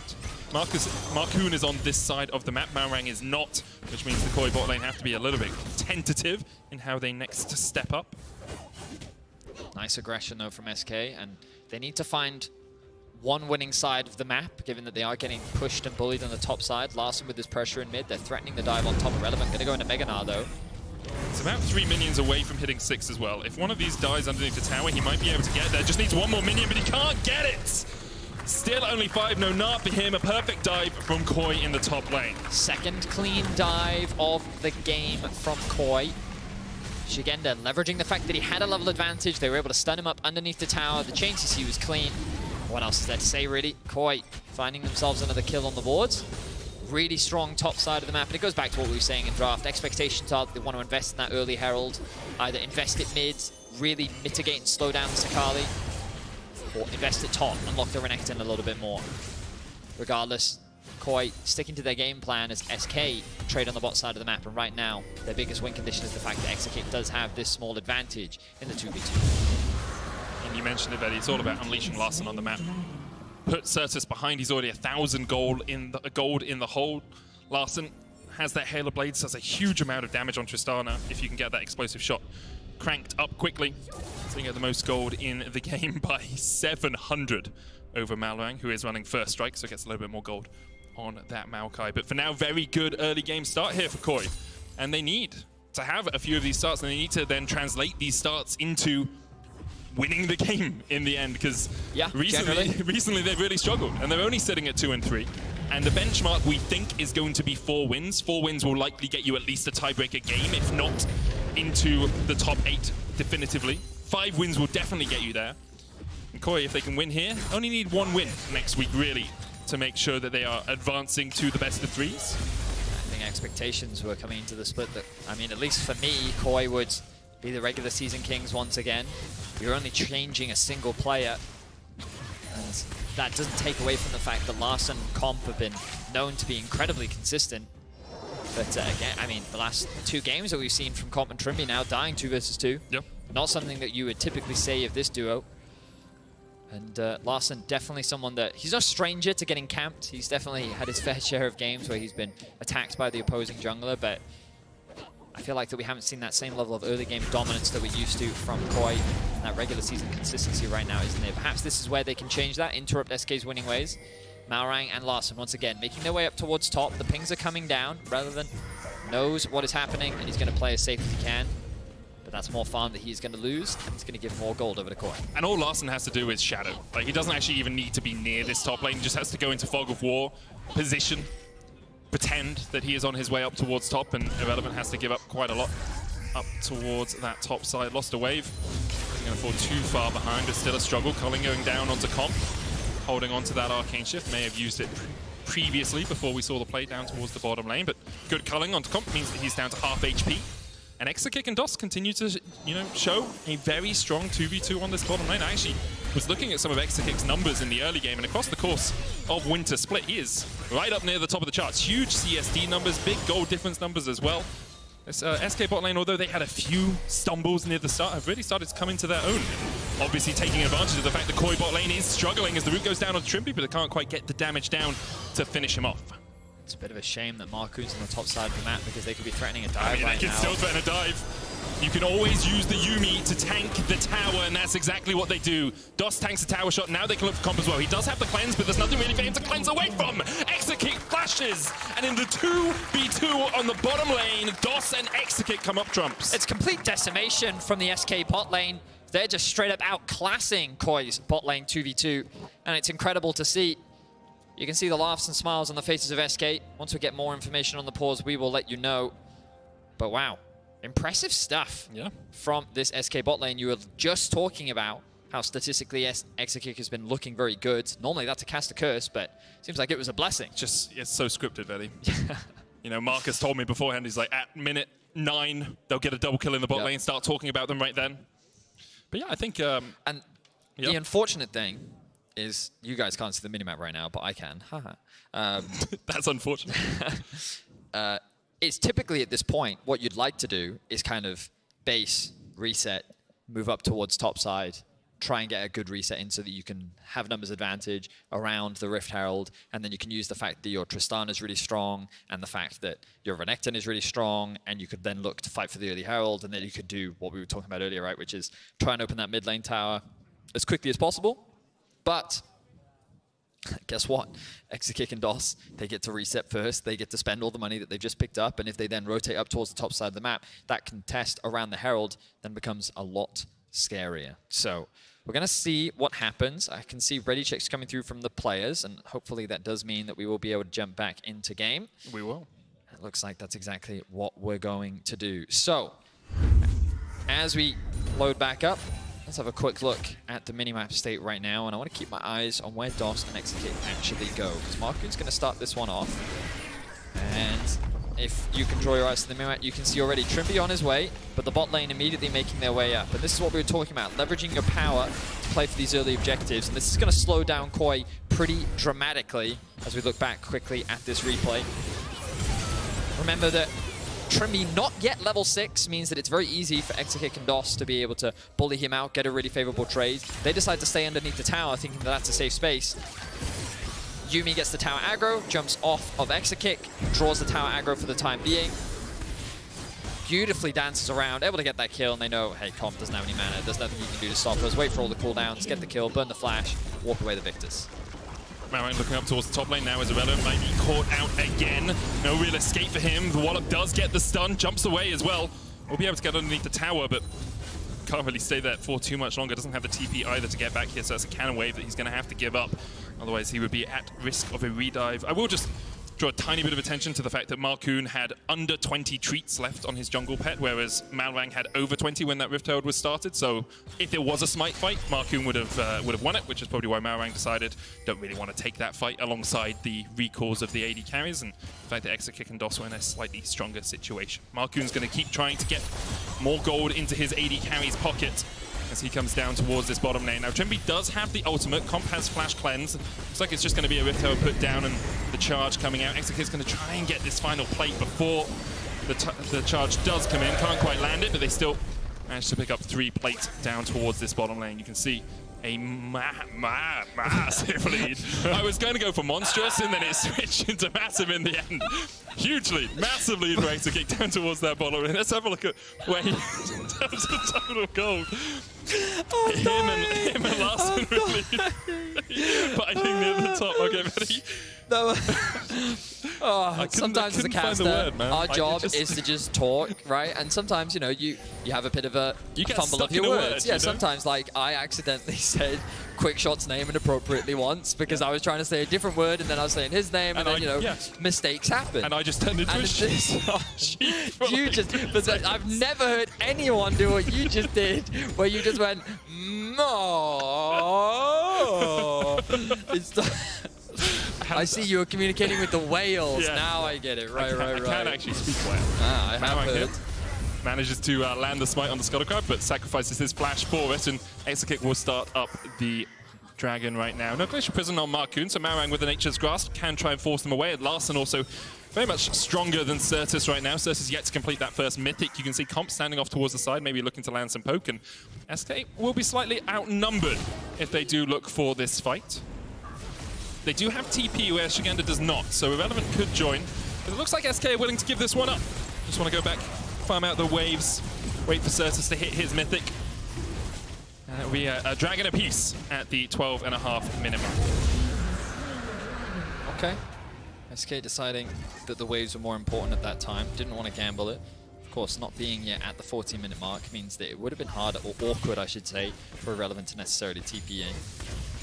Exekick is sitting on about 1.5k right now as well, so maybe didn't really want him sitting on that much gold when Larson's already backed and got his Kraken Slayer. I mean, I would say that it was just one of the... Where it would have been an even fight, right? Yep. Where you have both sides, 5v5. Koi had better position on the dragon, and SK just made the call. You know what?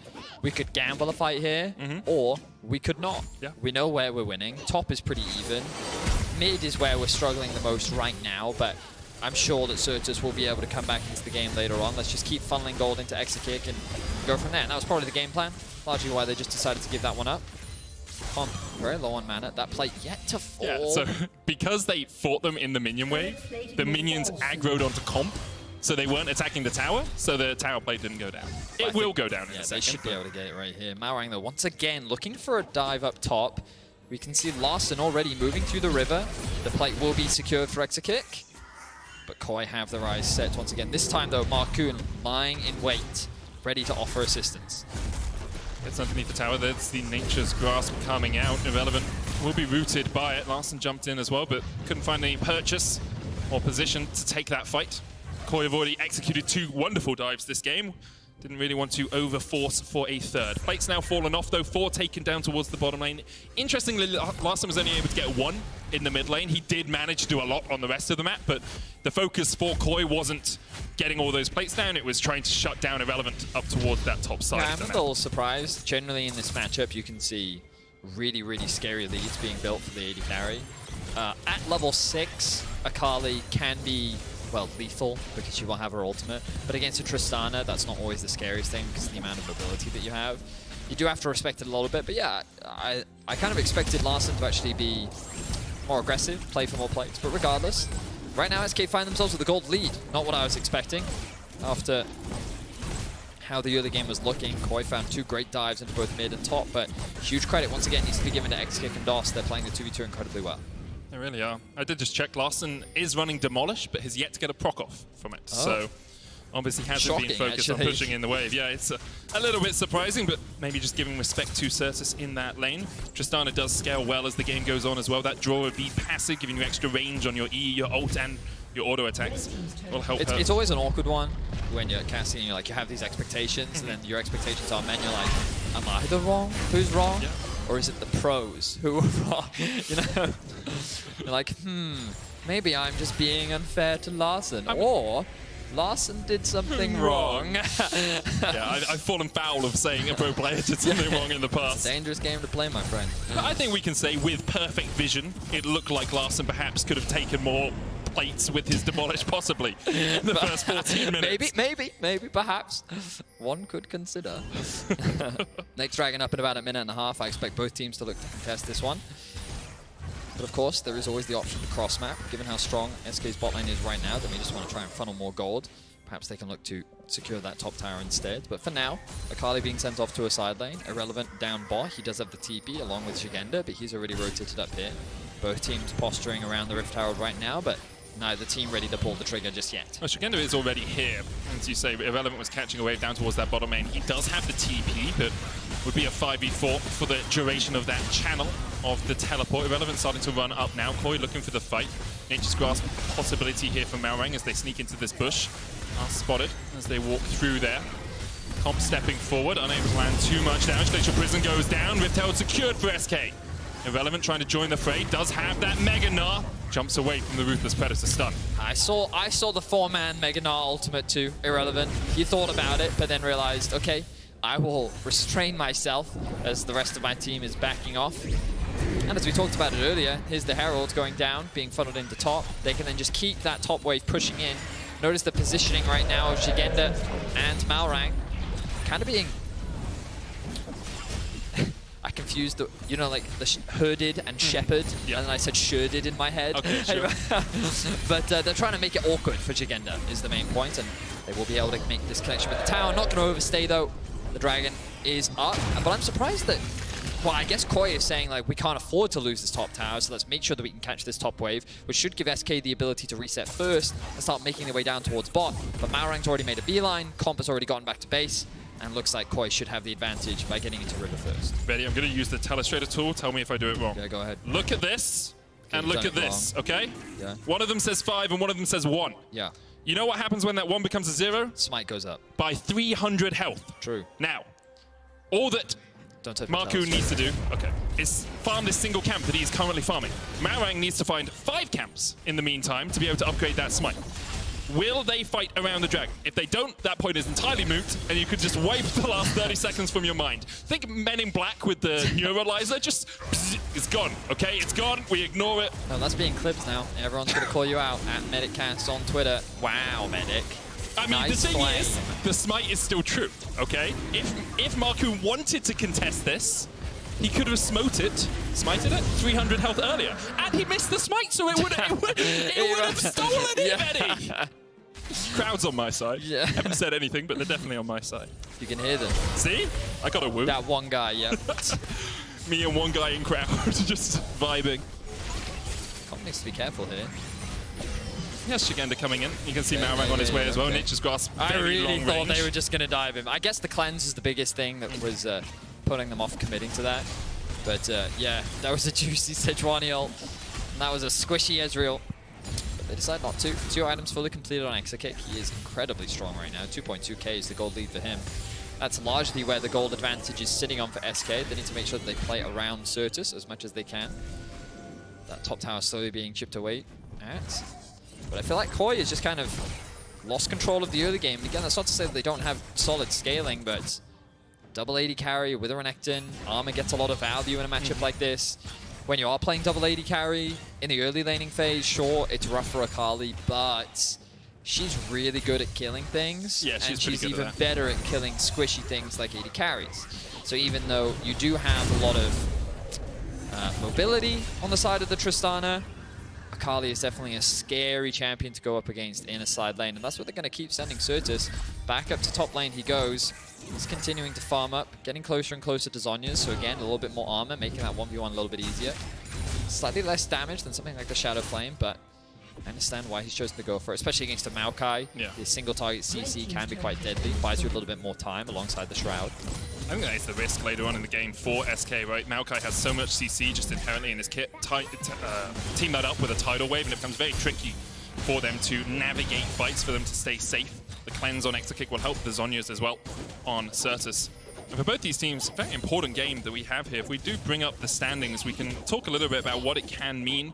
We said that 4 wins is likely to be a top 8 position. You might have to play a tiebreaker game because you can see XL and Astralis sitting at 1 and 5. If you can get, I will say, SK there says 4 and 2. They're actually only 3 and 2. That's right BDS now. that's 4 and 2. It's right BDS that are 4 and 2, whereas so BDS and SK should swap there. But very important game for both these teams. Koi obviously trying to come off their losing streak. They really want to get to that 4 wins, as do SK. And the sooner you can get there, the less stressful Sunday and Monday are of next week, right? Yeah, if SK win the next 2, you get to 5, you're golden. It's really important to remember that there's, after this, only 3 games left. Yep. Like, this is obviously your 4th game, but how crazy is that? If you are not in the if you are not in the top 8, so right now where Heretics is, XL and Astralis, they find themselves in 9th and 10th. If they do not win, well, any games next week, they're out. That's it. Yep. Winter Split is done. They will not progress any further. And for SK and BDS to be in the position that they're in, they've had a great start to the season. And this is why hitting the ground running is so important in our new format. And for Koi, it's not an easy week next week. You know, Vitality, G2, 2 teams right at the top of the league, and then Astralis to round it off. But that Astralis game might mean nothing. If you've lost those first 2, sure, you end up at 3 and 6. Good job. You're still very likely to be demoted. You can get through with 3 wins. There's a few scenarios in which that can happen, but very difficult to sneak your way into the top 8, as we do have another pause coming through. We do have a pause. Yeah. And after the next week, we do have best of 3s. Yep. Just to remind everyone, the split doesn't end. We just lose the bottom 2 teams. No, that's it. We decide top 8, Look, and then that's it. Guys, Done. casting is a hard life. 3 weeks at a time is all I can do. Okay, 9 days. Yeah. I don't even work all 9. I work like 6 of them. Just go on holiday. I go to Zanzibar. No, of course we are kidding. We will move into best of 3s, and then we will move into best of 5s. A slower game, though. 22 minutes in, 5 kills, Medic. So I'm going to try and lighten the energy. Okay, do it. Okay. Crowd, how are we all feeling? Yeah? Okay, I can feel it. But I want, like, have you all heard the song, If You're Happy and You Know It, Clap Your Hands? Ha ha ha! Okay, they do know this game. Yeah. Okay, so we're going to play a little bit of game, okay? If you love League of Legends, clap your hands. Okay, that was kind of mid. Understandably. Okay. Some of these guys have been playing solo queue before they No, got I know, here, so but let's not see good. what else we can find out. Okay, if you love LEC, just clap your hands.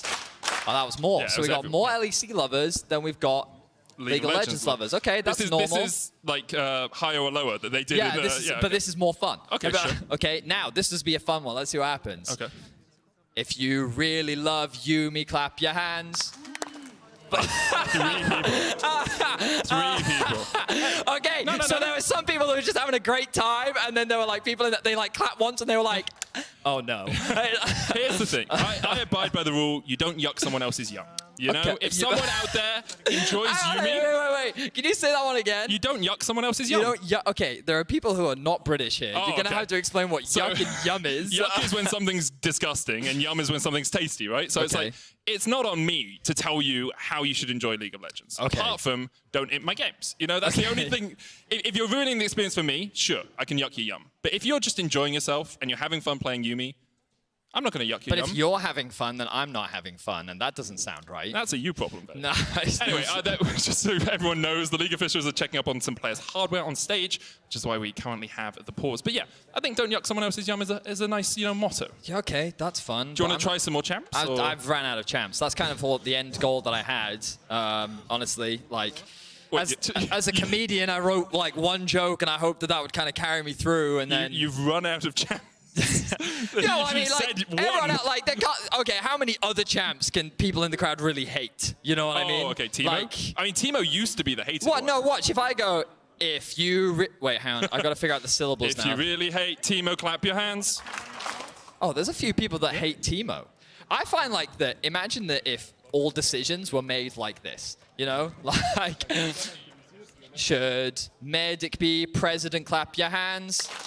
See? Done. Now you're president. Doesn't matter. But you're just president. The sample size is very low here. But now we've decided. You see what I mean? It's a quick, efficient method of making decisions. I get that. League officials are just replacing Larsen's monitor. There are many jokes that could be made around this. Like, name one of them. It's grayscale. I don't understand it. Where's the contrast gone? Okay. Except he hasn't died this game. True. Sad. Hey, do you want to hear my favorite joke at the moment? You ready? I think I know what your favorite joke is, Medic. I really hope you play along. Why don't you ask the audience? No, because it needs to be you, because I won't hear them if they respond. It's an answer-response thing. What if they clap? The clapping doesn't fit the joke, Betty. Please let me just tell the joke, because now I've picked it up. It's only going to get bigger. What's the joke? So I was reading a study recently, actually, that showed 1 in 10 people hears owl voices in their head. Really? And I think I know who it is in the caster team. Do you? Tell me. You could have let me have it. Well, have what? Yeah, but do you know who it is? It's you! You're the imposter! I found the traitor. You're an owl all along. Also, the crowd all shouted who. Betty was meant to reply with who. Yeah, thank you guys. You guys are better than he is at his job. So you could have just said who. Yeah, but I didn't know that was the joke. You're going to tell me? Yes, you did. I told it to you backstage. No, you didn't. Medic, I don't listen to you. You're going to tell me the Welsh joke now? No. Anyway. I'm really out of material here, Medic. What do we do? We could play... Oh, no, we can't. I was going to say we could play tic-tac-toe on the screen. But we don't have the telestrator on the screen right now, so... We don't. Yeah. What do people normally talk about in pauses, Medic? Stakes. Normally about the game, the stakes. Well, because the thing is, we kind of discussed the scaling, and both teams scale well. The Akali has assassination potential. Double AD carries good. There's CC on side core. Let's talk about bees. Yeah? Yeah. So I watched the video or the once. animal? No, the animal, bees. Okay. So you know how like there's this big movement where it's like protect the bees. Yeah, because they're going don't extinct. kill bees. Yeah. Turns out, right, that we've... If this is a big bees are coming to get you, like, the conglomerate behind the bees, the bee Illuminati, it's going to get you. It turns out that we're saving, that we need to protect all the bees. Yes. Yeah, so a lot of people are protecting like honeybees. Sure. But like bees, it turns out... Tons of them. Surprising. There's a bunch of different bees. There's bees that don't fly. Yeah. It's little crazy. ground bees. Yeah. And there's like all these different bees that are like, mainly it's to do with pollination, is what I learned. Yeah, bees are the main pollinator of plants. For like so many different things. And like a lot of farmers and agriculture heavily affected by the whole bee thing. Dying, yeah. So, lesson of the day, protect the bees. But all bees. Yeah. Not just the honey ones. Here's the thing. Most of our audience don't touch grass on a regular basis. So true. Unless these are indoor bees, then I think we're screwed. That's true. That's a great point. Yeah. Do you want to talk about worms then? There were no worms indoors. Yeah, actually, I used to have a worm farm. Yeah, no joke. Bro, I was growing up in Wales, okay? Listen, entertainment in Wales. Listen, yes, it was. The other thing was, did you have those little, like, things that you kept in a little water, and they were in, like, sachets, and then they grew? Sea monkeys. The sea monkeys, yes. Why were they sea monkeys? Still I don't to know. this They were day, just I like don't little know. plankton-esque. But it blew my mind that they came out of a packet, and I gave birth to life. You didn't give birth to them, Benny. And then I was god of the sea monkeys. I was king of the monkeys of the sea. You were Poseidon, were you? I was in this situation. Oh, thank God, we're back in the game. sea- Oh no, we're we've got a replay. We've got a replay. It's not game, guys. I understand. Let's the look back at some of the wondrous moments. We've only had 5 kills this game. These are the great dives from Koi in the early game. Stupendous, splendid, wondrous, and this is SK's bot lane. Playing really well. Outperforming Koi's bot lane. Yeah. Obviously, been together a long time, this SK bot lane. On They have, LDLC together. yes. Widely regarded as one of the best bot lanes in the ERLs last year. And they kill people in League of Legends. In game. I do like that tech of the Yuumi jumps off, tanks the tower, takes a tower shot, jumps back on. You she said loses the I aggro. like Yuumi in a sentence. No, I like the tech. Yeah, but the you technology. said the words I like and Yuumi all within one Sure, sentence, which has created some problems. So back to the Sea Monkeys. How many did you have? I didn't count them. I didn't name them. How did you not count on? I didn't come out name like them? a school teacher and was like, Anthony? Yes, okay, he's here. You were a terrible leader. Advienne, also here, excellent. Yeah, I had Charles. Okay. He was the largest sea monkey of them all. Yeah. I think I killed my sea monkeys pretty rapidly, I'll be honest. Not deliberately. No, I but kept mine alive As for the a god really of the long sea, time. I thought it was my right. What? When you kill people in game, Medic, that's very different. But yeah, growing up, I had a worm farm. You realize they I weren't had sea actual monkeys, right? They were little- I had 2 dogs. Okay. 3 dogs, actually. Nice. Yeah. I basically had a menagerie of wildlife in my home. Spiders, very common in Wales. I mean, I think they're very common all over the world. No, just Wales. I'm pretty sure. Yeah, just Wales. It's the sheep's wool, isn't it? It's They true. nestle. Yeah, exactly. Oh, sheep. That would be a scare. Actually, that's a monster that I need to see in a game. What? A sheep, but the wool is spider's webs. And it's just like this sheep that comes at you and like, oh, just pet the sheep. And then it's just like, spider. That would be. I saw this clip the other day of someone trying to kill a spider with a broom. Oh, we can shut up. We're going into League of Legends. We're going back in the game. Thank goodness. Great. Okay. Whew. Normally they toss to the analyst desk, but they just let us talk, didn't they? Yes, They just they let did. us talk. Wow. All right. Let's get back into this high octane game. Comp kills a ward. We see them posturing around. Do you the name top your side, wards? recalling. No, that would be ridiculous. They're not living things, Medic. If something has a soul, you have to name it. Okay? So you name your shoes.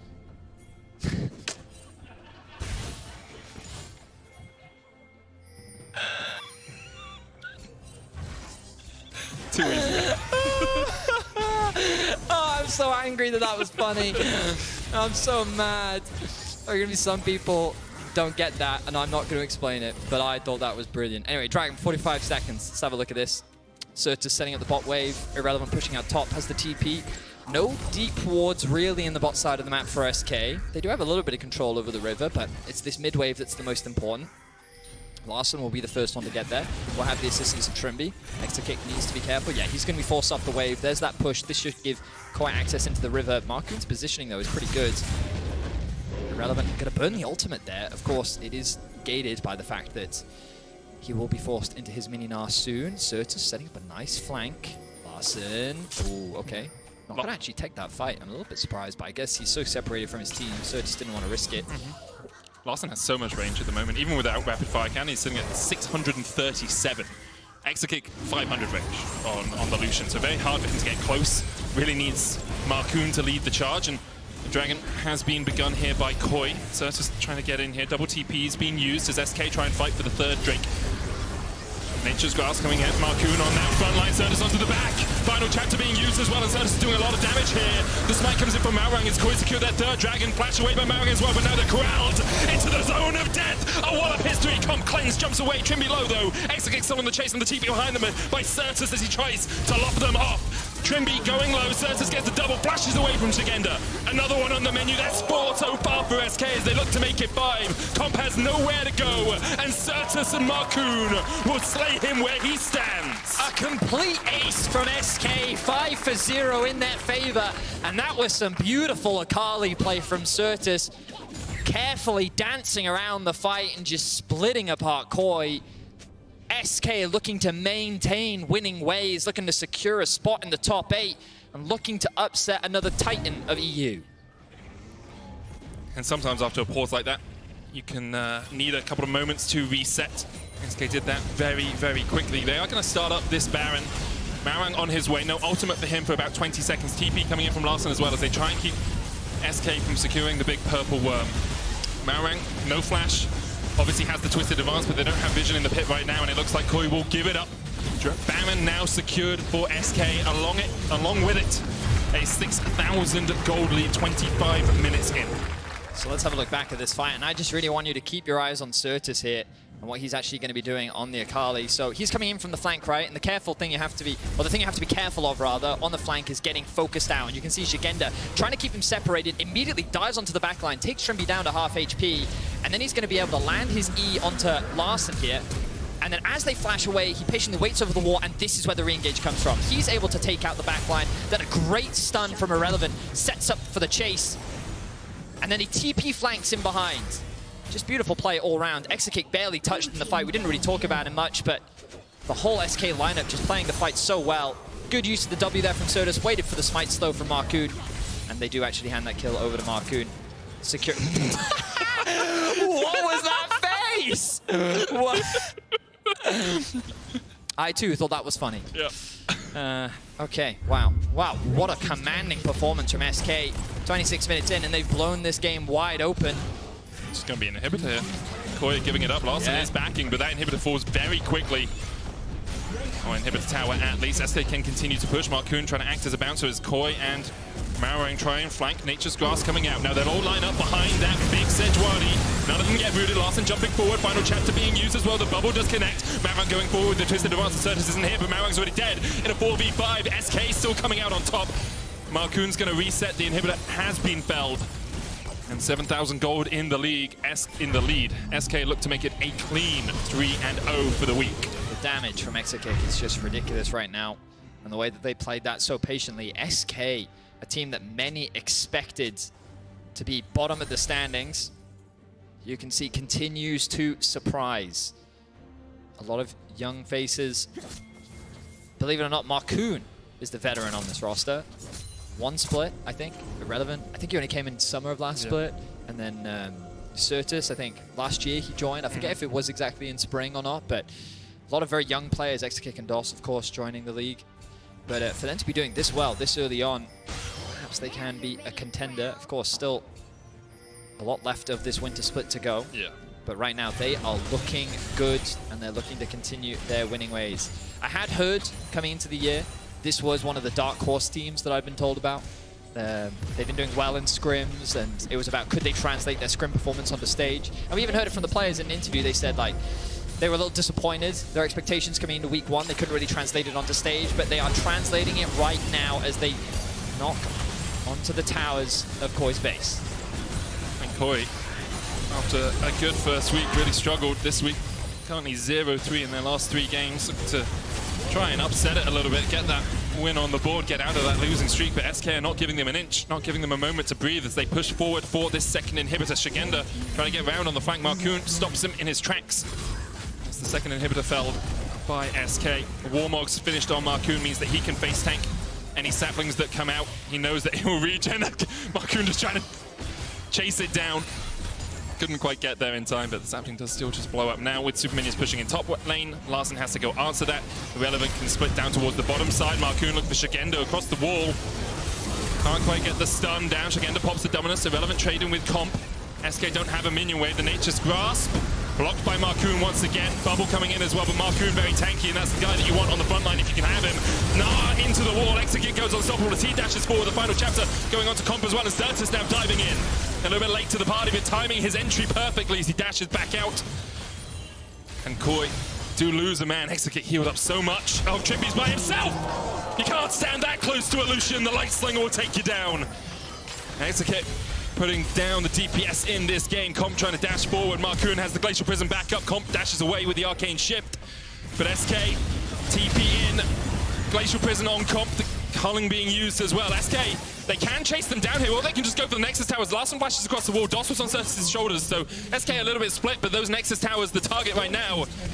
The second one will fall, and SK, after a disappointing start, have toppled Titans this weekend. Hysteria for them as they go 4-0, killing off Koi. A surprisingly dominant game from SK. Yeah, the start was slow, but so much of the credit needs to be given to their bot lane. The fact that they were just straight up outplaying Comp and Trimby, this was not something that I was expecting coming into this week. This duo, this team has leveled up coming into week 2, and they can be incredibly proud of their performance. Yeah. For the first time in a while, SK is looking like a contender, and they are challenging the top dogs. And now they join many other teams at 4 wins. It's been a long, long time since SK was a name that was really feared at the top of European League of Legends now. Ironically, Freddy 112 is probably the last time you remember SK contesting the top of the table, the coach of Rogue. But yeah, Koi. I wasn't going to bring that. But yeah, a bit of a fall from grace from Koi. They definitely have been struggling. Their losing streak continues as SK's extends. We'll have to see what this team can continue to do. There were question marks around could Markoon still impact the early game. Turns out that bot lane doesn't need those jungle ganks. It was just that initial setup looked promising, but these guys are more than capable of finding their own advantages. So huge props to them. They're setting themselves up beautifully for next week. Of course, we cannot confirm any teams have locked top 8 just yet. 5 wins will pretty much lock you. 5 wins does lock you. Oh, 5 wins we can will confirm lock that you. if you get to 5 wins, you are locked because both Astralis and Excel cannot reach 5 wins. So there you go. SK, 1 more win next week, and they've secured top 8. That they have. Your player of the game votes at LEC on Twitter are Markoon, Certus, and Exakick. I think it was a solid game from everyone. You know, Certus had that really good team fight around the Dragon. Markoon's early game was a little bit scuppered. It's got to be Exakick. I think for me. I would go Exakick. His bot lane performance was just incredible, and like we didn't talk about him as much in the team fights, but you could see his impact pretty consistently. His damage was incredible, and overall he had a great game. Huge props to SK, a team that I think very few expected to perform very well here in the winter split, but so far are absolutely dominating the top of the table. And next week they have Astralis, XL, and Fnatic to play, so it's possible that we see them not just sneaking in, not just sneaking in. Maybe they're like a second or third place team. Get yourselves a better seed. Based on their current performance, that could definitely be a 3-0 week for SK if they keep playing like they are. Well, we'll see if they can, and we'll hear from Certus if they can as well, who's standing by with trouble. Thank you very much, Medic, and congratulations, 3-0 weekend. You've taken down Vitality, G2, Koi, all in one weekend. How does this feel? It feels amazing to win games, especially after first week, 2 losses. Also, like last year, wasn't the best splits we had. We missed playoffs twice, and now the split is not over. We have still 1 more week, and I'm just gonna quote you from yesterday. Tristana, nah, don't think I'm gonna see it again. Anything on that matter? I mean, I still think this champ is bad. It's just I died in early game. It's the only window where I can die. It's like pre-6, because after that, he can't even match me on side lane. I can just jump on him and one-shot him. So I'm still not convinced of Tristana mid lane. So you'd allow anyone else to pick it into you? I mean, I don't know. I'm playing against it twice. It's a bit annoying, but yeah. Well, congrats on the full turnaround from week 1 to week 2. And we had a little chat backstage and we're talking about all the Zika champions that he's playing. Is he potentially somebody you were looking up to? Yes, especially last year during Worlds, but also during LCK Summer, where he wasn't really hyped up. I was looking into his gameplay, and I guess he plays the same champs, right? Sylas, Akali, Azir. I love these champs, and yeah. All right, let's zoom on a little bit from the picture and from the whole game. The mentality that you guys brought in week 2 has seemed to net you 3 victories over some really strong teams this week. Are you still carrying on with the, it's just a scream, guys, just get on stage and laugh at it?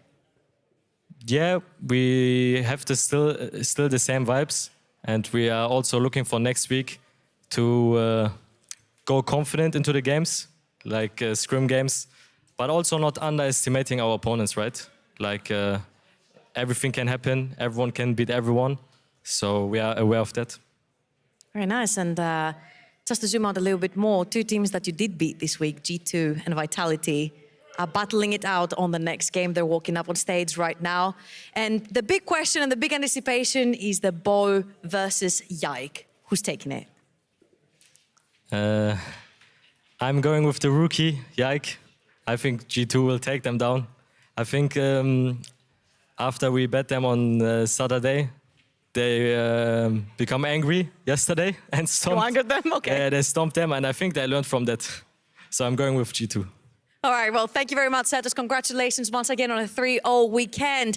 And we're moving on to Game 4 straight after this break. Don't go anywhere.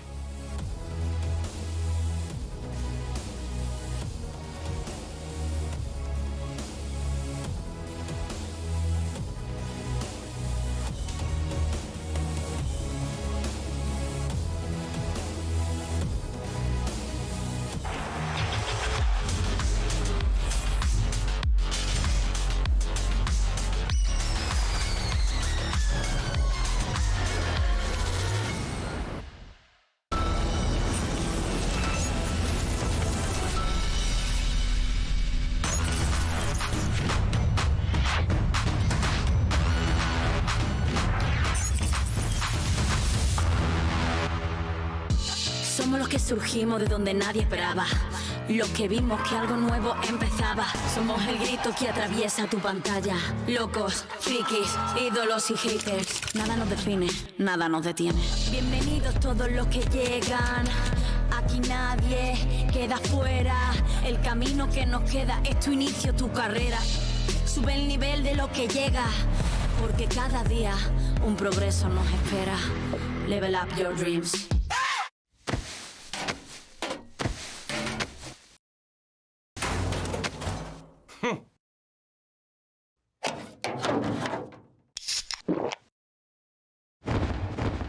Red Bull gives you wings.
It is time for the matchup we've all been waiting for between two of our top teams, G2 Esports and Team Vitality.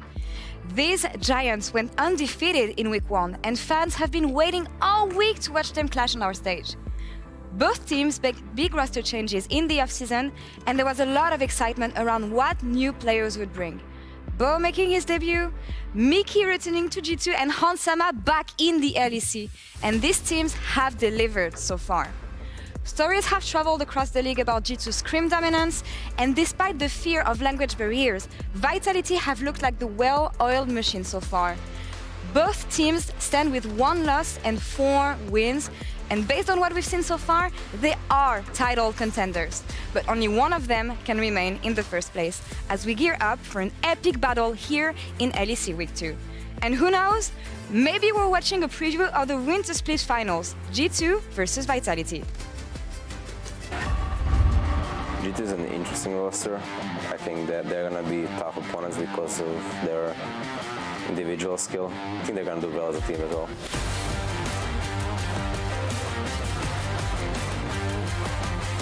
Bo going in, he flash predicts the dash from Kazi.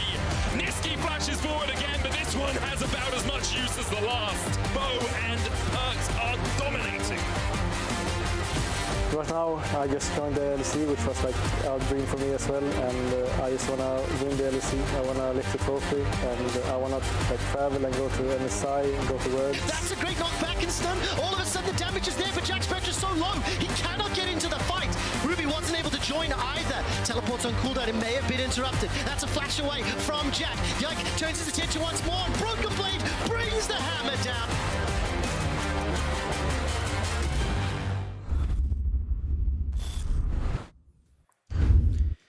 The stage has been set and the hype is real. We're just minutes away from the anticipated battle between G2 and Vitality. We're gonna look at why these teams are so terrifying to face, their strengths, and how their different lane matchup will go now that they finally face off in the Winter Split. So without further ado, Yamato, what is so fearful about G2 at the moment? Honestly, I think the easiest place to start is just where the Draven axes are swinging. I think the bottom side, Hansam and Mickey, in terms of what they've shown, in terms of play, the champion depth, and how their pressure connects to the rest of the game is just such a scary factor because what they play makes them such an outlier in the league. It's also just the fact that I feel like whenever we do see them play towards the bot side, they get a lot of the resources, but also individually against the other bot laners, they are the one that takes charge. And already from the first wave, I think just going off with Hansama and Mickey, there's a big outlier in terms of who they're facing up against. Because Neon and Kaiser was an anticipated bot lane coming into this split. Neon had a lot of hype after what he achieved on Misfits, and I think he had a lot of expectations. But so far, I feel like he hasn't really been able to meet them fully just yet. I think the main thing, right, with the contrast between these bot lanes is that I feel like Hansam and Mickey are a lot more complete. We've seen the dives, they are so precise and they're doing so well in those moments. But if you look at the opposite side, I feel like Neon and Kaiser are kind of role players. Neon is the type of player that can play a lot of different champions and always bust out damage later on in the games. This is what we've seen. And Kaiser is the type of player that really likes to connect with his jungler. The strongest Kaiser I've seen was the one that was winning championships together with Elioya when they were always connecting. And now in this current meta, you're kind of forced to face the fact that you need to be strong in the lane phase, and that's where I feel like Vitality's bot lane has been disappointing. The main game that stands out to me is just them playing Caitlyn Lux into Astralis and level 1 already throwing the lane completely. And that is where that precision is so important in terms of what you get out of your lane matchups. 100%. I mean, they're not the only bot lane we've seen kind of struggle to adapt to how the bot lane meta has shaped up. But either way, they are on a top team, and we have also seen stellar things from them. But when we are talking about the most stellar things from Vitality in general, I feel like we're not looking at the bot side. I feel like we have to look up towards the top 100%. Side of the map, and we're looking at Bo and Photon really, because those have been the outliers. And I'm looking at Bo specifically as well, because I'm not looking to him to play champions like Maokai and Photon to play the likes of Ornn. I'm looking to see them take charge on the Casantes, the Jax, or the Graves as well, as we've seen from Bo too. No, for sure. I think that in terms of, the deeper games that Vitality has gone through, I just remember moments where Photon was popping off with Jax. You had, of course, Bo popping up with Graves. I remember also Photon on his Gnar, just kind of solving later deep game states in terms of how they can kind of, bank on that later on in the game. And that was the main contrast for me when it comes to Vitality's approach coming into this weekend. I think almost, for me, it felt like almost there was a hint of kind of underestimating some of the opponents that were lower in the standings. Of course, I am kind of surprised with the performance of SK as an example. Yes. But going with that approach, the safe approach of going scaling and then being able to win later on in the game is something that definitely is not going to work against the G2 that just puts the knife to your throat already from level 1. Yeah, and I think even more so because we've already heard multiple players talk about this, but it is the fact that G2 has the strongest laners in the league. And if you just fight them from a pure laning phase perspective, especially in bot and mid and even topside as well, it just comes to a point where you're going to fall behind. For sure. The only time we've seen G2 struggle was when all lanes was pushed on the tower due to kind of draft disadvantage. But I feel like if you come into a game where they get even draft advantage, they get to play the lane that you want, you need something to disrupt these laners. You can't just play traditional league. You need to find mistakes that you can punish. And I feel like some of that has to come from Bo as well. For sure. I think in terms of, that disruptive nature, trying to disrupt that plan of setting up dives, it usually comes from very unorthodox ganks. On this replay, we saw this moment where Mad Lions had this very nice plan to invade, of course, the blue side jungle. They pushed out Bo, and they felt this safety around mid lane that Bo is going to be pushed out and base, and then he finds this very, very clever gank angle on Niski. And then there was also that moment, of course, the moment on the level 2 against Graves. I think that's coming up after this replay. Just finding these moments that are going to kind of break the plan of the opposition is so important. And this example is just the one that I was talking about. Exactly, because here you're in a lane where this could be the G2 lane, right? Could be Hans and Mickey, who's pushing up, they're winning the 1v1, and all of a sudden, here's the disruption we're talking about. Here is what changed what the fundamental lane would go like, and that's that outlier you throw in there with Bo. I think there's no doubt in my mind that both these junglers are two of the most talked about junglers we have. Yike has been incredible when he's been performing, but it can't be stated that it is easier to play, and not to take any credit away from Yike because he has been having an amazing debut, but it is easier to play when you have the best laners as well. It is easier when you play for the leeway where, despite Bo playing the Graves, I feel like he's been more, sometimes even facilitating, and that's been, like, honestly what's so incredible about watching him play too. For sure. I think the main thing as well, right, with what Bo has done is that now everyone knows. So in terms of preparation, in terms of wards that you can place and working around this is so important. And I look at G2's playstyle in terms of how they really ram their fist down your throat down bottom side. Everyone knows this is coming, but the level of precision and how well they move around the timings of their bottom dives is something that I've seen, from the best teams globally. The teams that play the best League of Legends right now are the ones that really push hard in the early game. We have our T1s, we have our D+, we're waiting for the LPL to start, but G2 is doing that same approach. Really hard in the early game, pressuring through bottom side, and really, just snowballing the game out of complete control. Yeah, and even then, like, when we've seen Vitality try to be the kind of team-fighting team, I think they've had greater team fights when they didn't necessarily draft a team fight composition. Like when they've been on Champion, where it's not always been about the high communication we see from Vitality. It's been about the raw skill that comes through this simple communication, and that's the beauty of it as well. I remember specifically again, this team fight they had against Fnatic, where they had to fight their way back. And it's on champions like Jax, it's on champions like the Graves as well, where it looks bad in the beginning, but this is where the individual raw skills comes across as well. Yeah, the trickiest thing for Vitality, of course, is how are they going to put themselves in positions where they can mechanically challenge the opposition? Because I think that's where Photon and Bo are so strong. This sequence is just gorgeous, obviously off of the back of a lot of Fnatic mistakes, but being able to capitalize on that, of course, requires a very keen eye on what's going on in the fighting sequences. And I think just in general, despite our conversations today, right now we do feel that G2 is coming in as the favorites today, just due to the fact, as we said, strong laners, when they win hard and they win fast. So there is this pressure on Vitality to try and get back into the game by finding these small moments and the key points that you're talking about as well. And then for contractual reasons, we are the LEC. We have to say that Perks is, of course, playing up against Caps. But without further ado, Minimato is going to join the analyst desk and continue the topic. Caps against Perks is just such a legendary matchup. I've never seen it before. It always delivers, and I was just watching them backstage, and they had like G2 2019 reunion. Wonder was there, the whole team was there.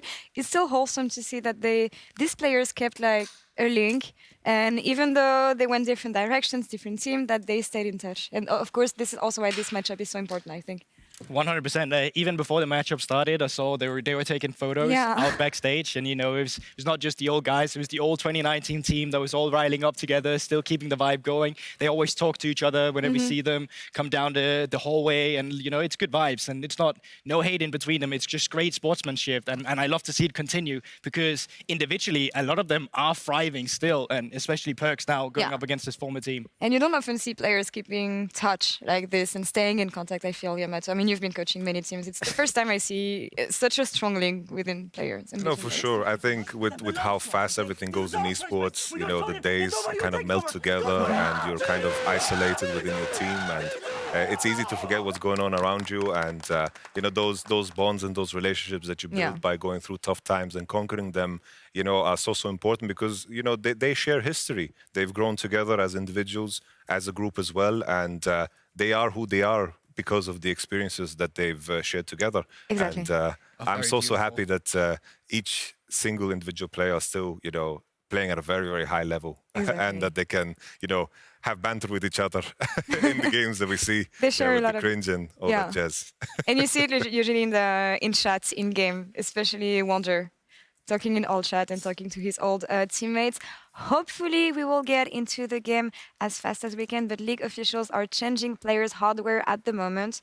Should be really fast, but there's a lot of stuff to say about this game nonetheless, especially when you look at the week G2 had. It feels like either they giga stomp everyone or they get smashed the other way, but there's no in between with this team. I feel like Pride was the prejudice of both these teams as well coming into it. I think yesterday for Vitality, the Tristana blind pick felt very random and kind of halted them as well. And I think you saw that in the mid to late game as well with the team fighting when enemies had Syndra to play around with. So a little bit of disrespect, but nonetheless, as the G2 management was saying, hey, they win 80% of their scrims, and with 9 games coming through here, you're bound to drop one of the games. And not to take any credit away from SK either. They've of course been playing amazing, but none of our teams are perfect. And I think that's just the point that I'm trying to make. We will see stumbles. And I think it's greater to see the stumbles, especially in the regular season, before you go into the best of 3 stage 2. So yeah, I'm super excited to see them. Something that I wanted to highlight as well was just in terms of the format and preparing for best of ones against opposition. I feel like G2 is kind of the southpaw of the league of fighters that fight with right hand. If I look at Vitality in terms of what they've played, they've had that Graves game for Bo, but mostly he's been playing very standard champions. He played the Vi, he played the Maokai, the Sejuani, and generally speaking, Vitality are kind of keeping a frame that is kind of expected. And if you think about G2, on the other hand, preparing against them is so awkward. It is. They might decide to drop a Zac on your forehead. They have the Draven preparation into a lot of the champions, but at the same time play a lot of the meta stuff too. In terms of preparation, I'm kind of hoping that Vitality have cooked up something very special for this match, because I'm assuming these teams have also scrimmed against each other. Talking about weird picks, I know that Yike tweeted earlier, should I play Kha'Zix or should I play Kiana? I mean, I think the answer is obvious as to which champion I want to see on the Rift today. But is it likely that we see any of these 2 champions, GB? I mean, I think no. I think it's just baiting. We had a great debate earlier, and I think this would for sure be a bait coming through from Yike with his statement too. But if you haven't watched Yike, of course, now you're super hyped about him. But back in the ERLs, he was very known for bringing out pocket picks. And one of his pocket picks was the Kha'Zix. And it was one of the reasons I was so excited initially to see him on a team like G2, because they are the team that allows you to play the Zac. They are the team that allows you to experiment. And I would love to see a Kha'Zix come out today, although I don't think we will. And talking a bit more about Yike, you were mentioning ERL. I was lucky to see him perform within LDLC OL last year, and he was already a shiny player, but he was more on the quiet side. And I was lucky enough to spend some time with G2 and see how they train together. And the role that he's taken on this team, how vocal he is, and how he's leading the whole team, basically, whether it's in reviews or in game, basically. I'm amazed to see such a young player and a rookie taking on such a big role, especially when you think about G2 being such a big organization. No, for sure. I think also, like, my impression first is, like, if you look at this team, you have the veteranship of Caps and Mickey, but looking at a lot of their voice comms, Mickey and Caps are just vibing. They're performing mechanically, and a lot of the voices are covered by the other players on the team. And I think that's a positive thing. I think in a lot of cases you have players saying way too much, and if what's needs to be said has been said, you can just take a step back and trust in your teammates, which is a very strong asset so early in the season. And it's such a mismatch, or not mismatch, but contrast rather to what Vitality is at the moment, right? Because it's the team with very simple conversation. We've heard Neon talk about it. We heard the others talking about it as well. Like, we have communications, we're talking, but it's at a very basic level. And it's so incredible that a team like Vitality is performing to the extent that they currently is, when that's the baseline that you currently have, that you're also fighting with. So I think big contrast in terms of how it works behind the scenes too, but still nonetheless so impressive by Vitality. And it makes you wonder how different of a beast Vitality is going to be in the later stages of the year when communication becomes something more stable maybe for the team. No, for sure. I think communication is such an interesting topic because, like, in my experience, there's some teams that would play better if they didn't communicate. What does that mean? Let me explore this conversation. Solo queue, okay. Sometimes you're in situations where you overdo it, and sometimes it causes overcomplications, when in reality, what needs to be said is, I'm basing, I need to base on this goal, I want to play on this wave. And sometimes in an attempt to enforce your ideas and to really connect with your teammates, sometimes you can forget the basics that you know in playing the game. And I think sometimes we see those matches that look very rough on both sides, when you have teams kind of being all over the place, they're engaging here and there. And that could be like a situation where there's too much communication, and you can have a situation where these players in solo queue would perform so much better. And all things considered, that it feels so strange to me that we've only been in 2 weeks of the LEC. Yeah. It feels like it's been a lot longer, especially with some of the level of play we've seen so far, especially, out of the gate. Usually we have this conversation about, these late game compositions, people are playing it simple and safe, and these drawn out games. But I feel like teams are really working in a way, especially Vitality and G2, in a way to establish an identity that will last, instead of just finding cheap wins here and there. Exactly, because like, how long can you call it a honeymoon as well? Because that is a factor in the beginning as well, but there's just something about it where you feel like there is a certain trust that this will continue, especially when you know what, for example, the issues are with Vitality, which is something that will only improve when you build upon it over time, the communication, right? And for G2 as well, which is like, this is barely G2. Caps was the only one together with BB who stayed on that team, coming in with the new rosters as well. And we've seen new rosters in our league when they bring in new personalities, and we've seen how some of them don't work, but G2 is the kind of team, they're already vibing, all right? And when this is what we see from the get-go, you can only think towards the end of the year that, you know what, it's going to be a pleasure. I mean, we talked about this, I think it was unironically during the first pre-show this week. This may be the MSI finals in a way, if you're lucky. SKBDS? If you performs well. SKBDS, yeah. No, this one. Oh, this one. Yeah, sure. These guys are pretty good too, I guess. But focusing on these two teams, I think, if I'm not mistaken, whoever wins here would be the first team to lock in group stage. And I want to take a look at the standings here real quick, because that's that's a discussion we had with players yesterday on stage. Do you think the standings reflects what we had in mind and what we would expect coming into this season? No.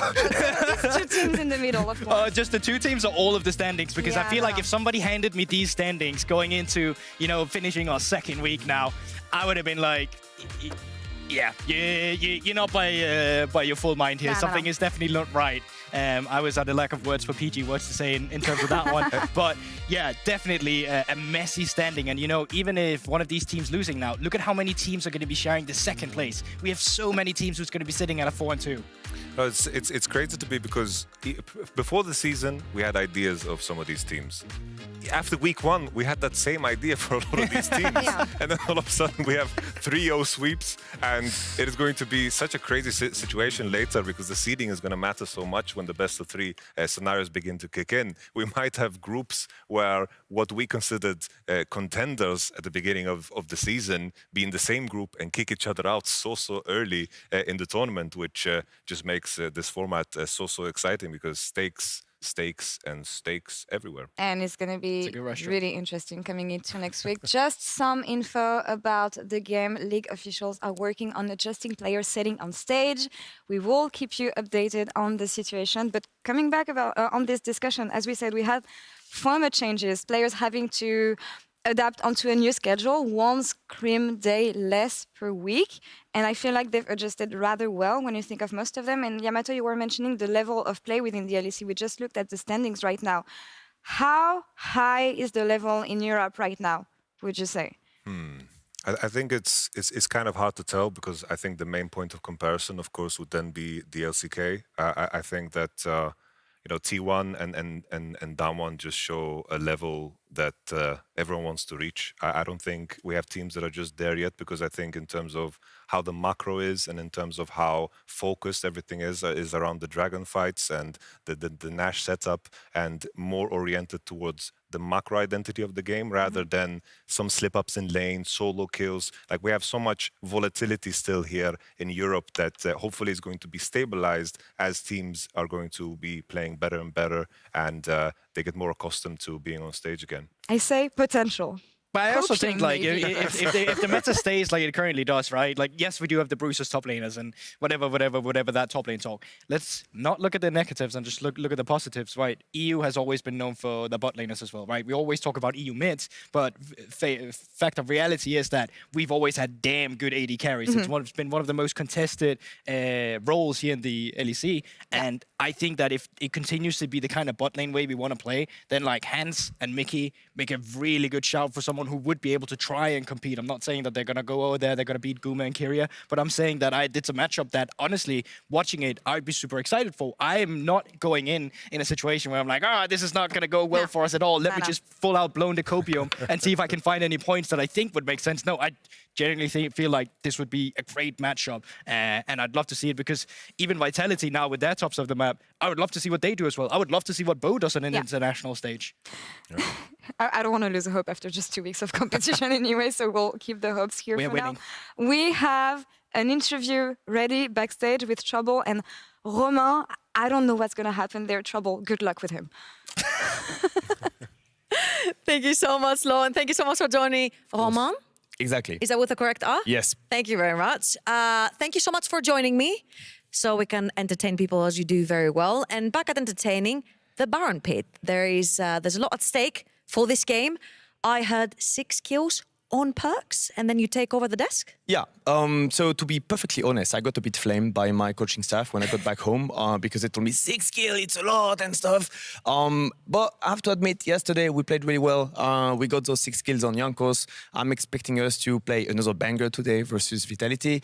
Are we going to be able to kill perks 6 times? I don't know. Let's see about it. I hope the Barons are going to be merciful if we still win, but do not kill him 6 times, because I believe from a content and entertainment perspective, it will be amazing to get all the boys on the analyst desk. You know, you can always negotiate. That's what the Baron Pit is I'm about. down. It's counter offer on counter offer. So if you do end up winning, maybe you can still take over desk.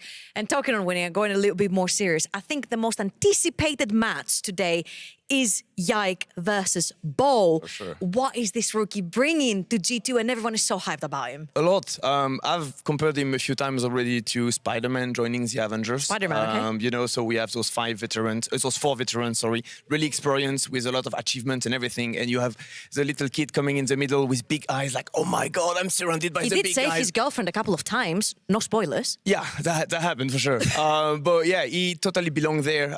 He's an extremely great human, a lot of friends to work with, really, really skilled in games, plays a lot of things. So yeah, I think today is going to be a banger. All right. Thank you very much, Roman, for your input. And we're going to spiderweb our way to the desk because we're ready for the game. And we are here, ready for the game. Cadril has opted to start it now. If there are any more delays, at Cadril, start the game on Twitter. Thanks, buddy. But yeah, we're about ready. I see all the players in the lobby, a lot of pre-game banter, bit of trolling from either side. I mean, it's the battle to see who's second best in the league, isn't it? After SK. After SK, because I mean, SK beat both these teams this week. This weekend, yeah. Literally, both these teams were slated to go 5-0 to give us that epic clash. for the 6-0 run, but both of them lost to SK.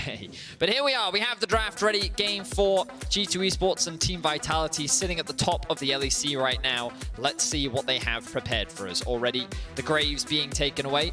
Both Bo and Yike known for this champion. The Draven respect ban being thrown towards Hans Summer. Yeah, no real surprises there. Draven for Hans Summer has just been such a game changer for G2 so far. Graves and Sivir taken away. I agree with the desk that bot lane is definitely going to be a key focus for Vitality. They need to try and find a way to shore up Neon and Kaiser versus the pressure that Hans Summer and Mickey have been putting down. And by banning out the Kalista and maybe even something like the Heimerdinger, that will help them just a little bit. G2, though, with their final ban, will remove Jax from the pool. And now Vitality. Is it Yuumi? Is it Heimer? Is it Ashe? Okay, is it so Caitlyn?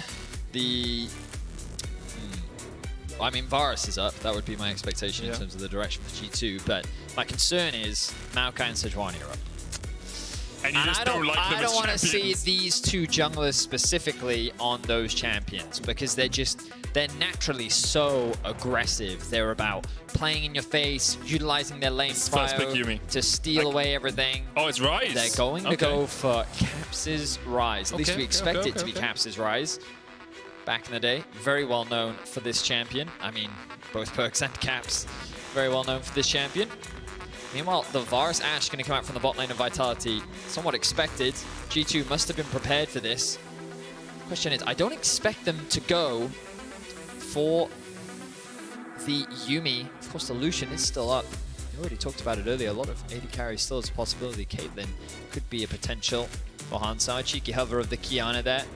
Those that have been following him on social media, Yike has been teasing, bringing this one out. It looks like it's going to be Lucian Nami down towards the bottom side for G2. Very heavy pressure bot lane. Really spikes after Lucian can get 1 or 2 items. Not as powerful as it used to be in the early game because the electrocute Nami changes mean you can't get that proc off as often, but still a lane dominant lane if you know how to play it properly. Very mobile, especially into a bot lane that doesn't have much mobility. This is where we now see if Vitality will go for mid or jungle. My expectation is jungle. Nice. We're going to see Bo on something that has a lot of agency. Love watching Bo's Vi. We got to see a bit of a masterclass between him and Perks. Their Azir Vi combo against Mad Lions. It was flawless. Able to shut down that early game that Mad tried to set up, and they were able to convert it into a very important win. And we'll get to see Bo back on the champion. So now, mid lane ban should come through from G2. Wouldn't be surprised to see a Syndra taken off the pool. For Vitality, they can look to limit the jungle pool now. Viego going to be removed away from Yike. The problem is, we know that Yike is more than happy to play a bunch of different stuff. So what direction will they go? Will they consider removing the Bel'Veth? Will they instead consider removing something like the Kindred? Or will they even choose to remove something like the Maokai? Are they scared about that big utility champion? So far, we haven't seen Yike on something like that. But that doesn't... I very much expect him to still be able to play it. I actually think this is the sort of game where Yike is likely to go towards something a bit more utility, a bit more gank-orientated, not pure farming like the Graves or the Viego, because you don't have as much push in this bot lane as they have had in previous games. Ashe Varus can match the push that comes out of Lucian Nami. Yes, they can be harassed, and if they lose trades, obviously then the pressure swings in favor of G2, but generally Ashe and Varus should be able to hold that Lucian Nami at bay, which means that G2 then can't have their jungler invading all the time because you don't have the bot lane to back you up as quickly. There is the Maokai ban by Vitality. Syndra and Azir removed by G2, so Perks will have to fall away from the Ryze Azir matchup that we've seen a couple of times. Cassio is something we do sometimes see into the Ryze, an old school counter. We'll see where Vitality decide to go. Perks will be forced to bring something different out this time round. So far, No, he could still go Trist. Well, Let's play that one. But I'd be very surprised if he went Trist. You did mention the Cassio earlier, and he's going to lock that one in. Good prediction there. Thanks. Yeah, I'll take that one. That one felt okay. You can have that one. It's an old school counter to Ryze, and mainly because of the range. Ryze doesn't have the longest range. Cassio's Q can basically just bully out the Ryze, especially in early laning phase, and often phase rush was the go-to in this matchup, and you could basically just chase down the Ryze.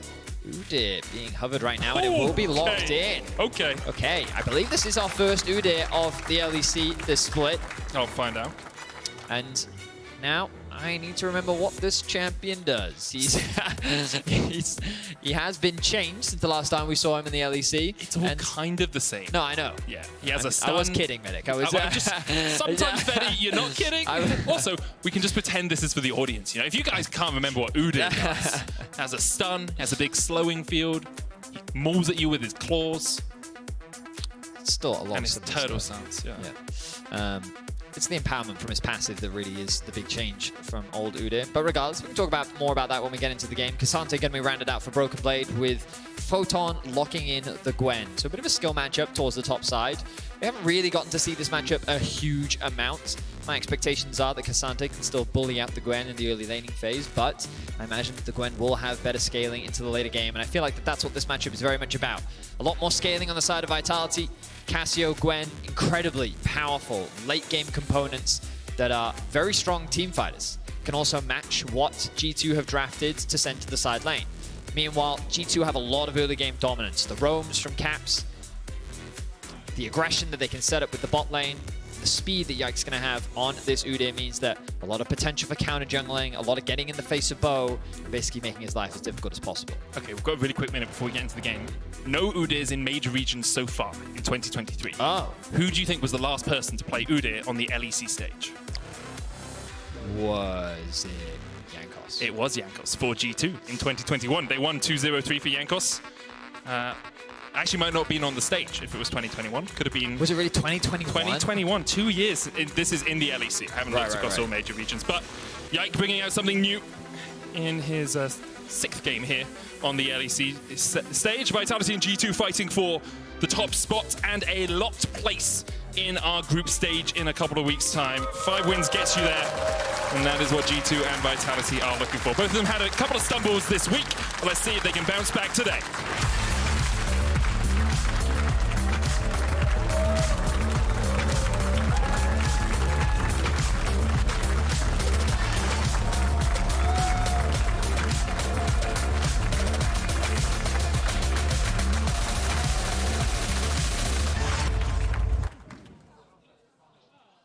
We are into the game, guys. Trust me. We're going to get there in a second. It's coming. It's on its way. There's no pause. It'll be there in a moment. Here it comes. Be on tenterhooks. Edge of your seat. Here we go. The game! Let's go. So. Very, very, very. Do you want to know something I see a lot in my solo queue games? Depression, sadness. That's more of a sensation after the game. I don't see it in the game. I see. Prowler's Claw Udyr. Oh, yeah. Do you want to know something we shouldn't see in this game? Because it's technically just the worst build. Prowler's Claw Udyr. Demonic Embrace is the way to go on Udyr. And does so much more damage, gives you so much more control. I expect that's where Yike will go with this build. But I mean, I'm just going to follow Yike. It's one of those things where when you have new champions that you don't get to see very often, I prefer not to predict and set expectations because pros tend to do their own thing. So let's just kind of follow along, see what he does. In fact, we can have a look. Hang on a second. Have a look at this. Kaiser and Neon already off to a very strong start. Double AD carries just beating down onto Hansama. Going to force him back immediately. The heal already come through for Mickey, but really great play from the Vitality bot lane. Going toe-to-toe with Hans and Mickey already. how do you trade into double Halo Blades, double AD carry at level 1? If they ever get the drop on you and you don't get a stun, you don't CC them, they literally just walk at you and auto-attack you. And with Ashe having the slow there as well, this is why in draft I was saying this G2 bot lane does not have the pressure in the lane that they've had in previous matchups. True. Just walk at him! Well. Just walk at him! Menacingly! The Hail of Blades is doing so much work. The heal was already popped by Mickey. This is the type of situation you want to put G2's bot lane in. They've been such a dominant force in the LEC so far. Trying to limit their impact. It's definitely a great way to go. Remember though that if those flashes get burnt, a single gank from Yike can very quickly turn the tides in that bot lane. Very low in mobility for Neon and Kaiser. So a single blunder rather would mean a lot. I see both junglers pathing towards the bot side of the map. Caps with the early push, kind of expected. As Perks won't really have the mana to trade. So I'm keeping my eyes now. Junglers making their way, I was going to say making their way downtown. Yeah. But with that ward in the tri-bush, it's going to be difficult for Yike to gank. But at the very least, he can look to alleviate some of the pressure. Pings are coming down from Perks, because he did drop that ward down into that bot brush rather than around the entrance to the river. I think Yike being here is more just to save from a possible dive that Bo could do. He is working his way down here as well. Yeah, Yike just wants to cover it. You can see how quick Udyr's clear speed is, by the way. Yike has only just finished his blue buff, and Udyr's been waiting in this bush for like 8-10 seconds. Now we'll back away. Bo will get the bot side Scuttle Crab, and the bot lane for Vitality well in the lead, about 10 CS up Doran's ring for Hans Summer as well, just trying for a little bit more damage from his spells rather than the auto attack damage, because you're not going to get too many light slingers off in this lane. Also, the extra mana makes it a little bit easier for you to farm from range. If you need that Ardent Blaze, his W. That's just what he's going to try and do here. Already a plate, though, for the Vitality bot lane, and considering they were a point of weakness, or have been brought up as a point of weakness for Vitality, Neon and Kaiser off to a very strong start. They certainly are. We can see, once again, both junglers doing what they often do, moving into the enemy's Raptors, getting a bit of information, and we can see that pretty much split across the board. Gonna have seen how this works. Yes, it does. Small circle. You can see these wards littered throughout the bot side. Meanwhile, on the top side of the map, you can see the same thing being done pretty much here and over here as well. So just that exchange, really good awareness from both junglers, just to get that extra bit of information as to what they're up to. And you can even see the ping coming down onto that top blue buff as more information. It's all about making sure that you keep track of what these junglers are doing.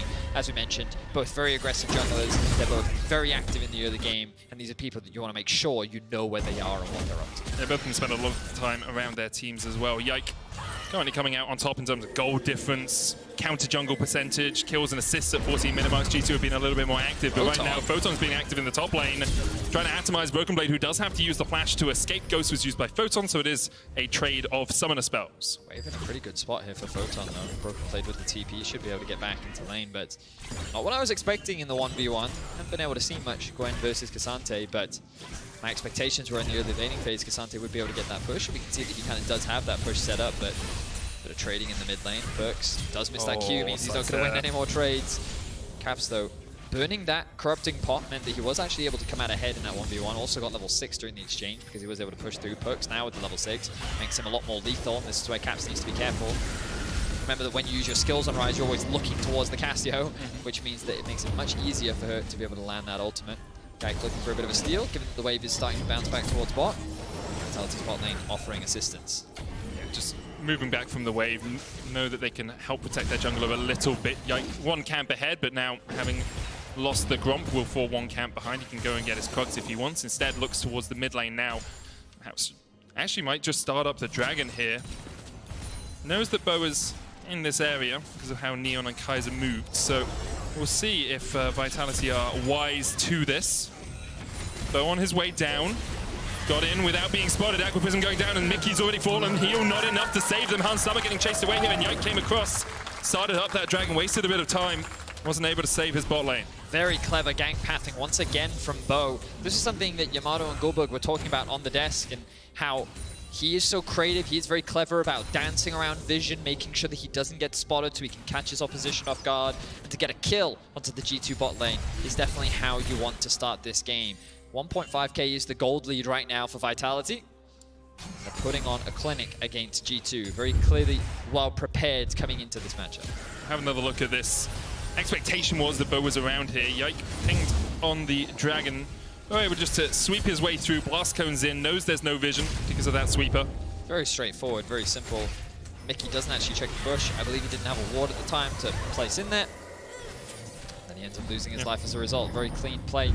Not much really expended on the side of Vitality outside the heal. And sometimes you can do that as a support, just to fake ward.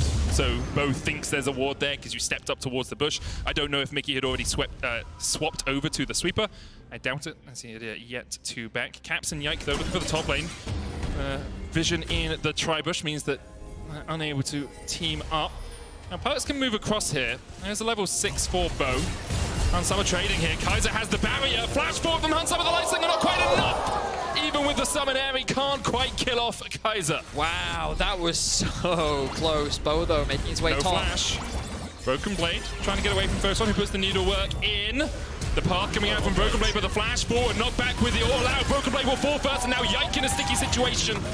Has to retreat back to the safety of his tower. But Bo finds another successful gank. Does commit the flash, knowing that Broken Blade didn't have it after the earlier trade against Photon. And he finds another kill. Meanwhile, Kaiser gets away with a sliver of health. Well played across the board for Vitality. The gold lead isn't really going to change much, but in terms of the isolated 1v1 matchup, this is going to be big for Photon. Remember what we talked about, scaling is a really big thing for Vitality. You have a Cassio, you have a Gwen. These two champions in isolation, very powerful in the late game. You think about this Baron taking capabilities, I reckon the Cassio and Vi can take the Baron just as a duo. Yep, 20 minutes in probably. And then on top of that, you've got a lot of security and pick potential with Neon and Kaiser. You'll have that consistent poke that's coming out from both champions, with the lethality build coming out from Neon. And G2's whole goal and game plan with this draft is to look for early plays, try and snowball this bot lane, get Caps roaming around the map. And the one roam we saw from Caps up towards top side, they ended up pulling away from. They don't convert it into anything. Meanwhile, Bo is very quick to convert that into a kill. And now he finds himself with 2. His first item already completed, level 7 as well. Based on the experience, he's basically half a level up on Yike right now. And honestly, Bo just getting the better of his jungle counterpart. His position has always been really good. Perks here. Looking for Caps. Bo coming in from the side as well. No cease and desist available for the Vi. Caps with the fancy feet once again able to sidestep. Yike charging his way in, but Bo can just walk away and Yike can't really step any further. Bot lane pushed in for G2 means that they could react and come across to join the team here. Kaiser forced down to half HP and the damage from Hansama and Mickey starting to stick in that bottom lane. Rift Scuttler will be secured by Yike, and G2 find a small bit of leverage in this game. Level 6 for Kaiser will make it a bit trickier for the G2 bot lane because Mickey is always a bit of a sitting duck or a sitting koi, I guess, in this situation. But the Dragon now started. Vitality are not going to fight over this one, or are they? As we see Perks moving across, Kaiser's hit 6, now they want to fight. The Dragon is secured, but Kaiser has that Enchanted Crystal Arrow, hits onto Yike, Neon on the chase as well, Chain of Corruption already being used, but the Realm Warp gets Yike out just in time. 150 HP or so for him to escape. Wow, great ultimate there from Caps. I was expecting them to die. Perks, though, on the hunt for his former teammate. Caps dodges the Petrifying Gaze. He's grounded. Miasma coming out as well, but the root countered there. Means that Caps will have to back before he can come in and catch this wave, or could just go through those potions. Still about half HP, but I guess the risk of Perks killing him under tower is much lessened by the fact there's no ultimate on that Cassio. And I've always got to respect Caps and his confidence in those situations. I would have panicked. Yeah, you would have flashed. He tried to, well, he couldn't, that was the thing. It looked like he was going up to the wall. He wanted to flash over it, and then he realized that, hang on, I'm grounded. There's no way for me to get out of this. But no, calmly proc the phase rush, use that bonus movement speed to create space between him and Perks. And he was able to get away with his life. Perks, though, again, with a good play, good awareness. Vitality not able to convert much into a kill, but they will secure the Herald. Let's see where they choose to drop this. Perks looking for a roam bot. A lot of vision here, though, but right now, no flashes. Hansama, no flash on Mickey, as you Chain rightly of said. Corruption dodged away by Hansama. Now Hansama doesn't have that dash to escape the waiting fangs of Perks. A Cobra lying in wait, the cleanse coming out, the heal used as well. They're just going to turn their eyes over to Mickey. Mickey sacrifices himself. Tasty sashimi for Vitality, but Mickey nowhere to go. Neon will secure the kill. Okay, so they hand the kill over to Neon. Perks was definitely looking for it, but at the end of the day, job done. They've sent Bo to go and catch the midwave. Actually, both junglers are catching midwave right now as Caps made his way down. But Vitality, they stayed at about a steady 1.7k gold lead. But if you look at the bottom of your screen, you can see advantages building across the board. Small ones, but in their entirety, resulting in pretty meaningful differences. And I think the important thing for Vitality as well is, even if it's stable, it's not what's happened to every other team in the LEC apart from SK. They are not falling 4.6 thousand gold behind at 15 minutes on average. They're not losing the first Herald. They're not getting out killed in the early game. G2 yet to pick up a kill as we get up towards the 14-minute mark. Broken Blade trying to trade him on the top lane, but Photon just able to ghost his way away from this one. Broken Blade diving the tower, but not going to be able to do too much more. Arrow goes down, but as a Ram, you can immune that. Yike is able to escape. Well played. Ultimate thrown onto Mickey, still no flash. Perks coming in here as well, and Mickey just can't get anywhere. Perks gets on the board. 1-0-1 now for the Vitality mid laner, and Bo is just everywhere. Yike able to escape, but Mickey pays for it with his life. Now, Yike is on the way. Camp's coming in as well, but no Realm Warp means that they can't close this distance quickly enough, and Vitality once again walk out with an advantage. Very well played from Vitality so far. The fact that Photon was able to escape in the top lane was also a big benefit. Both TPs ended up being used. Dragon spawns in about 2 minutes time, which would like to be the next big objective, but this Vitality squad is already being very accelerated. I'm impressed that Hansama has been able to actually find a CS lead. Credit to him. We did see that after the early few levels, when the sustain really starts to get through from Mickey on the Nami, and you basically just have a little bit more power in your base kit, that's when you can start actually being a lot more aggressive in that lane, because every time you trade, you're always going to be up, because you will get some of that HP back. So props to G2 for being able to pull this one back. So you can use Arrow now because Yike no longer has the empowered, the second charge of his passive because he used it on his Arctic Assault there. Not called Arctic Assault, can't remember the name. The Icy one. He used the Icy one twice so he couldn't use the Ram, but the Smite comes out and the Rift charge Storm will not find its mark. Yeah, Wingborne Storm. It used to be a Phoenix, so I don't blame. Yeah.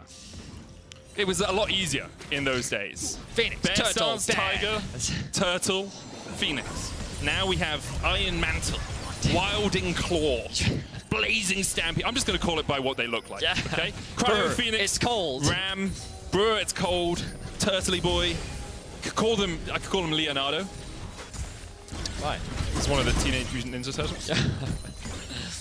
I thought you were making some DiCaprio reference, and I was like, I don't get it. What's the Titanic got to do with this? Well, right now, G2's ship is sinking. So.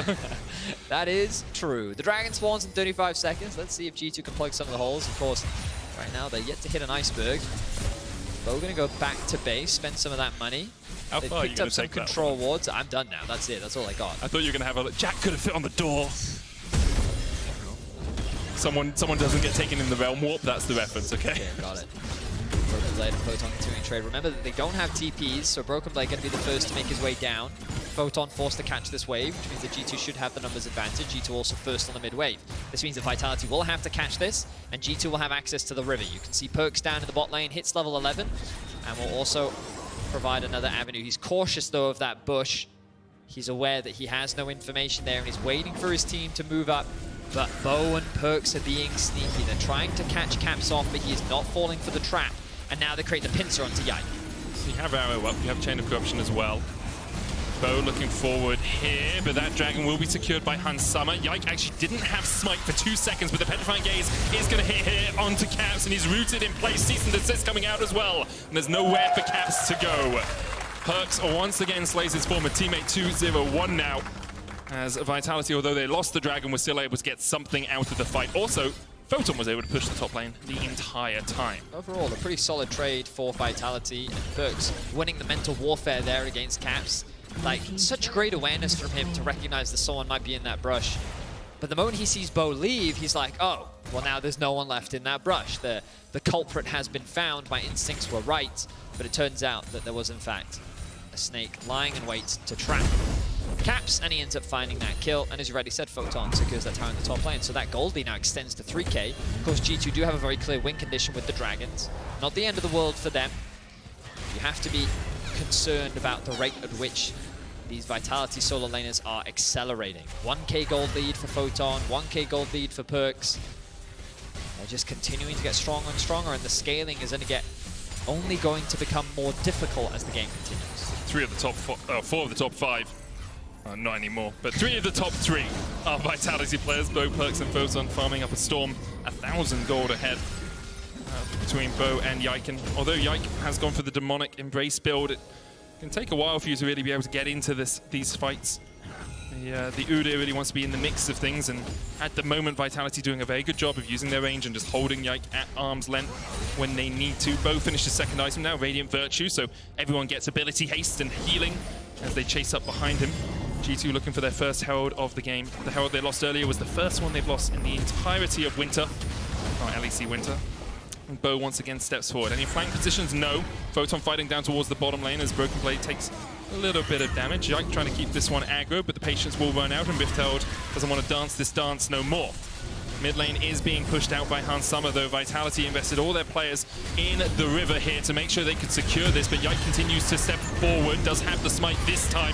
TP coming in, Yike caught, but the smite does go down. Yike will take it, cease and desist on him, but he's going to be able to run away from this one. Petrifying Gaze as well, used down towards the bottom side. Yike has already gone down. Hans Summer able to chase away. Caps being chased by Bo. Kai's on his way to get in here as well. Caps does still have the Realm Warp, and he's going to try and use it because he knows Bo just used his knock-up, but Bo still able to get him down. Broken Blade in the bottom lane will take a 1v1 fight, the solo bolo for him. It's pretty crazy that Vitality chose to completely abandon the Herald. It was in smite range for Bo. He just chose not to throw it out. Instead, his focus was on securing that kill onto Yike, and I believe that looking at the scoreboard below, G2 weren't even able to pick it up. So while they did steal it away, the only advantage that they walk away with is the fact that Broken Blade secures a tower, does get a solo kill onto Photon. but Vitality continue to accelerate their lead. They're in a great position. They're continuing to win these fights. You can see how difficult it is with G2's very short range. Things like the Casio, things like the Varus can be so difficult to approach. And we've had this conversation before. You're going to see it a lot in pro play, but your ability to approach your opposition and your ability to face check is very important. And right now, Broken Blade is being herded straight into the warm embrace of Perks. It's not the first time we've seen a favorite coming in, being on the wrong side of a 7-1 scoreline, and right now Vitality looking to make it 8-1 as Broken Blade is chased out, and Photon will secure his first kill of the game. Neon was able to hold the mid-wave here, so no tower lost for Vitality, and G2 very much on the ropes. We wondered after the SK game how good they were at playing from behind, because SK put them at a deficit. They struggled in that game and ended up losing it. Here, once again, 3,000 gold in the hole. They did manage to get those first 2 Drakes, but right now, if I look down that scoreline, I see Perks 202, 2 items. I see Bo 303, 2 items. I see Photon almost at his second item with that Void Staff coming in. It's a very tricky situation for G2 to try and navigate.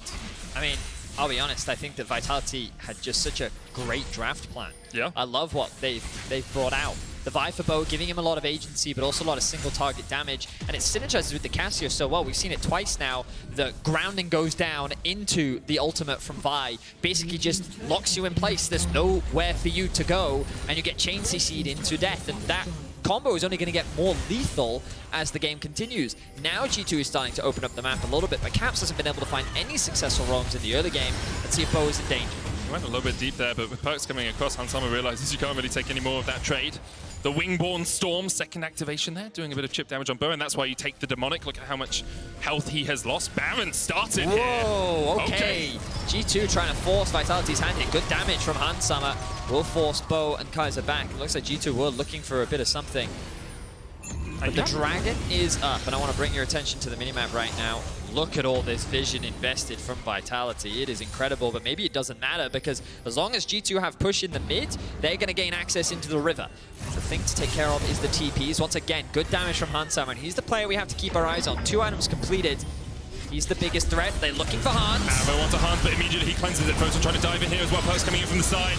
Already Yike is down, and now Perks is in prime position to wail away on Hans. Twin Fangs after Twin Fangs find their mark. Broken Blade now standing tall. The Acquisition will connect with 2 kills over to Vitality and the Dragon to boot. And I was saying that Hans is the player you need to watch, and Vitality said the same thing. The arrow came out immediately. The follow-up with the ghost from Perks meant that he was able to chase him down, and for anyone in the studio, you would have heard Vitality. The second they saw that window, they pounced on it immediately. 10-1 is the kill score. And there was a deal with Rahman. If you can kill Perks 6 times, you can have all your players on the analyst dashboard. Perks isn't giving them a single one. The Baron is on the cards, and there is no jungler to steal this one away. Yeah, no way you take this one. Bo will secure it. 10-1 now. Vitality are 5,000 gold in the lead. G2 trying to pick up scraps where they can, and scraps is all it is. A mid lane tower caps a level down, 11.5 down on Perks right now. A clean game from Vitality overall, and again, watch Hansama here. The ultimate comes out onto him, locking him down. The cleanse is quick. He's dashing to safety, but on the right side of your screen, here comes Perks with the ghost. Yike is just chain CC'd, locked down. The grounding applies the slow. The ultimate from Photon as well, as we go back to live. Photon trying to trade here on the top lane, does the needle work down. Broken Blade though knocks him back, brings him back to the fight.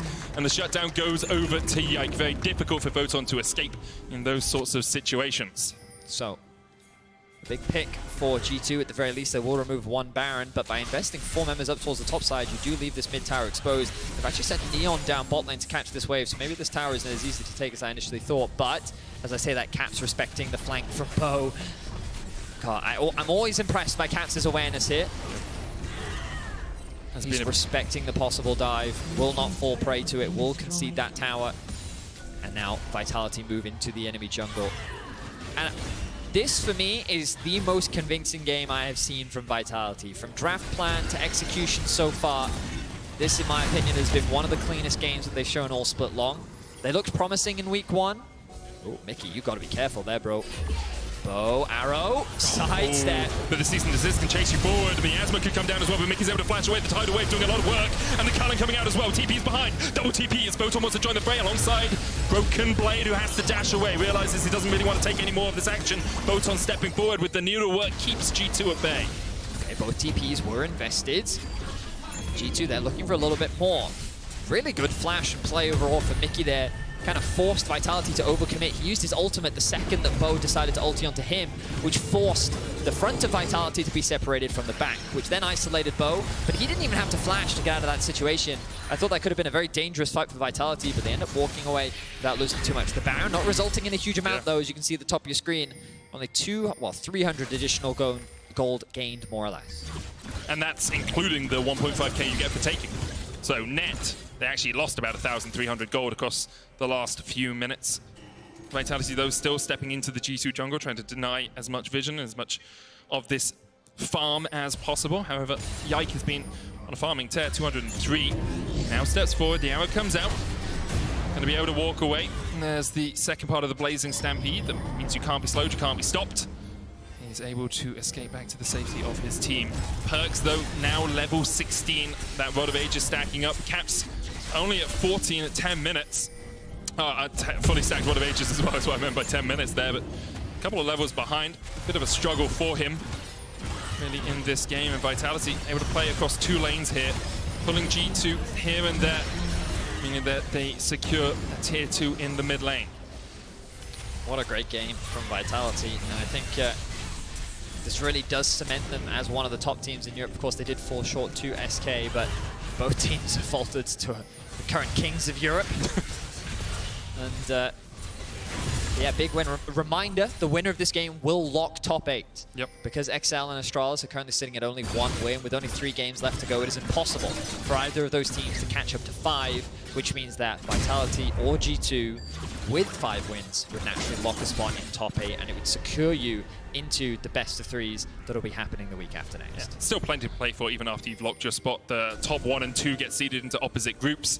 Obviously, if you're first, you have lower seeds lower down, and you get choice of who you play out of the bottom 2 seeds in your group. So you do want to be as high up in the standings as possible for both these teams, maybe to avoid the other being in their group, but also to avoid, a team like SK, who currently has a really good read on the meta, could prove a challenger in a best of 3s. But I also think that this has just been such a redemption for Perks. Not to say that he had a bad year individually, but for what he was trying to build alongside Vitality, for what he was trying to achieve in Europe, it's always been a challenge for him. Yeah. Oh, now in a bit of danger. He's going for the fight. Bo going in, looking for the slow there. The chase continues. Arrow coming out, but it goes behind them. Photon joins the fray here as well. Yike and Broken Blade will be able to escape, get to the blast cone, get out. Oh, so I think Broken Blade used his ultimate the same time Bo used his. And because they were both unstoppable, they both basically just, well, they went their separate ways.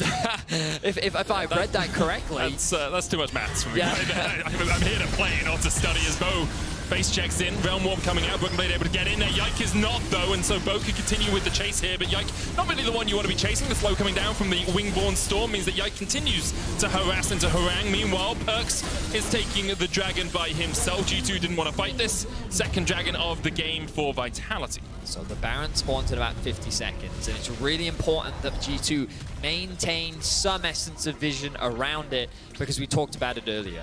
Cassio, Gwen, these 2 champions are so fast at killing Baron, and they can kill it alone. Well, not completely alone. Ideally, their jungler is there with them, but it's something that is very scary this late into the game. 3 items fully completed for Perks. Stopwatch as well. He's just going to melt that Baron. As Bo looks for deeper vision, because now Vitality is looking to reclaim the vision that they lost from earlier.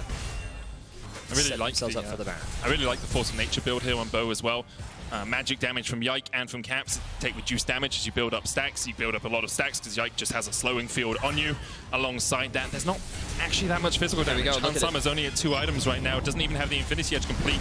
Broken Blade is pushing down the bottom lane here. His ultimate up in 4 seconds, does have the TP. Bo will secure the Rift Scuttler there. Broken Blade should be able to get this tier 2 if left unabated. He's just starting it alone, bro. I mean, that's what he does, right? Try and bring him out, try and draw him into the action. From Broken Blade right now, I feel like that's the play. The thing is, Yike can just step forward far enough that they know that this isn't actually really happening. Bo, about 2/3 HP right now. Hansama and Mickey should be able to clear out this vision, but Hansama does take a chunk from the arrow there. Bo looking for the cease and desist, can't quite get into range. Bo is using Q off cooldown. He's just like, got a lot of ability, punch, can I punch? He's Saitama. It's just like he just has a series of successively more serious punches. Oh, that he does. He's looking to throw his punch into the face of G2 right now. 4K is the gold lead. That gold doesn't matter as much with Hans Summer now securing 3 items. This Lucian, even with the short range, if he can get on top of anyone, will be hitting hard. They start the Baron up once again. Cassio, though, not with them. I actually think they hugged the wall close enough here that they weren't seen on the ward that's in the bush just below here, this ward from G2. Now, Cass will know because Kaiser stepped forward, but that Baron's going to fall very, very quickly. Now, Yike is going to try and get into the river here, but even with the tidal wave coming in, you're not really going to be able to get there in time. Yike can't get past Perks, and the Baron has already been taken. TP coming in from Broken Blade. Photon looking to go in as well. Hans Summer caught in the season desist, but it's only Photon and Bo who are there. Broken Blade actually brings him across the wall straight onto the face of Hans Summer, but Broken Blade tries to act as the wall. The needles, though, will pierce his skin and take him out. Sent to the morgue.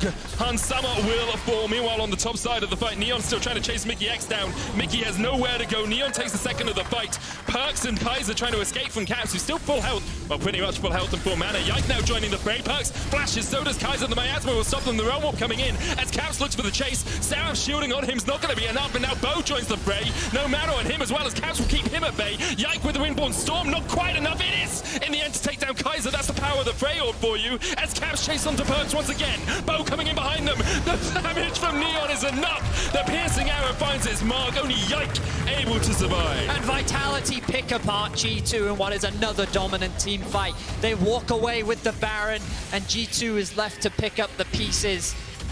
Broken Blade brought the top side of the map to Hans Summer. He thought he was helping, he thought he was saving his AD carry, but he just made it even harder for him. Photon and Bo saw the opportunity, immediately pounced onto Hans, and with him gone, Caps did what he could, but it wasn't enough. Perks elegantly dancing around in the fight, using the small amount of health regeneration that he gets to just keep himself alive at the very edge of the fight. But beautiful mechanics demonstrated by him. 0 deaths across the board for Vitality. Arrow thrown out, not going to result in much. But now they're setting up a 1-4. As I say that, actually, they're going to send Photon to go and catch top. He still has the TP available, something that Vitality could potentially look to take advantage of. It's the power of an item like Rod of Ages in these fights. Mana that you spend, you get healing back. Damage that you take, you get mana back. And obviously, the Seraph's helping you out with that as well, as Vitality are able to push in this bottom lane. Double cannons here for them. Yike tries to tank them up, try and clear them out a little bit, but they don't really have the range to get onto those cannons. Cullen coming out from Hans Summer, dodges the Chain of Corruption, very aptly sidesteps it. The arrow going through the goalpost there as well. 3 points to Kaiser, but unfortunately we're not playing rugby today. Instead, League of Legends on the menu, and an arrow not connecting is not the best of shapes for you. However, the push still continues for Vitality. They've shifted Photon into the mid lane. Broken Blade still down here on the bottom side. No wave, though, for Photon. Tidal Wave has been used as they go into Perks and Kaiser, and immediately they locked him down. Cease and desist going on to Hans Summer. Perks wants the stopwatch. Kaiser's already fallen. Perks next on the menu. Hans Summer able to take him. He will fall in response. Bo now in the midst of 2. Neon fighting off towards the backside. Caps gets on him with the spell Flux, and now Caps just trying to clean up these kills in the end. Decides he doesn't really want a piece of that action. Level 18 Photon, a bit too strong for Caps and Mickey. Wow, an actual one-team fight here for G2, but Photon wants to try and win it for Vitality. Good spacing there from Caps, has the support from Mickey as well.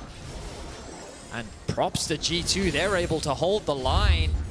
Let's have a look back at exactly how this one plays out, because remember that the ultimate comes in from Mickey, and it kind of locks down Perks in an awkward position. You can see the 3 characters all stuck together like here.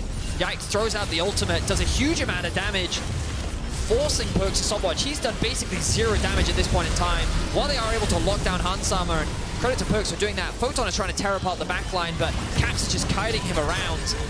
Meanwhile, while Neon does get that kill, Caps then comes in for the cleanup. Broken Blade is able to get a kill onto Bo, and then it's just a dance between Photon and Caps, where Photon just can't keep up with the movement speed of Rise. And Caps just short of his Void Staff now. Picked up a couple of shutdowns in that last fight. Level 17 as well. Photon and Perks have been sitting at 18 for quite a while. Neon up towards 16. That 3rd ultimate will help them out a little bit in the fight. 3rd Dragon of the game for Vitality. The 5th of the game in totality here, as Vitality will be 1 away. Now on Soul Point for the Hex Soul. Obviously the ability haste helping them out quite a lot in fights. We've seen Bo dancing around with the Muhammad Ali impression. Punch after punch after punch, but in that last fight didn't help them out too much. Stopwatch also finished on Hans Summer, so a little bit sneakier. Has been spotted. Caps with the collapse as well. There's no objective for Vitality to really cross-map with. Got the Ghost. He will use it. Need will work as well for the slow on Caps, and just a summoner out of Photon. Problem for Photon is you really want to have that available for a fight. Baron spawning in about a minute and a half. Let me do a quick check on the cooldown there for Photon. It is sitting on about a 3-minute cooldown, give or take. So, it won't be available the next time that Baron is up. See if he's able to get onto the carries. 4th item completed though. And it's getting tense. G2, even though they're 6k gold down, I feel like that they're still putting up a strong fight. A lot of the credit needs to be given over towards Hansama and Caps. Hansama is the main focus in these fights. Vitality doing a good job of locking him down, but this then gives space for Caps to move around the fight, get into a good position, and then Broken Blade to just create chaos with the Cassante. And Vitality, you can see they're a little bit more hesitant. They were confidently controlling the map earlier, but G2, they've reclaimed a bit of space, especially on the bot side. Kaiser does always have the threat of an arrow. He's going to use it. He hits Broken Blade. Bo on his way. Neon chasing in as well, as so is Perks. Caps trying to get away. The Realm Warp step back, but the Cease and Desist will stop him. And that means neither Caps nor Broken Blade will live to survive much longer. Bade's rush on Caps. Flash as well, but Bo flashes for the chase. And the slow and the damage is enough. Bo takes him out. 2 kills.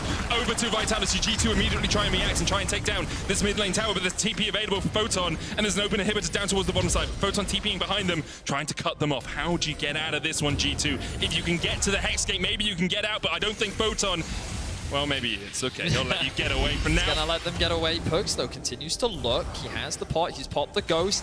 If he can spot out Yike, he's just gonna lie though, isn't it? wait. He wasn't spotted out, and that's exactly it. That's why they weren't going for the cross map. They knew that Baron was spawning soon. They wanted to get as many kills as they could, or at the very least force G2 back. G2, I think that the idea is promising. You have Caps, Shadow, Broken Blade in a side lane, and you use that to try and find a pick. However, Vitality attacked that side of the map, because in the same vein, while it looked like there was nothing for Vitality to cross-map, while G2 was going for that play, the same was true for G2. While they did look for that tier 2 in the mid lane, they couldn't really punish the collapse that Vitality was making on the bot, because they were able to collapse back up towards the top side and then secure themselves the Baron. Stop course. They go for Kaiser. The Cullen coming out as well. Petrifying Gaze already used. The Tidal Wave being used. The Cease and Desist onto the backline. Mick is already down, but Hansama somehow still alive on the backline. But Caps just stepped into the middle of them all and was immediately deleted. Broken Blade now stepping. 1v5. Cassante can do a lot, but he can't do this. Yike pays for it with his life. Vitality find 3, and you have to feel that's the death knell for G2. G2 tried to force the fight as Vitality is looking to reset. They haven't had that opportunity to spend that Baron gold, so they wanted to try and catch them off guard, but Vitality was ready. This top jungle duo just tore through the backline with Perks freely dishing out the damage. Vitality are looking dominant, and they're looking to secure the top spot in the LEC. And lock themselves a spot in the group stage. Miasma forward with the flash there. Hansama able to dodge to the side of it, cleanses away from the arrow as well. Somehow you got to cull this wave, you got to clear it out. Broken Blade trying to do what he can. Mickey now up, Photon stepping in, but the Nexus Tower is the target for Vitality. Already they have fallen, Hansama goes golden. But I don't think he's going to survive much longer. Broken Blade able to kill off Bo, something no one really has done this game, but Vitality will take the Nexus, and they will take their spot in the best of 3s. The smiles on the faces of Perks. This is what he was hoping this Vitality could one day be. Securing a spot at the top of the LEC after week 2. You will be seeing this Vitality squad in the best of 3.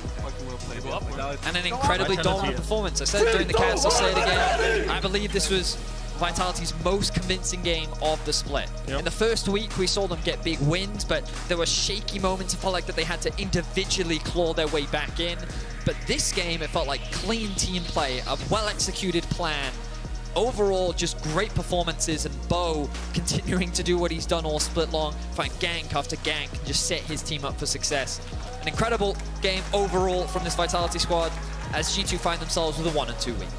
Yeah, struggle of a week for G2 after being so dominant in week 1. Of course, still many games for them to play, assuming they can pick up one more win and make it into the group stage. They have a long road ahead of them.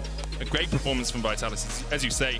Felt the cleanest. They solidified any issues they may have had in the bot lane in the early game, which I think was a worry for many people. And even though that bot lane started to swing in favor of G2, the rest of the map very much opened up for Vitality. Yeah, we didn't talk much about the bot lane during the game. It admittedly, like, you saw the scoreline, you saw their positioning. Like, Neon only died once throughout the entire game. And he was contributing a lot of damage. He was Did doing a lot of exactly what work. he Like, needed his to do. positioning was good. It was just that when you kind of saw how the fights played out, it was so much about Bo and Photon basically just running straight at their opposition and trying to create as much chaos in the backline that we weren't paying attention to Vitality's backline because it felt like they were never really in any danger. And they definitely weren't. Like, they did exactly what they had to do. The arrows as well from Kaiser were on point, constantly finding their mark. And overall, G2 Vitality just played an incredible game. You play of the game at LEC on Twitter. Bo, Perks, and Neon are your options. I think Neon, as we said, had a much stronger early game, but perhaps not the person that I would nominate as my player. Well, I mean, it's a tough one because I think that at every point they all had an incredible performance. I think that it's fair to say that, like, for me, it's hard not to give it to Bo because of his great impact. You could also argue Perks. I think that, again, Neon in the team fights was very impactful. And I imagine there were things that we missed from Neon in the fights always. because when you look at these things, a lot of my focus was being drawn to how Vitality were actually setting up the engages. And a lot of that came from their top jungle. So overall, great game from Vitality. I hope we can continue to see this level of play from them next week. Whereas G2, even though they're not in a bad spot in the standings, they're going to need a big bounce back to reassert themselves as the top dog in Europe. I very much agree with you, Veddy. We'll hear more about that win from Vitality's Perks, who's standing by with trouble. Thank you so much, Medic and Perks. Congratulations, and thank you so much for joining me. I mean, that was a stompy game, and you guys have been talking about the whole of rebuilding. You also gave an interview on M-Dash, so you can give us a little bit of the background of the whole rebuild situation, since you are the one standing member from the Vitality of last year.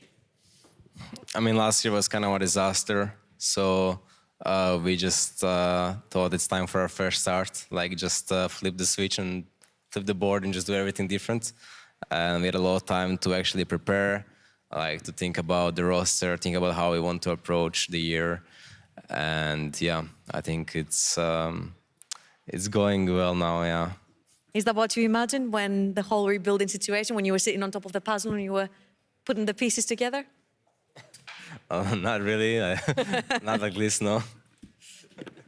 When it comes to the communication, because we've chatted with, you know, Kaiser and Neon as well, and they say we're still keeping it very simple, the go button, the stop button, calling the champions. If this is the Vitality that we see when the communication is not on 100% due to, of course, non-native English speakers, what can we expect on Full Throttle?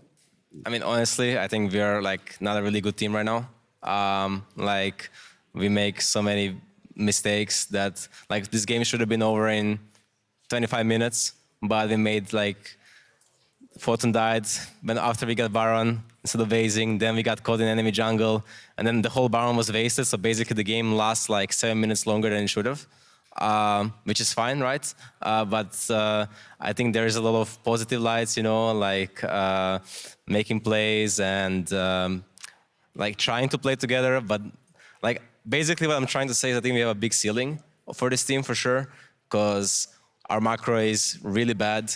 Our communication is not great. So, but the good thing is those are the things that are very easily fixable. Like the problem is if you can't play champions, if you have bad mechanics, if you have like these issues, you can't fix that, you know? You can't just suddenly start playing every champion in the game, or you can't just suddenly like be really good at like every champ and just play it, or like be good at laning. I think we are good at laning. I think we are good at like micro, and we're good at like team fighting and all that. So that's a nice relief because we don't have to like, how do you say, how do you work on it? How do you work if you're just bad? Like you can't just work if you're bad, so. Well, you're certainly not bad. Yeah, so we have like a lot of issues that we can work on, which is like good, right? All right, I only have one small question for you, but it's a spicy one. And since you talked about very high skill ceiling, I'm gonna ask you, in your career, in every team you've been in, which team do you think has had or has the highest skill ceiling? The highest skill ceiling? Well, I think this roster is like really, really good. It's too early to say who has the highest skill ceiling. You know, it's easy for me to say with the teams I've won in the past, like Season 7 or Season 9. Oh, these teams are really, really insane, right? But right now we just have to wait and see how we develop. I definitely think like Bo and me can be like the best mid jungle in the world. And I think mid and jungle is like the most OP role. And as Wunder is like applauding as well, so thank you very much. So yeah, as long as I think mid jungle is OP right now, and as long as mid jungle is OP, I think we will be like really, really strong. All right, what I'm going to keep from that is mid jungle is OP, so next time I get ganked and my Graves doesn't show up, I know who to blame. Thank you very much, Perks, and congratulations on the win as well. We're going to toss it over to the desk. Over to you, Laure. Thank you so much, Trouble, and congratulations, Kaiser, on being the first team locking in group stage here. Thank you, thank you. That was an amazing game from you guys. And Trouble was talking about this, a really stompy game also. I didn't expect maybe such a one-sided match between you and G2. Would you agree?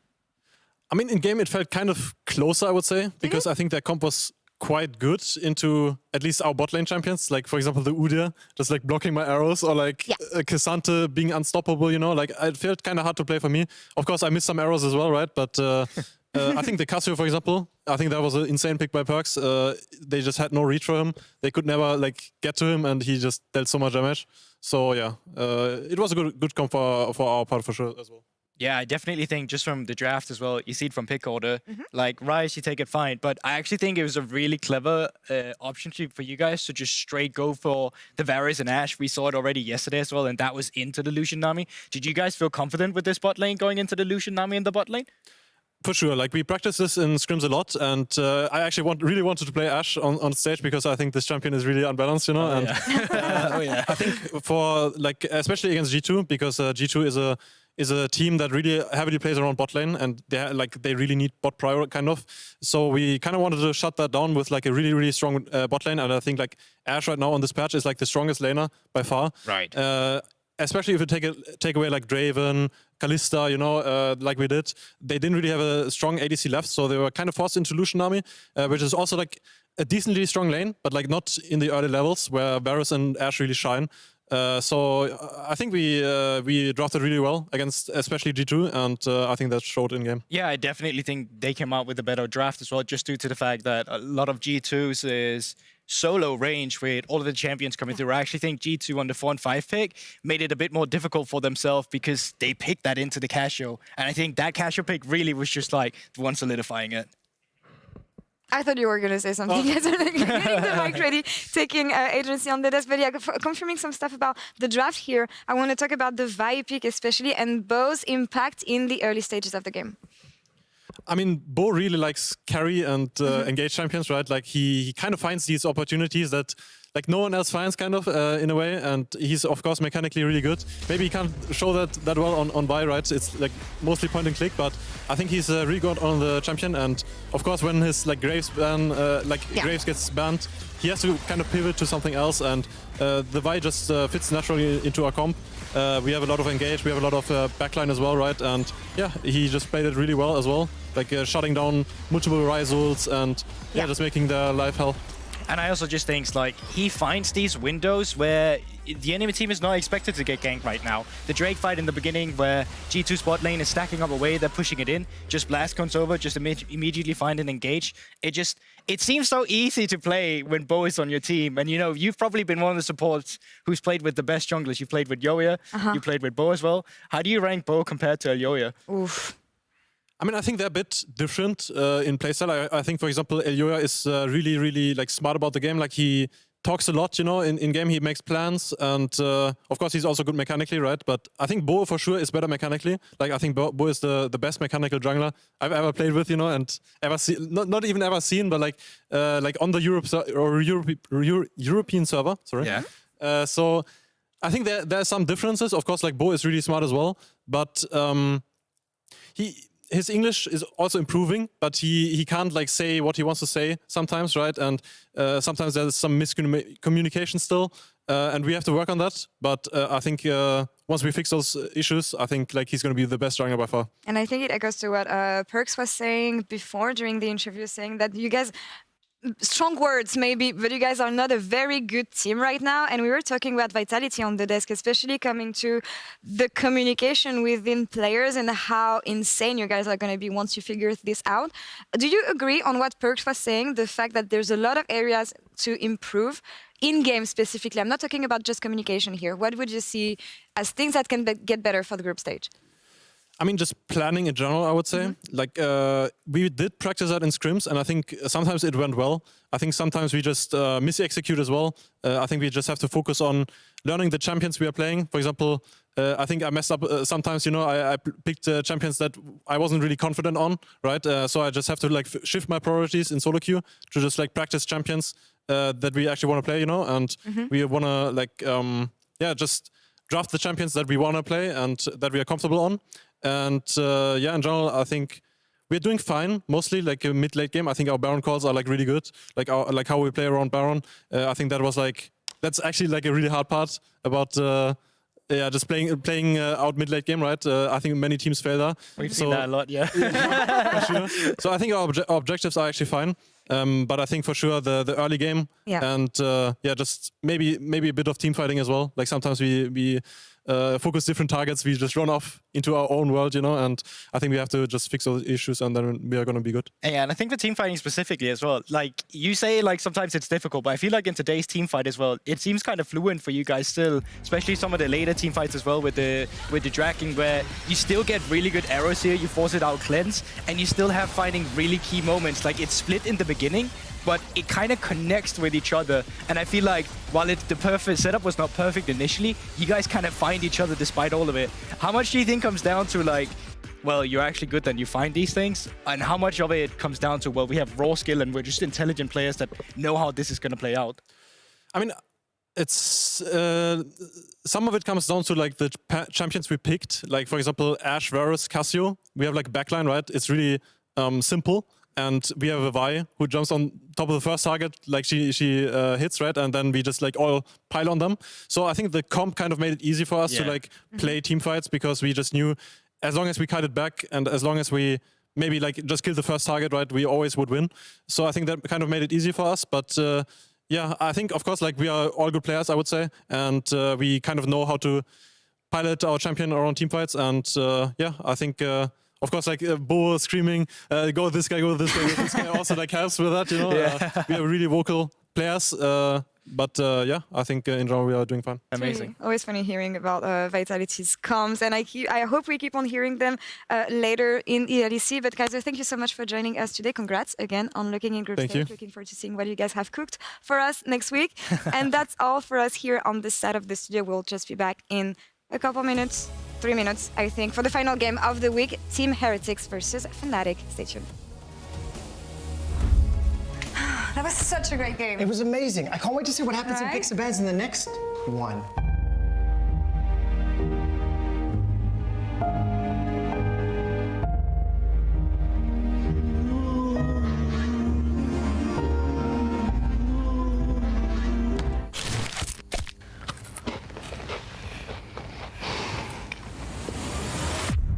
Even the biggest champ needs a break. What's up, guys? Guys, I was saving that for later. I called dibs.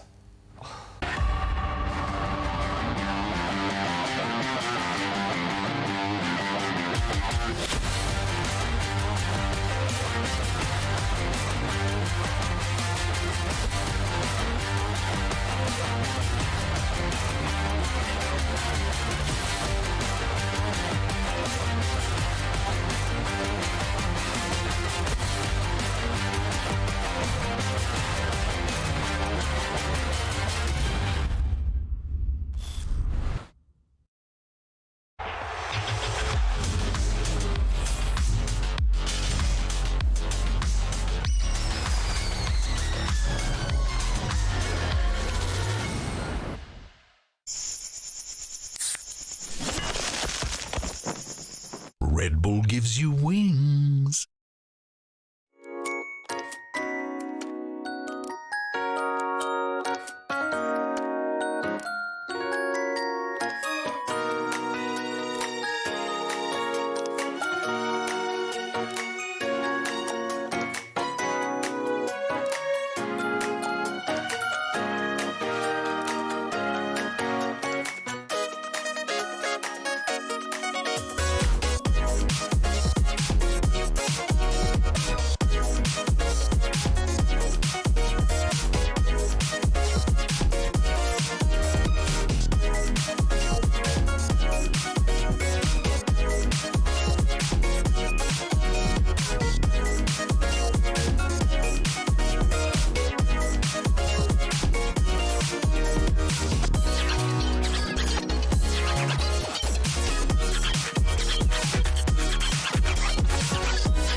and welcome back to the desk for our final game of this week 2 of the Winter Split. Team Fnatic versus Heretics.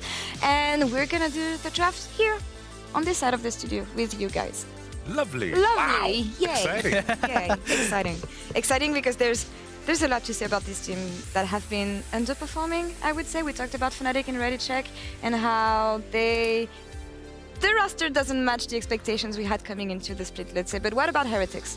I mean, I think Heretics was kind of the roster that, in my expectation, I could see them be top 6 and try and move on further from that. Like, top 8, top 6 is where I think they would be quite comfortable. I think it's important to realize as well that, you know, I think it would take some time to really get the gel going between some of these players. And I think for me, it's like you have Peter Dunn, you want to develop them, but it seems like we're already into the draft. And the first thing I just want to pay attention to so far is Fnatic has been very adamant, and I said this yesterday as well, very adamant at using majority of their bans purely on bot laners and set their own bot lane up for success. So I wouldn't be too surprised if Delusion is not the only kind of bot lane ban we'll be seeing. And Ash is following up. Yeah, probably they will ban Yuumi. I'm kind of curious what happens with Fnatic if they are faced with a Varus ban, because I think if Ash is out, Yumi's out, Lucian's out, what is going to happen in a case where Varus is out too, because it's been the go-to for Reckless, of course, and then Jack Spectra maybe has more room to pull out the champs that are like Kalista and Draven, which he really, really enjoys, and that can create a lot of volatility around bot. Kind of hoping Team Heretics go for the Varus ban on 3, maybe they invite the Rides, because Ruby can play Cassia into it, and then we'll just see after what happens.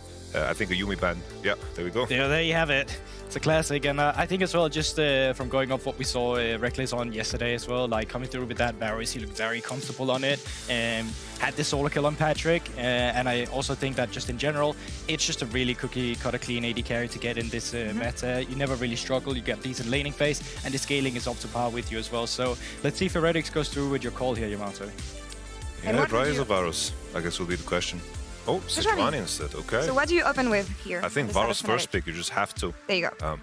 I think it's such a simple way of having a bot lane that's going to be consistent, and that's been the main question mark for Fnatic.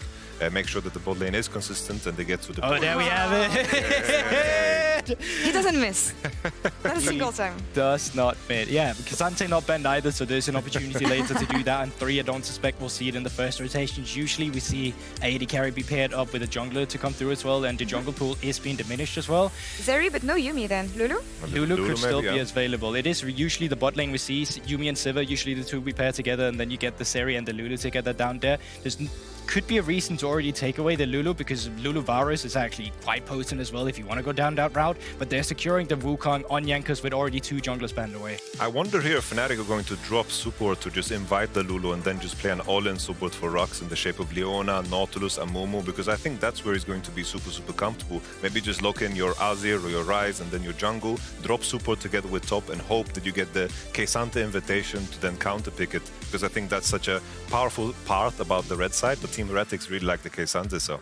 Yeah, another player I think has really been shining on Heretics very quietly though has been Ruby. I think him on Control Mages has actually had some phenomenal highs, and especially on DSC as well. So you're put in this position now where it's like, well, you have to decide. Do you go for some of the supports and wait for that to be trimmed out? Or do you value the fact that, you know, if you're not picking a Seer here on 3 for Ruby into the Rise, it's going to be banned away and Ruby will come through with the Seer. But then you have issues pairing Zeri with a viable support maybe? I think the main question will be now if Fnatic recognize that they have to remove Renata and Braum, because if Team Heretics want to last pick support and they're going to challenge Rux in terms of what he's going to be playing, if he's put on a range support again, I feel like that doesn't really follow the line of thinking that Fnatic kind of approached the previous game where they had the Nautilus and had more success with that. Of course, Gragas is out. Yeah, so you don't want to let Wonder. I mean, you're not going to let Wonder get that on weak side, especially if you know that Team Heretics want to come through with a 4th pick on the support. You know you're not going to have that counter pick on top side. So just taking away some of the weak siders here is a good decision. And Renata, as you already mentioned, has been banned away. I'm still expecting Lulu to come through as the last base ban, just to come through for the side of Fnatic to really take away all the good lane parents that you would usually see on the side of Azeri. Yeah, I think the danger still is, like, if they really want to go for the melee support, I think they kind of want to invite the Lulu. I think that the Braum is what becomes dangerous there on 5 if they pick it. Team Heretics, with this Gragas ban, I think they might just look for a Jax on 4, and if Jax gets banned, just pick K'Sante right after that and 5 pick support. lots of power picks still available as well, and lots of theories being thrown out of the room here. So really up to Fnatic to see which one of them is going to stay above the water. It's actually going to be the Jack. Yeah. So that comes through the thought process that you're kind of allowing there as well, Yamato, with some of these champions still being available. Of course, both Cassante and Lulu now available if that's what you're really looking for, and really up to Team Heretics to see where did they put that counter pick position, and it is going to go all the ways down to the support pick. And we saw a lot of answers to Cassante, so which one is Fnatic going to take here? I think we probably will see a Gwen. Wunder really likes the Gwen, and we saw it do super well in the previous game. It's a classic that Wunder likes to go to. Maybe it goes for just a little tank to keep it simple, but It is. maybe just a Gwen, a Leona to round it off. The enemy is going to buy MR, but that's perfectly fine. You allow it. If you go for the hard engage option, though, that is where you might find the disengage to come through with the Braum as well, to have that availability on 5 as well. Question is now, what do you feel like that Reckless wants to pair up with the Rocks? Because you have the hard engage options. You already have some decent hard engage to come through as well. Leona, though, is a power pick from Rocks. We saw how he performed on it on Worlds as well. It was one of his comfort picks. It has been for the longest times as well in the ERLs too. And now it's really on Heretics. Do you just say, all right, we'll try and go into it with the hard engage to come through? Or do you feel like you want to go for the disengage with a Braum on 5? It has to be Braum. Braum is so good here. Gwen can fight back, of course, but Braum is so good into all of the champions that are being shown here. There's no other option. This is such a juicer here on 5 pick. Bro, are you a coach or something? Unemployed. Really? All right. So where we want to keep our eyes on here when you think about the first levels, and what is going to be the central point here for this draft? Like in my mind, when I look at Fnatic, I think that the pairing of Leona, Ryze, and Vi together can definitely cause some serious damage in the early game. If they can leverage how strong they are on side, maybe they can create advantages for Gwen so she can then carry the later parts. But Team Heretics have a very easy front-to-back composition that is a good recipe to follow if you are one of the underperforming teams. Yeah, exactly. I think there's a clear identity as well from the side of Heretics. You can play around some of the spacing. You have the Azir with the longer range to pair as well. And it's really on Fnatic to find a point of attack. And then with the Braum as well, with the disengage that you have in your kit on the side of Heretics, you want to kite back into it. So those are the two intricacies we have between the two compositions against one another. And when you look at these two teams in a more psychological aspect, the fact that Heretics haven't been performing so well, that Fnatic is struggling as well, what are the expectations for this game here? Okay, in my mind, ease of execution goes such a long way, and I think Team Heretics have just such a simple way to victory. Just group up, stabilize, and just play front to back. I think Fnatic here needs to play in a more intricate and detailed manner, and I think with how yesterday looked, it's hard to expect that they're going to be super precise and bounce back after such a devastating win. It's a weird thing to say. Yeah, but that's what happened. It was a weird win, but we are ready for our final game of the week, Team Heretics versus Fnatic, so let's hit the Rift.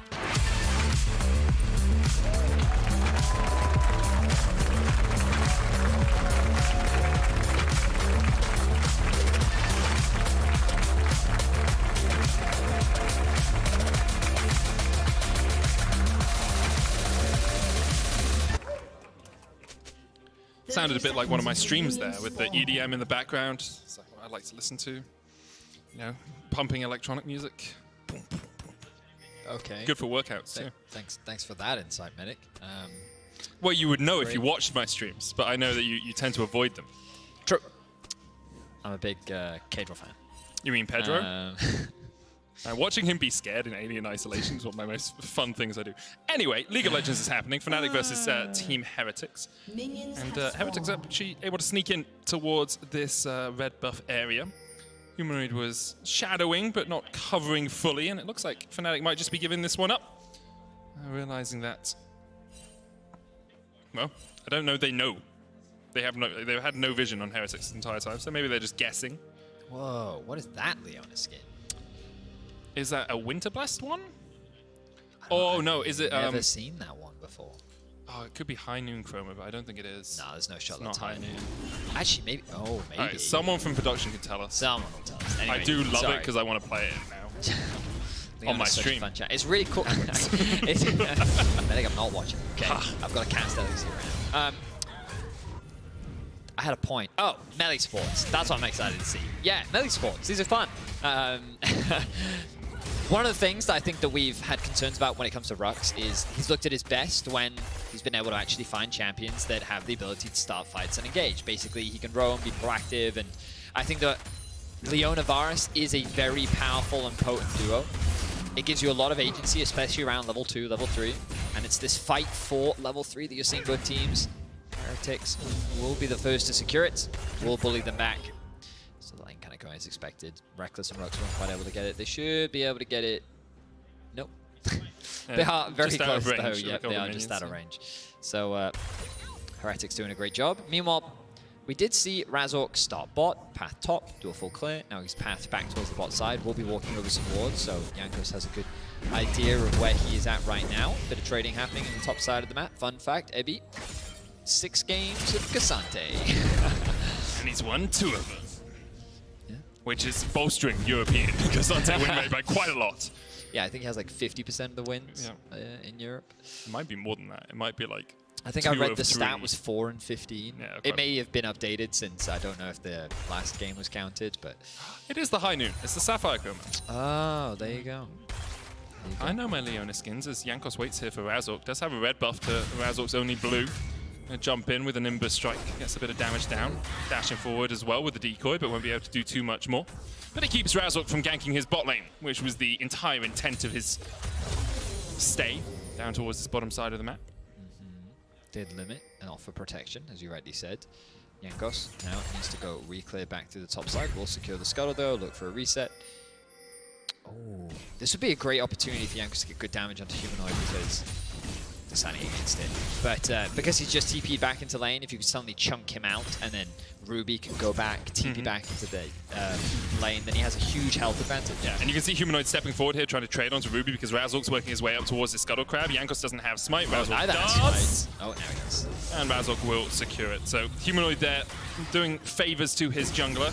Razork's now going to try and step in, and Razork actually on the favorable side of these trades now because he's got that Ruby Crystal, which means he's ever so slightly healthier than his counterpart in the jungle. He decides against going any further. Okay. Jankos, of course, did start with the bot side clear. Now he needs to head back up towards the top side of the map. Oh, level 1 Krugs. Oh, so tasty. Yeah, it's a bit of an awkward pathing here for Jankos, but not the end of the world. Razork will begin his second clear. There is a bit of information on the bot side of the map that red ward spots out that the Raptors have respawned, but there's not much that Jankos can really do off the back of it. So far, everything going kind of stock standard for both these teams. And as a reminder, we talk about the format a lot. We have to keep reminding you because it's new. Hang on, hold my breath for a second. Spot lanes were looking for something, decided not to commit for anything other than a bit of poke. But yes, of course, our regular season lasts 3 weeks. 9 best of 1s, then we move to best of 3s. Top 8 qualify, 2 teams are eliminated. At the beginning of the split, everyone was expecting those 2 teams to be Astralis, SK, BDS. Right now, Astralis is currently sitting at the bottom alongside... They're true to form. Yes, Astralis 6. But alongside XL, Fnatic, Heretics, and Koi. It's quite crazy. If we can bring up the standings at any point, production, only a single win separates Fnatic from XL right now. There's of course this game, and that's why this game is so important for both Fnatic and Heretics in particular, because it's less about being high in the standings, and it's more about separating yourself from the bottom of the pack, right? As long as you're not top 2, you have an opportunity to move into the best of 3s, and then hopefully within that time you can kind of regroup, have an opportunity to fix some issues, and then look better and hopefully qualify then for the top 4. But yeah, both these teams, they're only 1 win above Astralis and XL, who currently sit tied 9th. And the loser here will find themselves at 2 and 4. Whereas the winner will be at 3 and 3, and they'll just have that extra bit of leeway that gives them a bit more security. With the way the league has been going, it looks like it's quite possible a team with 3 wins will actually make it into the top 8. We thought originally 4 was like a cutoff where in the past, at the halfway mark, 4 wins has got you in. As Rock's looking for a stun here. Mercer can try and jump back to Ruby, who'll do exactly that, and then Flash Emperor's Revive will lock them away from it. Mercer very low, just surviving. Heal being used to keep Mercer alive, but just a man invested there from Fnatic as they collapsed onto Mercer as he was just trying to roam up towards mid. Good punishment though overall from Fnatic. They were able to convert it into the Scuttle Crab as Jack Spectra pushes out bot lane, looks to reset. spend some of his gold. Overall, though, pretty standard, pretty safe early game. Nothing too chaotic from either side. Interesting to see Gwen now getting the push in this 1v1 matchup. Top side, admittedly, Evie hasn't really received that much support from Jankos. Jungler has primarily focused around bot side of the map and the middle. So he kind of has to assume that the enemy jungler is always hovering around and threatening potential kill. And I think we kind of looked at these drafts and expected a bit of a slower early game, especially with the fact that Heretics were able to get that red invade off. Razork has been... kind of expected Fnatic to be a little more aggressive when you have Ryze, Vi, and Varus Leona. Like, I feel like that's a bot lane you can play for. Sure, you know but what I mean? if your entire bot side of your jungle is stolen away, it becomes a little bit trickier to play down towards that bottom side for Razork. He lost his red and his Razor Beam. True. And I mean, yeah, I guess there are two ways of looking at it, right? Is Fnatic failing to succeed in their early game planning? Or is Heretics doing a good job of shutting down Fnatic's early game planning, right? And I think that you can make debates for both sides. I think it's very fair to compliment Heretics on being able to steal away that red buff, limit Razork's pathing towards the bot side of the map, and inherently make it harder for Fnatic to find any advantages on the bot side. But this is also where Humanoid becomes a core piece of finding action and success in the early game. He is level 7, has the ultimate available. You get to see any roams come out from him as Heretics start off this Herald. They don't have the push in top, but they don't seem to care. They've moved the AD carry up just a little bit quick. You can see Jack Spectre here. Wonder is coming across. The eye just popped by Jankos and needs 5 more autos to open up that eye once again. Does have the smite. Only 21 on it though, so a better smite from Razork, and Razork will secure it. The eye sitting there. Wonder trying to get away from this as he pops the needlework, but he's scooped back with the Emperor's Divide, and Wonder will pay for that secure of the Herald with his life. Oh, okay. Well, I was going to say still overall worth for Fnatic, but Heretics deny the eye, which means that Reckless will secure a plate down in the bot lane. And the kill goes over to Heretics, so I guess overall pretty even trades. Bit of a miss smite there from Jankos. I think I saw something like 30. It was a 2-digit number, but he threw the smite down. Wasn't quite enough damage. Jack Spectre has found Reckless. Gonna go in with a lightning crash here. Cleanses away the chain of corruption as well. Just trading HP bars there, but piercing arrow just short, just wide there. Would have been a chunk for Jack Spectre. Vox coming in. Now there's no cleanse on Jack Spectre, and there's the power of the sun on the side of that Leona. I was looking at Humanoid as well. He was threatening a roam, decides to go against it. Razork and Rux have eyes on Jankos, steal away. Jankos should just be able to walk away from this one. Thought Razork might commit there, decided not to go all in. Had the ultimate available, but said no, it's fine. I'll just take away more camps. Does have a very tiny gold lead over Jankos. Nothing too significant though. And that's kind of just been the story of the first 10 minutes. Bit of dancing, bit of staring awkwardly at each other. Bit of trading here and there. Mainly just the murder of poor innocent minions for their plunder. Do you know they're innocent? Well, I mean, as far as I can tell, they get paid. They're on their way home from work. Could also be thieves. Maybe they've stolen that gold. This debate has gone on for thousands of years, Medic. We won't find the answer today. Let's have a look back at this. So the smite comes down. 137. Ah, okay. Jankos did smite Q. Wasn't enough damage. I think it was like 34 HP. And then Wonder, he's like, hey, I'm out. And then Ruby's like, nope. And Wonder is in fact then not out. Jankos going to meet up with Razork here. Realmorph coming in though as Humanoid looks for the chase. Locked down with a cease and desist. The Cyclone clone though knocking up Wonder. Not enough. The all out though will pull Wonder back underneath the tower. 2 tower shots not enough to kill him off. Evie will fall to Humanoid. And Fnatic finally on the board. Good punish there from Fnatic. We finally get to see an effective roam out from Humanoid towards the top side of the map. And look at this in the mid lane. Reckless and Rux there to catch the wave. Means that Ruby won't be able to push this into too much. But the bot lane, Jack Spectre. Oh, and then the TP out from Humanoid. Okay, great lane assignments there overall from Fnatic. Wonder going to secure another plate. And overall, Fnatic actually ballooning this gold lead. Earlier we were saying that it was a pretty slow early game, not a huge amount being built for Fnatic, but they were getting small advantages. Now they've really ballooned that, in particular in the top lane. Wonder finds himself in a very commanding position. Jack Spectre going to move over to mid, catch this wave. But Fnatic definitely find the early advantages that they were looking for, and this is something that we haven't really seen from them so far this split. Yeah, they've really struggled in the early game, and often giving their opponents quite a few advantages, but that humanoid roam there, teamed up with Razork Cease and Desist, was absolutely perfect to shut down Jankos, and now gonna get a Dragon off the back of it as well. We've already seen what a Gwen can do into a Cassante in the last game between G2 and Vitality here. Wonder has a 1.2k gold lead, Riftmaker well on its way, and Heretics licking their wounds a little bit. You do have Ruby, who has that Luden's finished, you have Azeri, you have late game.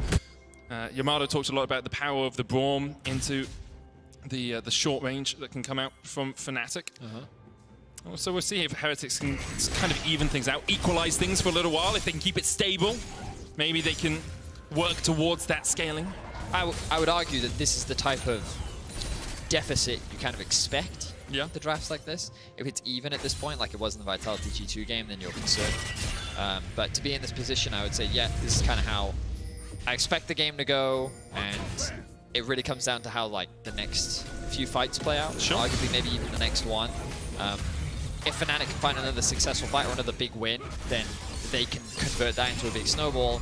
If Heretics find a big win, then they end up stabilizing and they can buy time, basically slow Fnatic down and reach their power spikes and scaling points. So next few moments are going to determine a lot. I wouldn't be too concerned about this goal difference right now. Fnatic can be a little bit buoyed by the fact they were able to find those early kills. Black Cleaver for Razork. We do see a lot of Vise going for the Chempunk Chainsword first item. I like the Black Cleaver as well. I think you don't really have a huge amount of healing on the side of Heretics that you're trying to mitigate. Only really demortal shield poke from Jack Spectre, so the extra armor shred that you get out of it can do a lot of work. A little bit more expensive, but Razork was able to avoid it as Evie tries to get away here. Chain of Corruption will land, but no one really able to get on the tower yet. The needlework, so the range that Fnatic can play at is absolutely gargantuan as Humanoid tries to escape here and will be able to phase rush his way away. Ruby looking for the final soldier and will secure that kill. 1-for-1 trade, but the tower going over to Fnatic. Ruby did have to commit the flash, but as you rightly said, Fnatic secure a kill and a tower in top lane. Heretics looking to do the same thing in mid. Of course, that tower is still very healthy. I don't know how quickly that one's going to go down. Lane assignments are a bit awkward right now. You don't really want your AD carry playing into Wonder because it sets up for the play that we saw in top lane. Rux, though, getting the tower. Ooh, hang on a second. I mean, that was very greedy, Rux. He's going to have to flash away. Even our observers knew it was good. He's like, he's going. He's going to zoom in on him quickly. Yeah, I think it was... Well, the reason why I think it was a mistake is because the rest of his team wasn't there. I think the idea is because there was no minions. Yeah, it's he was like, oh, the tower's still alive. I can CC him under tower. This will be fine because then my teammates will come in a second. But then the tower died, I think, faster than he was expecting. And then he had to flash. Not the end of the world, though. Caedrel told me, on a lot of champions, it's better not to have flash because Hex Flash can be a great tool. Yeah. Whether that's true for Leona, up for debate, but let's just assume the Rux didn't want his flash and instead prefers Hex Flash. I think it's fine, you know? 100% win rate on Leona at Worlds. Yep. Who are we to doubt this man? True. Yeah. True and based, Medic. Wonder here in control of that bottom lane was able to just wait out the tower, killing a few minions. It's already killed off one wave. He's going to get a couple of minions from this one as well, and in the end he will secure it. Only the most fed player on his team. With, almost 150 CS and that 2-1-1 scoreline, 2.5k ahead of Ebby as well. Ebby's truly just going to be a CC bot as the fights go on. It can work out, but you can also end up delivering a Gwen to your AD carry, which isn't always the best situation to be in. True. And based. Do you just have to say base every time you say true? Yeah. Is it just like a rule? Yeah. Okay. Someone just shares a fact with me. My brain goes true and based. And I feel like at some point someone will collect a large sample of me saying true and based and then turn it into a hard style beat. I mean, I think it's a Great British Bake Off style. It's the true. It's the true and based. That one. Okay, that was the most British thing you've ever said in your life. I love Great British Bake Off, man. The Massive only thing fan. that is more British that you could say right now is I could go for a cuppa. I could actually. Nice tea right now. Put the kettle on, turn the heating on, get the duvet, So many British words. As you might be able to tell, this game hasn't been the pleasure of action that perhaps we were expecting. Team Heretics are setting up around the dragon. The way they will do this is they will step forward, they will get vision control, they'll put the Herald down to make sure this tower dies. They don't currently have mid lane control because, as you can see, Fnatic are pushing that wave in. Evi's going to try and stop them, but Fnatic have sacrificed the bottom side of their map to try and get this mid lane tower. The dragon is up in 2 seconds time, and now Fnatic will use their mid-prio to try and walk down here. In fact, they're going to use the realm wall. Mercer a little bit out of position as Chase comes in with the cease and desist. Ruby's going to go in with the Empress Divide as well as Razork is locked back without the rest of his team. Razork will fall, but so far it's 2-for-1 in favor of Fnatic. Wonder now doing some damage, but Jack Spectre with the Lightning Crash is building up those stacks pretty lickety-split as he continues to wail away on Rux. Lightning after lightning, not quite enough as Epi on the backline can't die at all, apparently, as he gets double kill. Jack Spectre still trading with Reckless and Rux in a 2v1. He might be able to win this one, but instead he jumps away. Long range arrow from Rux, from Reckless, in fact. Oh, he flashes for it! Didn't do the maths. Ugh. I mean, still, teamfight won for Fnatic, but Reckless couldn't quite get the tip of the arrow to hit, and Jack Spectre was able to walk away with his life. But overall, great teamfight for Fnatic here. As you rightly said, Medic, Fnatic have to kind of force their way into this fight. They think they can create a collapse, but Heretics have a space with which they can retreat into. Good ultimate from Ruby makes this impenetrable wall that Fnatic can't do anything about, isolating Razork, causing him to lose his life, but then Wonder just dives onto the backline, dishing out incredible damage. And you can see how Ruby's just in a very awkward position. Look at the damage here from Reckless. Big snipe from the Q. Ebi is able to get something back at the very least, but again, another quick Q coming out from Reckless means that another kill goes into Fnatic's back pocket, but we're back on the fight. The players heard us, they keep fighting. Cease and desist once again onto the backline. Ruby has been locked up and taken out by Razork before the fight even really begins. Epi down as well, and Team Heretics have to retreat. Flashes away. Dragon now for Fnatic. The game has come alive. Back-to-back fights going in favor of Fnatic. It seems that Heretics haven't quite reached that point in the game where they feel strong enough, but also a lot was used. You can see the ultimate not even available for Ruby, not available for Jankos, not available for Jack Spectre. Heretics were just not in a position where they could really fight, whereas Fnatic didn't really need those to find a successful play. Overall, great stuff from Fnatic. They secure another Drake, they secure more kills, and right now, this is looking like a very convincing game for Fnatic. And we talked about it, the early game from Fnatic has not looked good. But with a convincing early game, Fnatic looking much better. The question is, can they convert this now into a big win? You can see Jankos trying to use the movement speed you get from the blue smite as he comes out of the bushes there. Commonly seen on Wukong for that exact purpose. He keeps trying to run forward here. Does have the smite, can steal this away from Humanoid. I don't think Humanoid, even with that Rod of Ages, will do 1,200 damage, and that's what the smite does for Jankos here. So should just be able to steal away this blue. One more auto. Not smiting it yet. He does take it as Razork comes across the wall. I think I just heard Mercer say, amazing steal. Hey, you gotta big up your friends, man. This is the sort of positive masculinity I'm a fan of. I can't confirm that that's exactly what I heard, but that's kind of what it sounded like. And I just, I don't know, that, you know, that's wholesome, you know what I mean? Encourage your teammates, you know what I mean? It's good. Lift each other up. Should do it in cast as well, just like... Yeah, man. Yeah.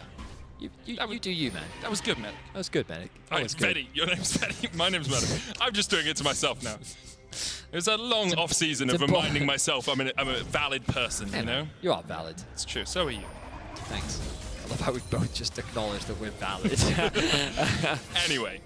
Jankos now. Oh, is it going to be a good steal again? Or is he going to get caught out? Gets to the blast cone. Razork looks for the cease and desist, but now Razork's in the midst of all of Team Heretics. Jack Spectre with the lightning crash, putting the damage down. The Unbreakable blocks any route for Fnatic to get into the fight, and Razork took a one-way ticket to Pain Town there, and Heretics might be taking a one-way ticket to the Baron. And look at that, Jankos and Mercer working together beautifully. The flash from Jankos, and Mercer immediately dived into the choke point, threw out his ultimate, threw the shield up, providing both protection while also making it very difficult for Fnatic to actually follow up. It seems that Heretics are a little concerned about committing to the Baron, but now they will begin. No jungler up, 10 more seconds on Razork. Let's see how quickly Heretics can melt through this objective. So Ruby still has his ultimate, Ebi has his as well. Mercer's down to 200 HP. The Baron a little bit tankier than perhaps they thought it was. 96 HP Mercer fell down to there. And you kind of need your jungler to tank it, I feel. The changes that they made to the whole jungle item thing and the reduced damage that you take. Mercer ends up losing his life, and now Fnatic have good position. They have a wave in mid lane. They could threaten the tower. They're not quite... Fnatic can't quite steal away the red buff. Good secure Jack Spectra. Gets his red buff. No, he does. Yeah. Ends up just being a kill trade. Well, not even a kill trade. It just ends up being a kill. Heretics. And both teams now looking to reset. They need to go back, spend some of their gold. You can see it's Heretics that mainly have vision control around the top side of the map. There is a wave that someone needs to go and catch bot. Wouldn't be surprised. I was going to say to send Ruby down there, given that he does have TP and Baron is the main objective. Actually, strongly believe that they should send Ruby down there. Heretics, surely they're not going to threaten a Baron right now. That doesn't make any sense. So the reason why you would typically send Ebby up top and then Ruby down bot is because, well, Ruby has the TP and then Ebby, in the event that a Baron starts from top lane, it's much quicker for him to go bot. Right now, he's just sharing farm with his AD carry. He's currently level 12 to the 13 of Wonder. And that wave on bot lane is just slowly pushing into Heretics' tower. They still haven't sent Ruby down there, which means that this is very easy for Humanoids to just push in that wave. The tower's going to crash. No one is going to catch it. And, like, look at the CS difference between the two top laners right now. Well, that's 45 in favor of Wonder. He's not a fan of these lane assignments. It's just so much farm being lost. And it's a tier 2 that you're losing as well. Heretics playing the map very strange. They seem very attached to this vision around Baron. Like, they don't want to concede it. Fnatic is saying, we're really fine. Okay, they're doing the Baron now. And Wonder has to TP in. But Wonder can get the inhibitor tower before the TP even comes in. Does he have to TP in? I mean, eventually you have to feel that perhaps he maybe I don't know if he does. I think that they can just play the patient game here. You can see Wonder is just waiting. Now he feels the pressure. Okay, 5,000 HP on the Baron. Heretics trying to call Fnatic to the fight. Looking for the engage. Baron secured. Jankos gets it, but now the fight really begins afterwards. Cease and desist from Razor will take out one. Jankos with the Cyclone as well. Ebby trying to get across the wall, but the Realm Warp will chase them. Ebby and Mercer. Well, Ebby's already fallen. Ruby was able to escape with his empowered recall from the Baron. Mercer's not going to have the same luxury as he is chased down. So you get Baron on one, you lose your inhibitor tower. That's I do not think that was worth it. Heretics were so tunneled on this Baron that they sacrificed 2 towers in bot lane. The fight was awkward because they couldn't really turn, which meant that Fnatic got a bunch of kills. And, like, well, have a look back at this. Look at the ultimate that comes out from Reckless. It lands in such an awkward spot for Heretics. It's like it's straight out to Ebby, and now you've got all these people that need to try and get away from the Varus ultimate. And Ruby's forced to disengage. Jankos is stunned up. Mercer can't really protect anyone. He's just shielding nothing, really. And then the AD carry ends up getting locked down. A very easy fight for Fnatic to play. They're going to convert this into the Dragon. And yeah, okay, they lost the Baron. It will make sieging a little bit harder. But overall, a big blunder there from Heretics, and Fnatic more than happy to take advantage. That they are. And Heretics now staying down the face of a 5,000 gold deficit. Fnatic in a very strong position to close this one out and get themselves to 3-3. And if we do have a look at the standings, which I believe we have ready, can have a look at what that really means for Fnatic. Now, 3-3, although you don't catch up with G2 and Mad Lions and BDS and SK Gaming, what it does do is it gets you 2 wins away from XL and Astralis. And that means XL and Astralis will have to get 2 wins next week in only 3 games to catch up with you. And so far, they've only managed to get 1 win in 6 games. So the odds are that it's very likely you make it into that top 8. I mean, it's not only that XL and Astralis have to get 2 wins to catch up to you. You then also have 3 games yourself, and you have 3 opportunities to win as well. Yes. Right? So with the way that Fnatic and Heretics splits have gone, I didn't want to put the impetus on them winning another game after this one. Okay. Wow. It has been a struggle at times. Throw them under the bus like that. I mean, this game has been a lot better from Fnatic, though. As I say that, Razork has been caught out. He has? Yeah, that has just happened. It's kind of like... It's interesting how Fnatic punished a massive mistake from Heretics. Now, admittedly, I don't think Heretics is going to gain a massive amount off the back of that. They will get some objective boundaries, but Wonder is just... He's a menace on a side lane right now. He cannot be stopped. TP, flank. I don't think they'll kill him. I legitimately think Wonder can just dash across this wall, and then there's a blast cone there. But Ruby! Yep. Back you go, mate. He just swagged on him. I'm surprised he didn't emote. Return to sender. He's not 1-1-3, man. Doesn't have them bound to his mouse button. Fair. That's fair, that's fair. Okay. So, Razork lost his life. Not the end of the world for Fnatic, though. They're still in a very commanding position right now. Baron should be up relatively soon. Can't quite check the timer. There you go, 3 minutes. 3 minutes for the Dragon as well. Which basically means not a lot's going to happen right now because there's nothing really for either team to play for. There's no objective to kind of set up. And it's Fnatic that have control over the map, which means that Heretics are just kind of relying on scaling. They're just going to buy time, and unless someone like makes a mistake, there's nothing that Heretics can really do. So you end up in this pro play state where you end up trading lanes. Ebby can flash in. Reckless a little bit over that, overextended. Has the Chain of Corruption though, so Heretics won't want to chase this one any further. Ebby TP'd in as well. Ooh. What? He's going bot lane, mate. But he should have gone bot lane first. Don't question it. Okay, it's 11 p.m. on the third day of the LEC Week 2. We just let the things happen. We just let them happen. And I think like maybe Heretics will call. Okay, but like it's one of those things where like we had that conversation earlier where it's kind of like I don't know if I should necessarily say the pro player is wrong because sometimes throughout my career that's bit me. This is wrong. Okay, I will die on this sword. Okay, like earlier they should have sent Ruby bot simply because he had TP. He should have caught that wave and Heretics shouldn't have lost that tower. Then just now they should have done the same thing with Ebby because he did have TP, and then he TP'd to mid and now he walked bot. Now admittedly there's no objective on the map for them to play for, but you've just committed your TP. And you know what Fnatic can now do? If we can get rid of the XP per levels for a second, I need to just quickly check if... so Humanoid and Wonder both have TP. So you know what's going to happen?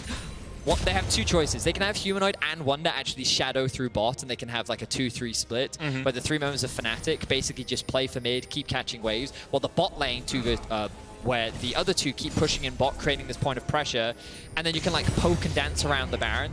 Or they can just create a 1-3-1 and kind of force Heretics to split up across the map. And then if they try and answer Wonder on a sideline or Humanoid, you then immediately TP away and force the Baron. So that's fine because Heretics have 2 TPs of their own that they haven't wasted in awkward situations recently. So I'm upset. Understandably. Let's... Okay, so now they're going to send Ebby down bot. So this is a situation where you're forced, if you're Heretics, to concede vision around this objective.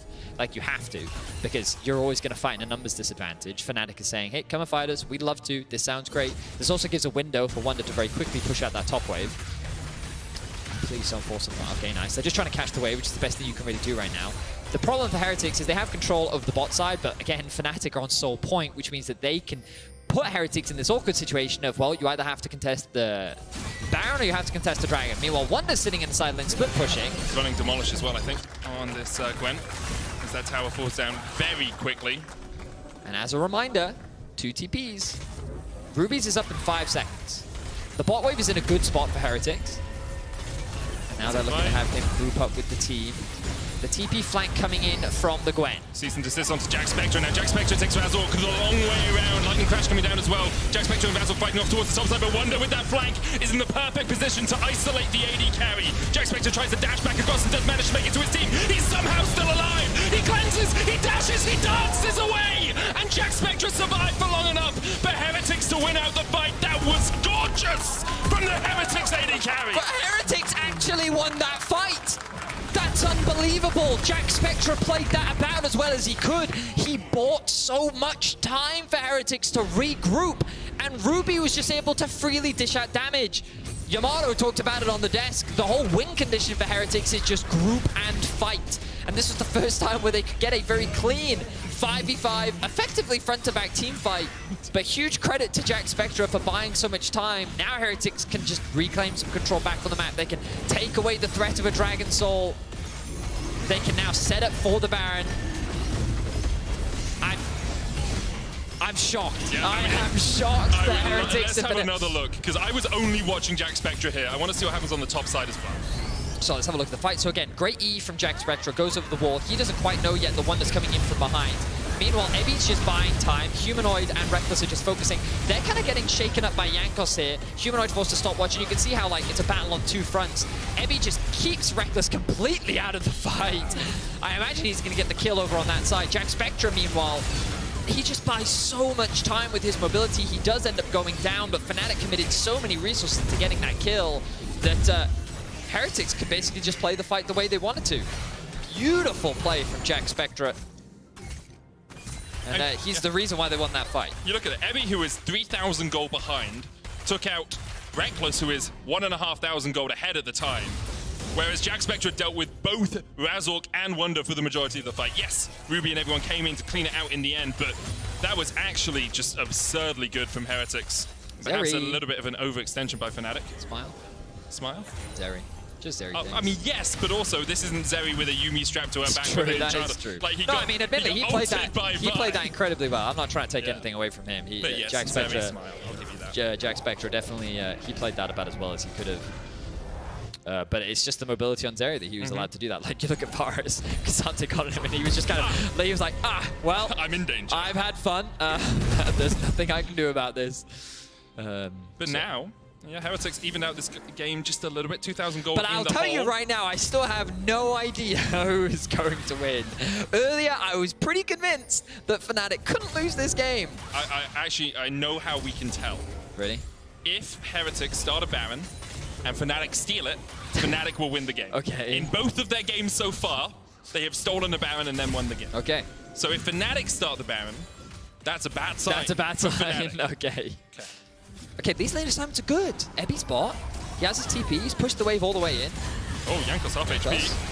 Razork, though, locked up in his Q animation. Cyclone coming in as well. Tries to go in with the Cease and Desist, but it's not enough. The stopwatch from Jankos stops the damage from the piercing arrow from Reckless, and that's another kill. And Razork just gets picked again. We saw him get picked in the bot side jungle. We're seeing him get picked just trying to clear out a ward. He thought that he was safe because Wonder was pushing out top lane. Ebby, though, looking for a fight with Wonder. Do you win these?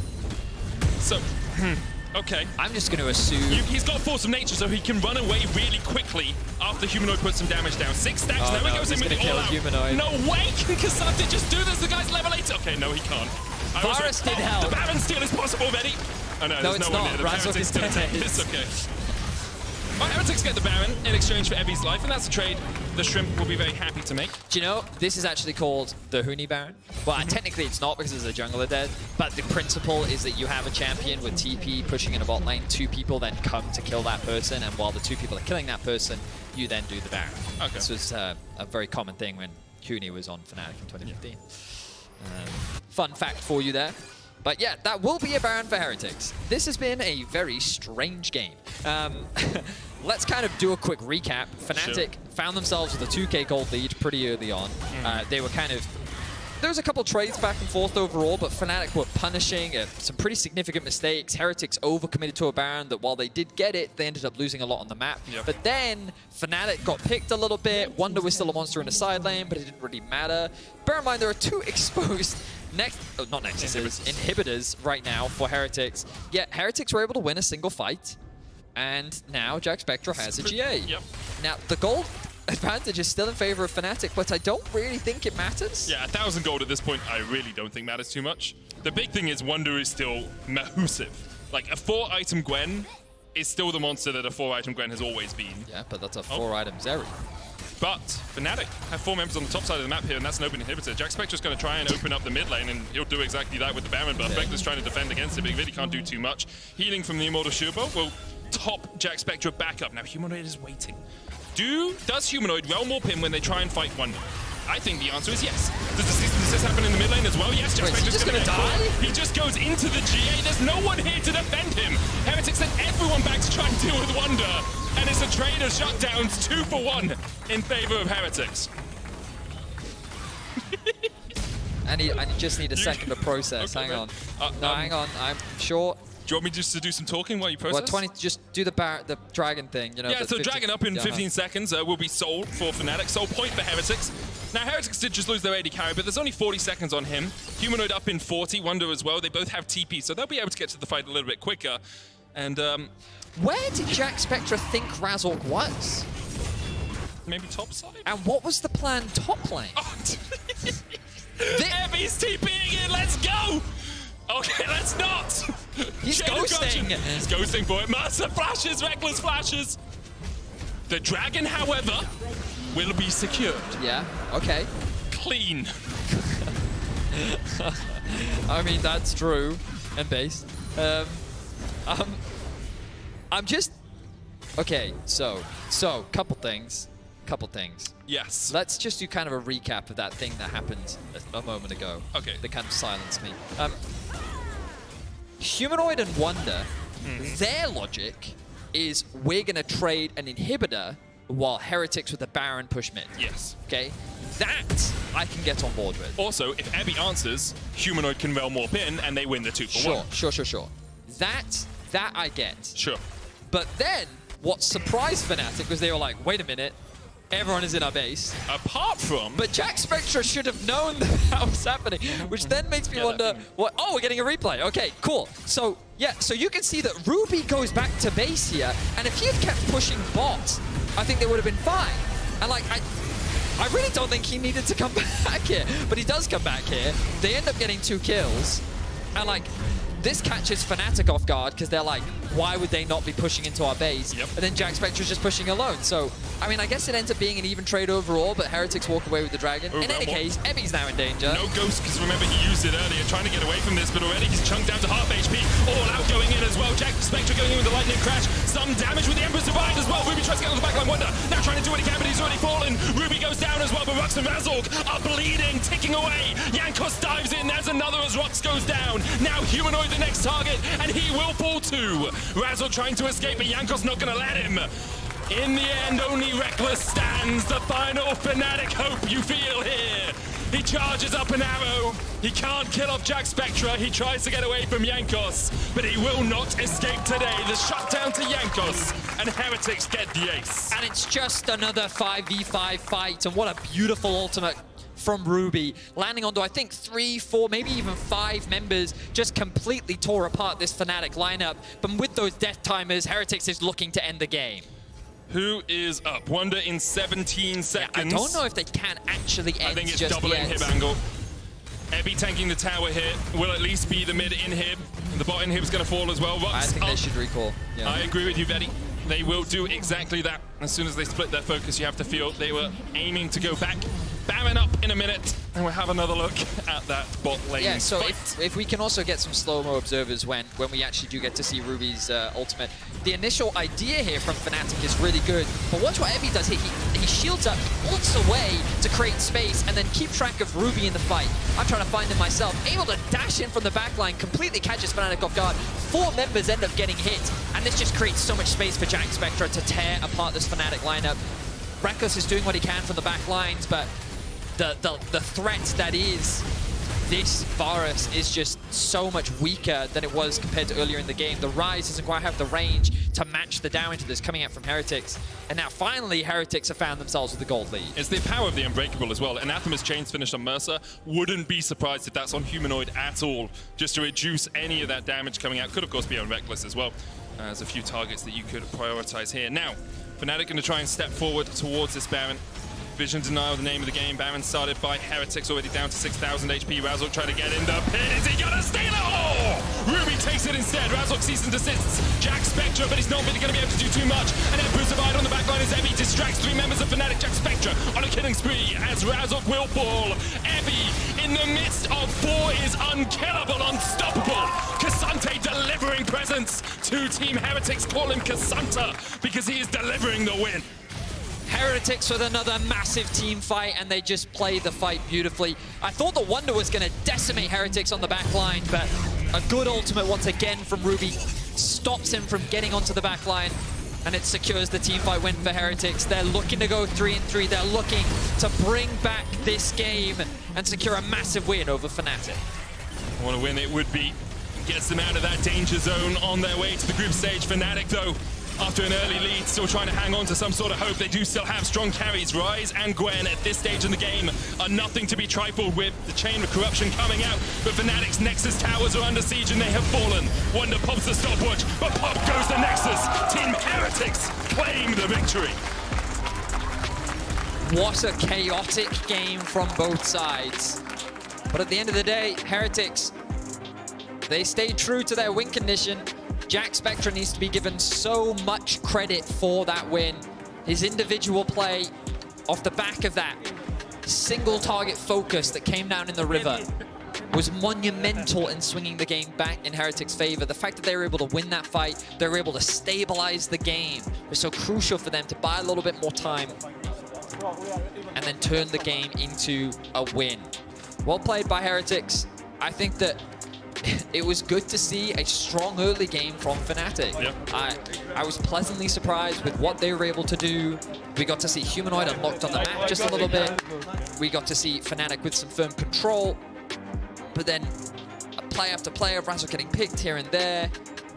Things just slowly started to fall apart. Fnatic couldn't maintain that control, and Heretics was quick to pounce. Yeah, a few messy team fights in the mid game, causing Fnatic to stumble and fall. Heretics very happy, obviously, with their win. 3-3 now, as you say. Gets them away from the bottom of the pack from Astralis, from XL. Heretics next week have XL, Mad Lions, and BDS to play, so not an easy route for them towards that group stage. Fnatic have Mad Lions, Astralis, and SK, so nor an easy route for them. SK at the moment on a tear. And obviously Mad Lions sitting up near the top of the table as well. Your player of the game votes at LEC on Twitter, Ebby, Ruby, and Jack Spectra. I think you can make a case for all three of them. Jack Spectra had a few spectacular moments. Ruby with that slide and glide into that final team fight, or team fight before last, I guess. And then Ebby, just, he was so down in the dirt, man. That guy was like 2.5K down the entire game. And still had a massive impact when it came towards the later portions of the match. He's like, assuming that the stat is right, like again, I don't have the up-to-date stats, but he's got 3 wins of the 5 wins that Cassante now has in LEC. Yeah, we can look it up. We'll just keep talking. Excuse me. I can't look it up. We have to pass it over, apparently. We do have to pass it over. I was going to look up stats, but instead, what is more important than an interview with Jack Spectra? Trouble standing by. Thank you so much, Medic, and thank you, Jack Spectra, for joining me. Congratulations, of course, on the win. And honestly, what a journey it has been for you, especially with 2022 being a little bit, for roller coaster, going through the motions. Now, bringing down huge names in the scene. How does this feel for you? I mean, it feels really good. I mean, Reckless was one of the players I was really excited to play versus. Even aside from everything that happened with the whole K-Corp thing, he's been a player that I always looked up to, and I think he's the most accomplished ADC in the West. So he's been someone that I always thought he has such a crazy work ethic and the results he's shown. So being able to play on the same stage as him and beat him is very cool. Well, it just shows how much of a work ethic you have to try and get here and do that and get that result yourself. Now, yesterday, or the day before, you were talking with the desk and you were chatting about a lot of the social media pressure coming out. And this is something that a lot of players don't talk about, because behind the player, there's a brand, there's a name, there's social media, there's growing your influence and your viewers and how they see you. And how has that affected you being now on the big stage? It's been tough. I think especially there comes a point where you know that people are saying negative things even without reading it. It's some weird thing your mind does. Like if you play bad, you know that everybody will say that you played bad, even if you don't go out of your way of reading it. And I think after yesterday, at first it felt fine because it was okay, we got stomped. And then I rewatched the game and oh my God, that was painful. I could not sleep. I think I slept, not enough tonight or last night after rewatching that and seeing the basic mistakes we did or that I did. And all that I could think about was how I wanted to play it again. And if I did, I feel we would have had a different result. Yeah, I'm glad the adrenaline got you through today to get that big W. And it's really nice to just hear the perspective about how a lot of the times, how social media does affect the player who's trying to grow the brand, who's just made it here on the LEC for the very first time. Now, talking about social media and influence, I wanted to ask you about something very serious. Jankos went on to Euphoria. And he said something that I wasn't expecting to hear. He's the only player to take out the rubbish because no one else does. Well, today I did it. What? So? No. Maybe that's why we won. But yeah, he leads by example and we must follow his example. Okay, how many examples do you guys need to follow his example? It's been a bit too many, I think. So we need to pick it up. Language barrier or something. All right, thank you very much, Jankos, for helping the team grow in that environment. And let's talk about the final week that's just coming up, because this is very important for you guys. You are now 3-3. Yeah. Technically, you need to be on that 4 mark to say, we're almost there. So how do you feel about next week? You've got XL, MAD, and BDS. Yeah, if you told me week 1 that it would be next week, looking forward, that it would be XL, the team that I'm thinking is going to be the easiest, and BDS maybe the hardest, then I'd call you crazy. But it's been a weird season so far. But I think that we've shown a very up and down ride. But I think now with a week of practice that we can continue improving. And I think we'll be able to, at least make top 8 and ideally get a 3-0 week and then finish with a pretty decent showing. I hope you guys can. Now tell me, what is one thing that you would take, for example, from this week that you guys have done well to apply to the next one so you can get these results? I think we've found a clear identity on how we want to play, on how we want to draft. I think when, none of us have ever played with each other before. So I think we had kind of more work to do than some of the teams where there were already pre-existing synergies or even whole rosters that were nearly the same.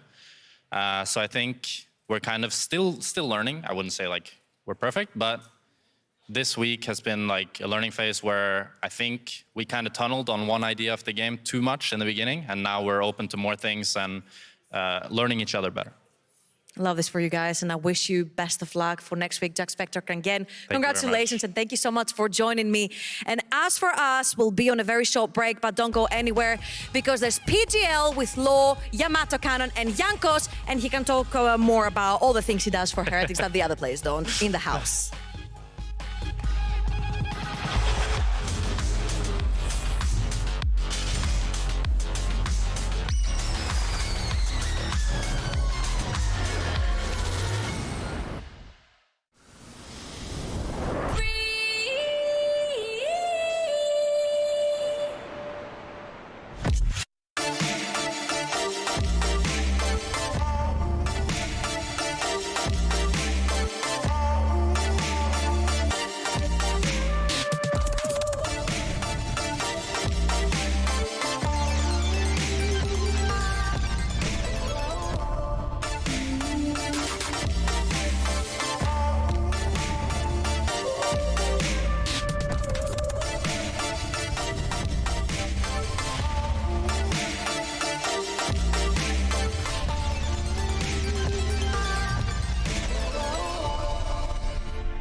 Somos los que surgimos de donde nadie esperaba. Los que vimos que algo nuevo empezaba. Somos el grito que atraviesa tu pantalla. Locos, frikis, ídolos y haters. Nada nos define, nada nos detiene. Bienvenidos todos los que llegan. Aquí nadie queda fuera. El camino que nos queda es tu inicio, tu carrera. Sube el nivel de lo que llega. Porque cada día un progreso nos espera. Level up your dreams.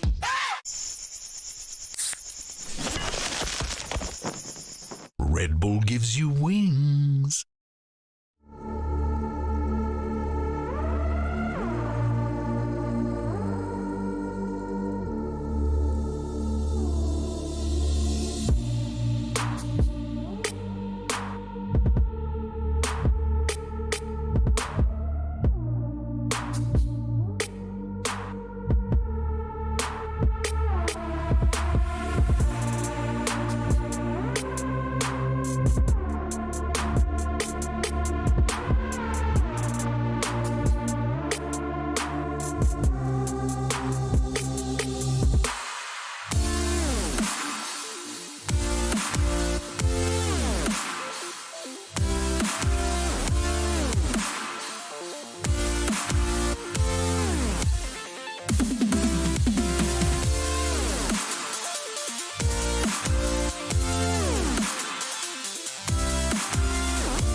Welcome back for the last post-game lobby of this week to Amlor, joined by Yamato and Yonkos. Yonkos, thank you for joining me. That was... Hello.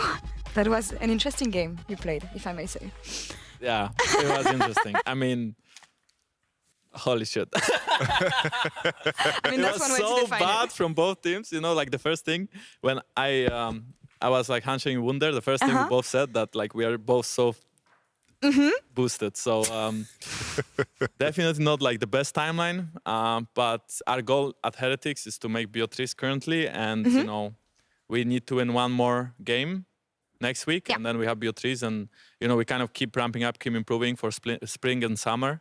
You know, realistically, we are not here to win winter, but if that happens, great. But yeah, we need more time to be good. For sure. And I mean, we'll talk about expectations when it comes to the way you guys have been playing so far. But for once, Yamato, I want to say that I'm happy to hear a player say, we want to take our time.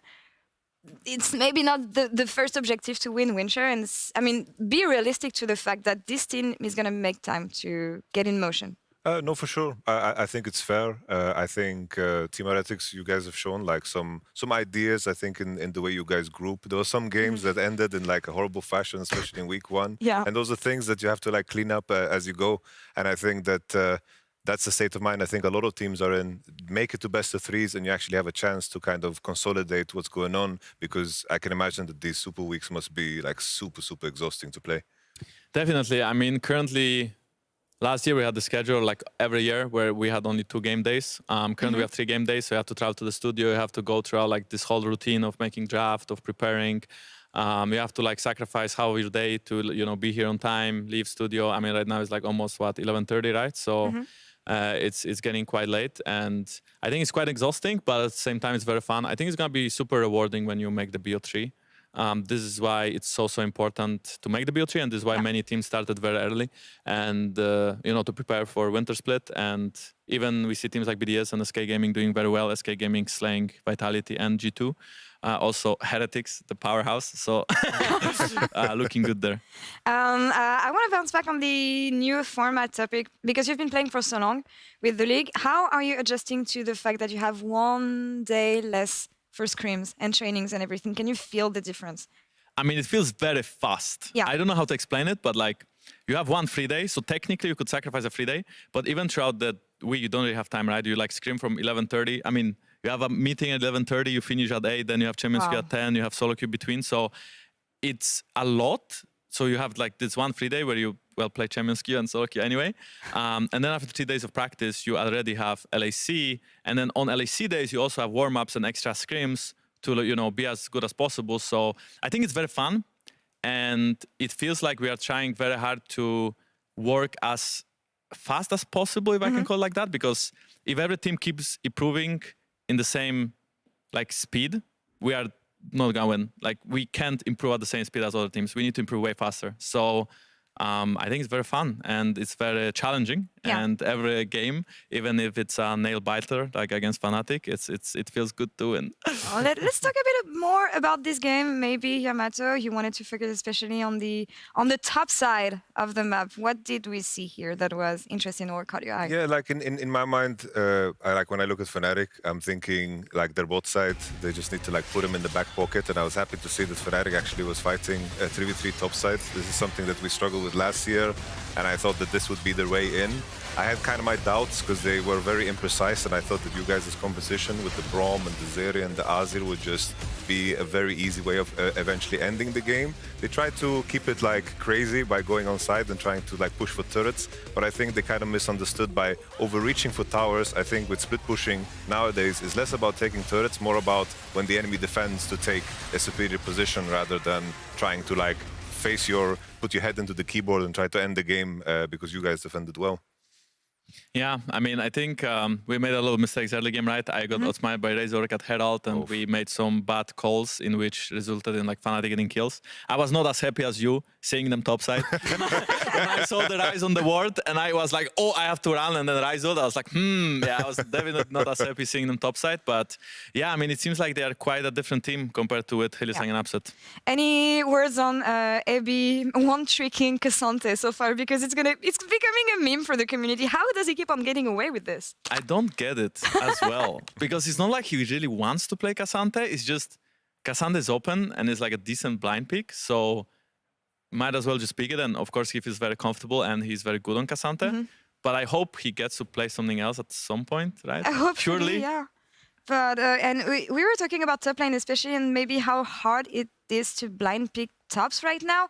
But we've seen decent answers to Cassante though, but it feels like Ebi is the only one who can make the champion work right now. Yeah, I feel like when it comes to red side, just blind picking top, it's like Cassante is the go-to champion, but there's so many good answers into it. I think when Cassante is playing in compositions where the enemy outranges and he kind of has to like run around and chase other people, this is where we see Cassante lose the most. And I think when teams, I can imagine, like for example, Fnatic, I think the reason they leave Cassante open, you guys banned the Gragas, they responded with Jax. I think Jax is probably like the strongest top.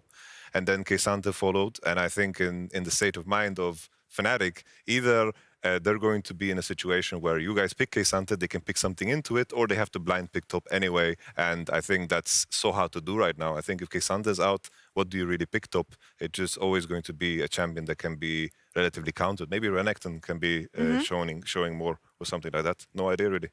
Any take on draft structure, Jankos? I mean, because we play on the same patch for next week, I don't want to get too much into details, but I think if you sacrifice 2 bans in second stage for top lane, you can probably find a blind. That being said, yeah, it's not super simple right now. Maybe you can pick something in first phase and ban for it, or you can, throw bans and pick something in second phase. But I definitely do think that teams don't exactly know how to draft blue side. Even G2, I think today, I'm going to call them out because I felt like Vitality is actually very ahead of the meta. And I think when they drafted against us, we like super griefed in draft. And that's how they got away with it in 4-5. And that's how we kind of had a hard game in front of ourselves. But I think today, for example, Vitality also like giga drafted G2. I think that game was like so hard to play on G2 side. For sure, yeah. So I do think that maybe, I don't know if it's red side or if it's like them being ahead or if it's just people not knowing exactly how to draft on blue side, but there could be multiple reasons. It echoes to something that players have been talking about so far, even though it doesn't really translate in a clear advantage on red side so far. We'll see how this one develops in the last week of the regular season, but we're just talking about Vitality. They cemented themselves as the top team in the LEC so far, being the first team to lock in group stage. And I mean, we were talking about a draft diff, but also, they seem like a well-oiled machine right now, Yamato. I think in this game, Bo managed to find really good ganks with the Vi. I think the only way G2 could win is if they somehow got some crazy lead in the early game. And it's so hard, I think, against Ashe and Varus. Like, even though it's like, sure, Udyr on paper can fight the Vi, but that's not really how jungle goes. There's so many details to it. I think when they locked in 4-5, Cassante and Udyr, 2 big meatballs into Cassiopeia and Gwen. I think the longer that game goes, you're going to have a hard time, and Bo just kind of smashed the early with some good gank timings. And on the other side, we have SK with the perfect week this week. Surprising because they were just facing the top teams in the LEC. What's your take on SK and their success so far in the league, Jankos? I mean, I think they honestly, it all started, I wanna call it out, it all started with defeating Heretics. We gave them the first win last week on Monday, and suddenly they have a huge win streak going undefeated. So maybe there's something about it. Maybe we're actually like that good and they defeated us with Hextech map. but yeah, anyway. We don't talk about this one. I think SK is looking good. I think Markun is carrying a lot of early games. I think he had insane performances on at least 2 games against both G2 and against Vitality. Then he had a very good game on Sejuani.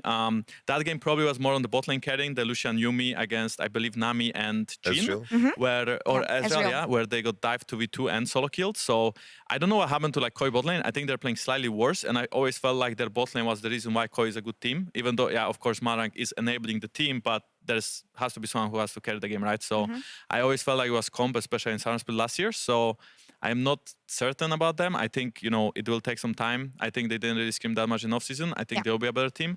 But yeah, definitely SK Gaming and BDS with their crazy counter picks, Adam, looking good. Big surprises so far, I want to say, in the LEC. Another surprise today, not to be disrespectful towards them, but it was Astralis picking up the first win in 2023 against a very struggling Excel, but That's so good for us. Oh my God, thank you. yeah, I was about to say it benefits you, Jankos, but it was a needed one. Maybe it's going to be hard still to get top 8 for them. But for Moro, at least, I think it's a good thing for them. I'm so happy for Kobe because I think their bot lane actually smurfed every game that they lost. I think they just had like a really hard time fighting around Herald, fighting around Drakes. And I think this time they played Lucian Nami into like Draven Nautilus. And XL looks really, really like out of shape. They don't have an identity at all. And they didn't manage to like create a snowball or a lead. I really like the trundle into K'Sante and Seju. And I like the fact that, Australians are like, yo, our bot lane's carrying, let's pick champs that are going to help them carry. I like that. Jankos, what can we say about Excel? I don't even know what you think. That's the thing. Right. But I didn't think it would go this way for them. What did you expect? I mean, I didn't think so either. I don't know who to blame. Probably no one. Like, probably everyone is like part of it. I feel like their drafts are like not that crisp, and even when they are like not bad, they still struggle to get wins because of misplays, or maybe they need someone more vocal in the team, or maybe they need, like Yamato said, something that they can specialize in and only play that for like a period of time instead of doing all around drafts. I also feel like VTO is playing worse than he used to last year.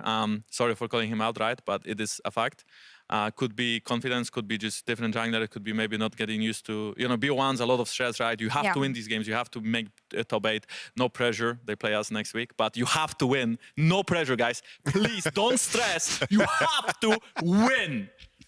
So anyway, where was I? I think Excel is a good team. No disrespect here. We have to win against them and prove that we deserve it more than they do. I mean, you have them next week. Who else do you have? Let's take a look at the schedule for the last week of the regular season here in Winter Split. For the LEC, you have Excel. You have, we'll look at day 1 for now. So that's day 1. So day 1, we basically know wherever we are making it top 8 or we have to sweat more. No pressure then. I live in pressure. I love pressure. Yamato, any matchups you're looking forward to seeing here? I have my eyes on the last game, probably. But also, BDS with the way they're performing right now, I really want to see what it does against G2. I'm just excited to see more red side games, to see if anyone kind of adapts on blue side. I think that G2, as Jankos mentioned, I think they got kind of exposed today. I think Vitality showed a very good preparation, and I'm kind of curious to see how the teams managed to adapt between the weeks, because I think, with BDS and G2, like it's like the matchup of the day somehow. Both on 4-2. It's exciting. Yeah, it's really exciting. Jankos, any matchup you're looking forward to? I think for me it's like all of them, right? Because currently we're middle of the pack, so we just kind of want to look at games and take away as much as we can from them. So Astralis SK, probably that's the least interesting, but we have our own game against Excel that we have to win to make BO8, or sorry, to make BO3s. G2 against BDS could be interesting if Adam gets like a nice counter pick. I think he makes these games very entertaining to watch. Fnatic Mad Lions, Fnatic's fighting for their lives. They have to sweat for it as well. Gonna be fun. Elio and his crew, and then Koi Vitality, we will see if Koi can step up or not. So I think 4 of those games will be definitely fun to watch. Or fun to play. The format makes it like really interesting overall, I feel, watching the LEC this year especially. And the last question I have for you, Jankos, how is Champions Queue going? Because I saw... It bunks! It's really nice. I love really, the really clip nice. about the Warwick, honestly. Is it something... How? Because I know that in high elo solo queue, sometimes OTP may be an issue, but how much of an issue it is in a No, Champions I think it was funny. Okay. That's all. It was funny. I don't think it was intended to play a Warwick strategy. I hope no one's got. Maybe in BO3s we can pull it out. But besides that, I think there's few improvements that I would make to Champions Queue. But I think the overall experience is very fun. There's no one-trick bards that run it down after you ban their champions and play top lane and pick Taric if bard is banned and completely run it down. And there's no one-tricks that are like completely bad when they don't have the champs or are toxic and blah blah. And you are not really that toxic in Champions Queue. So my experience is very fun. I think you need to play both, a bit of solo queue, a bit of Champions queue. You cannot really focus on one because you still want to like practice your mechanics in solo queue, and you kind of want to chill, because after playing 6, 7, 8 games with your team, you don't really want to like keep being on comms and talking to other people always, right? So I can see how Soki can be more relaxing and you can kind of focus on your own thing and improving your own mechanics.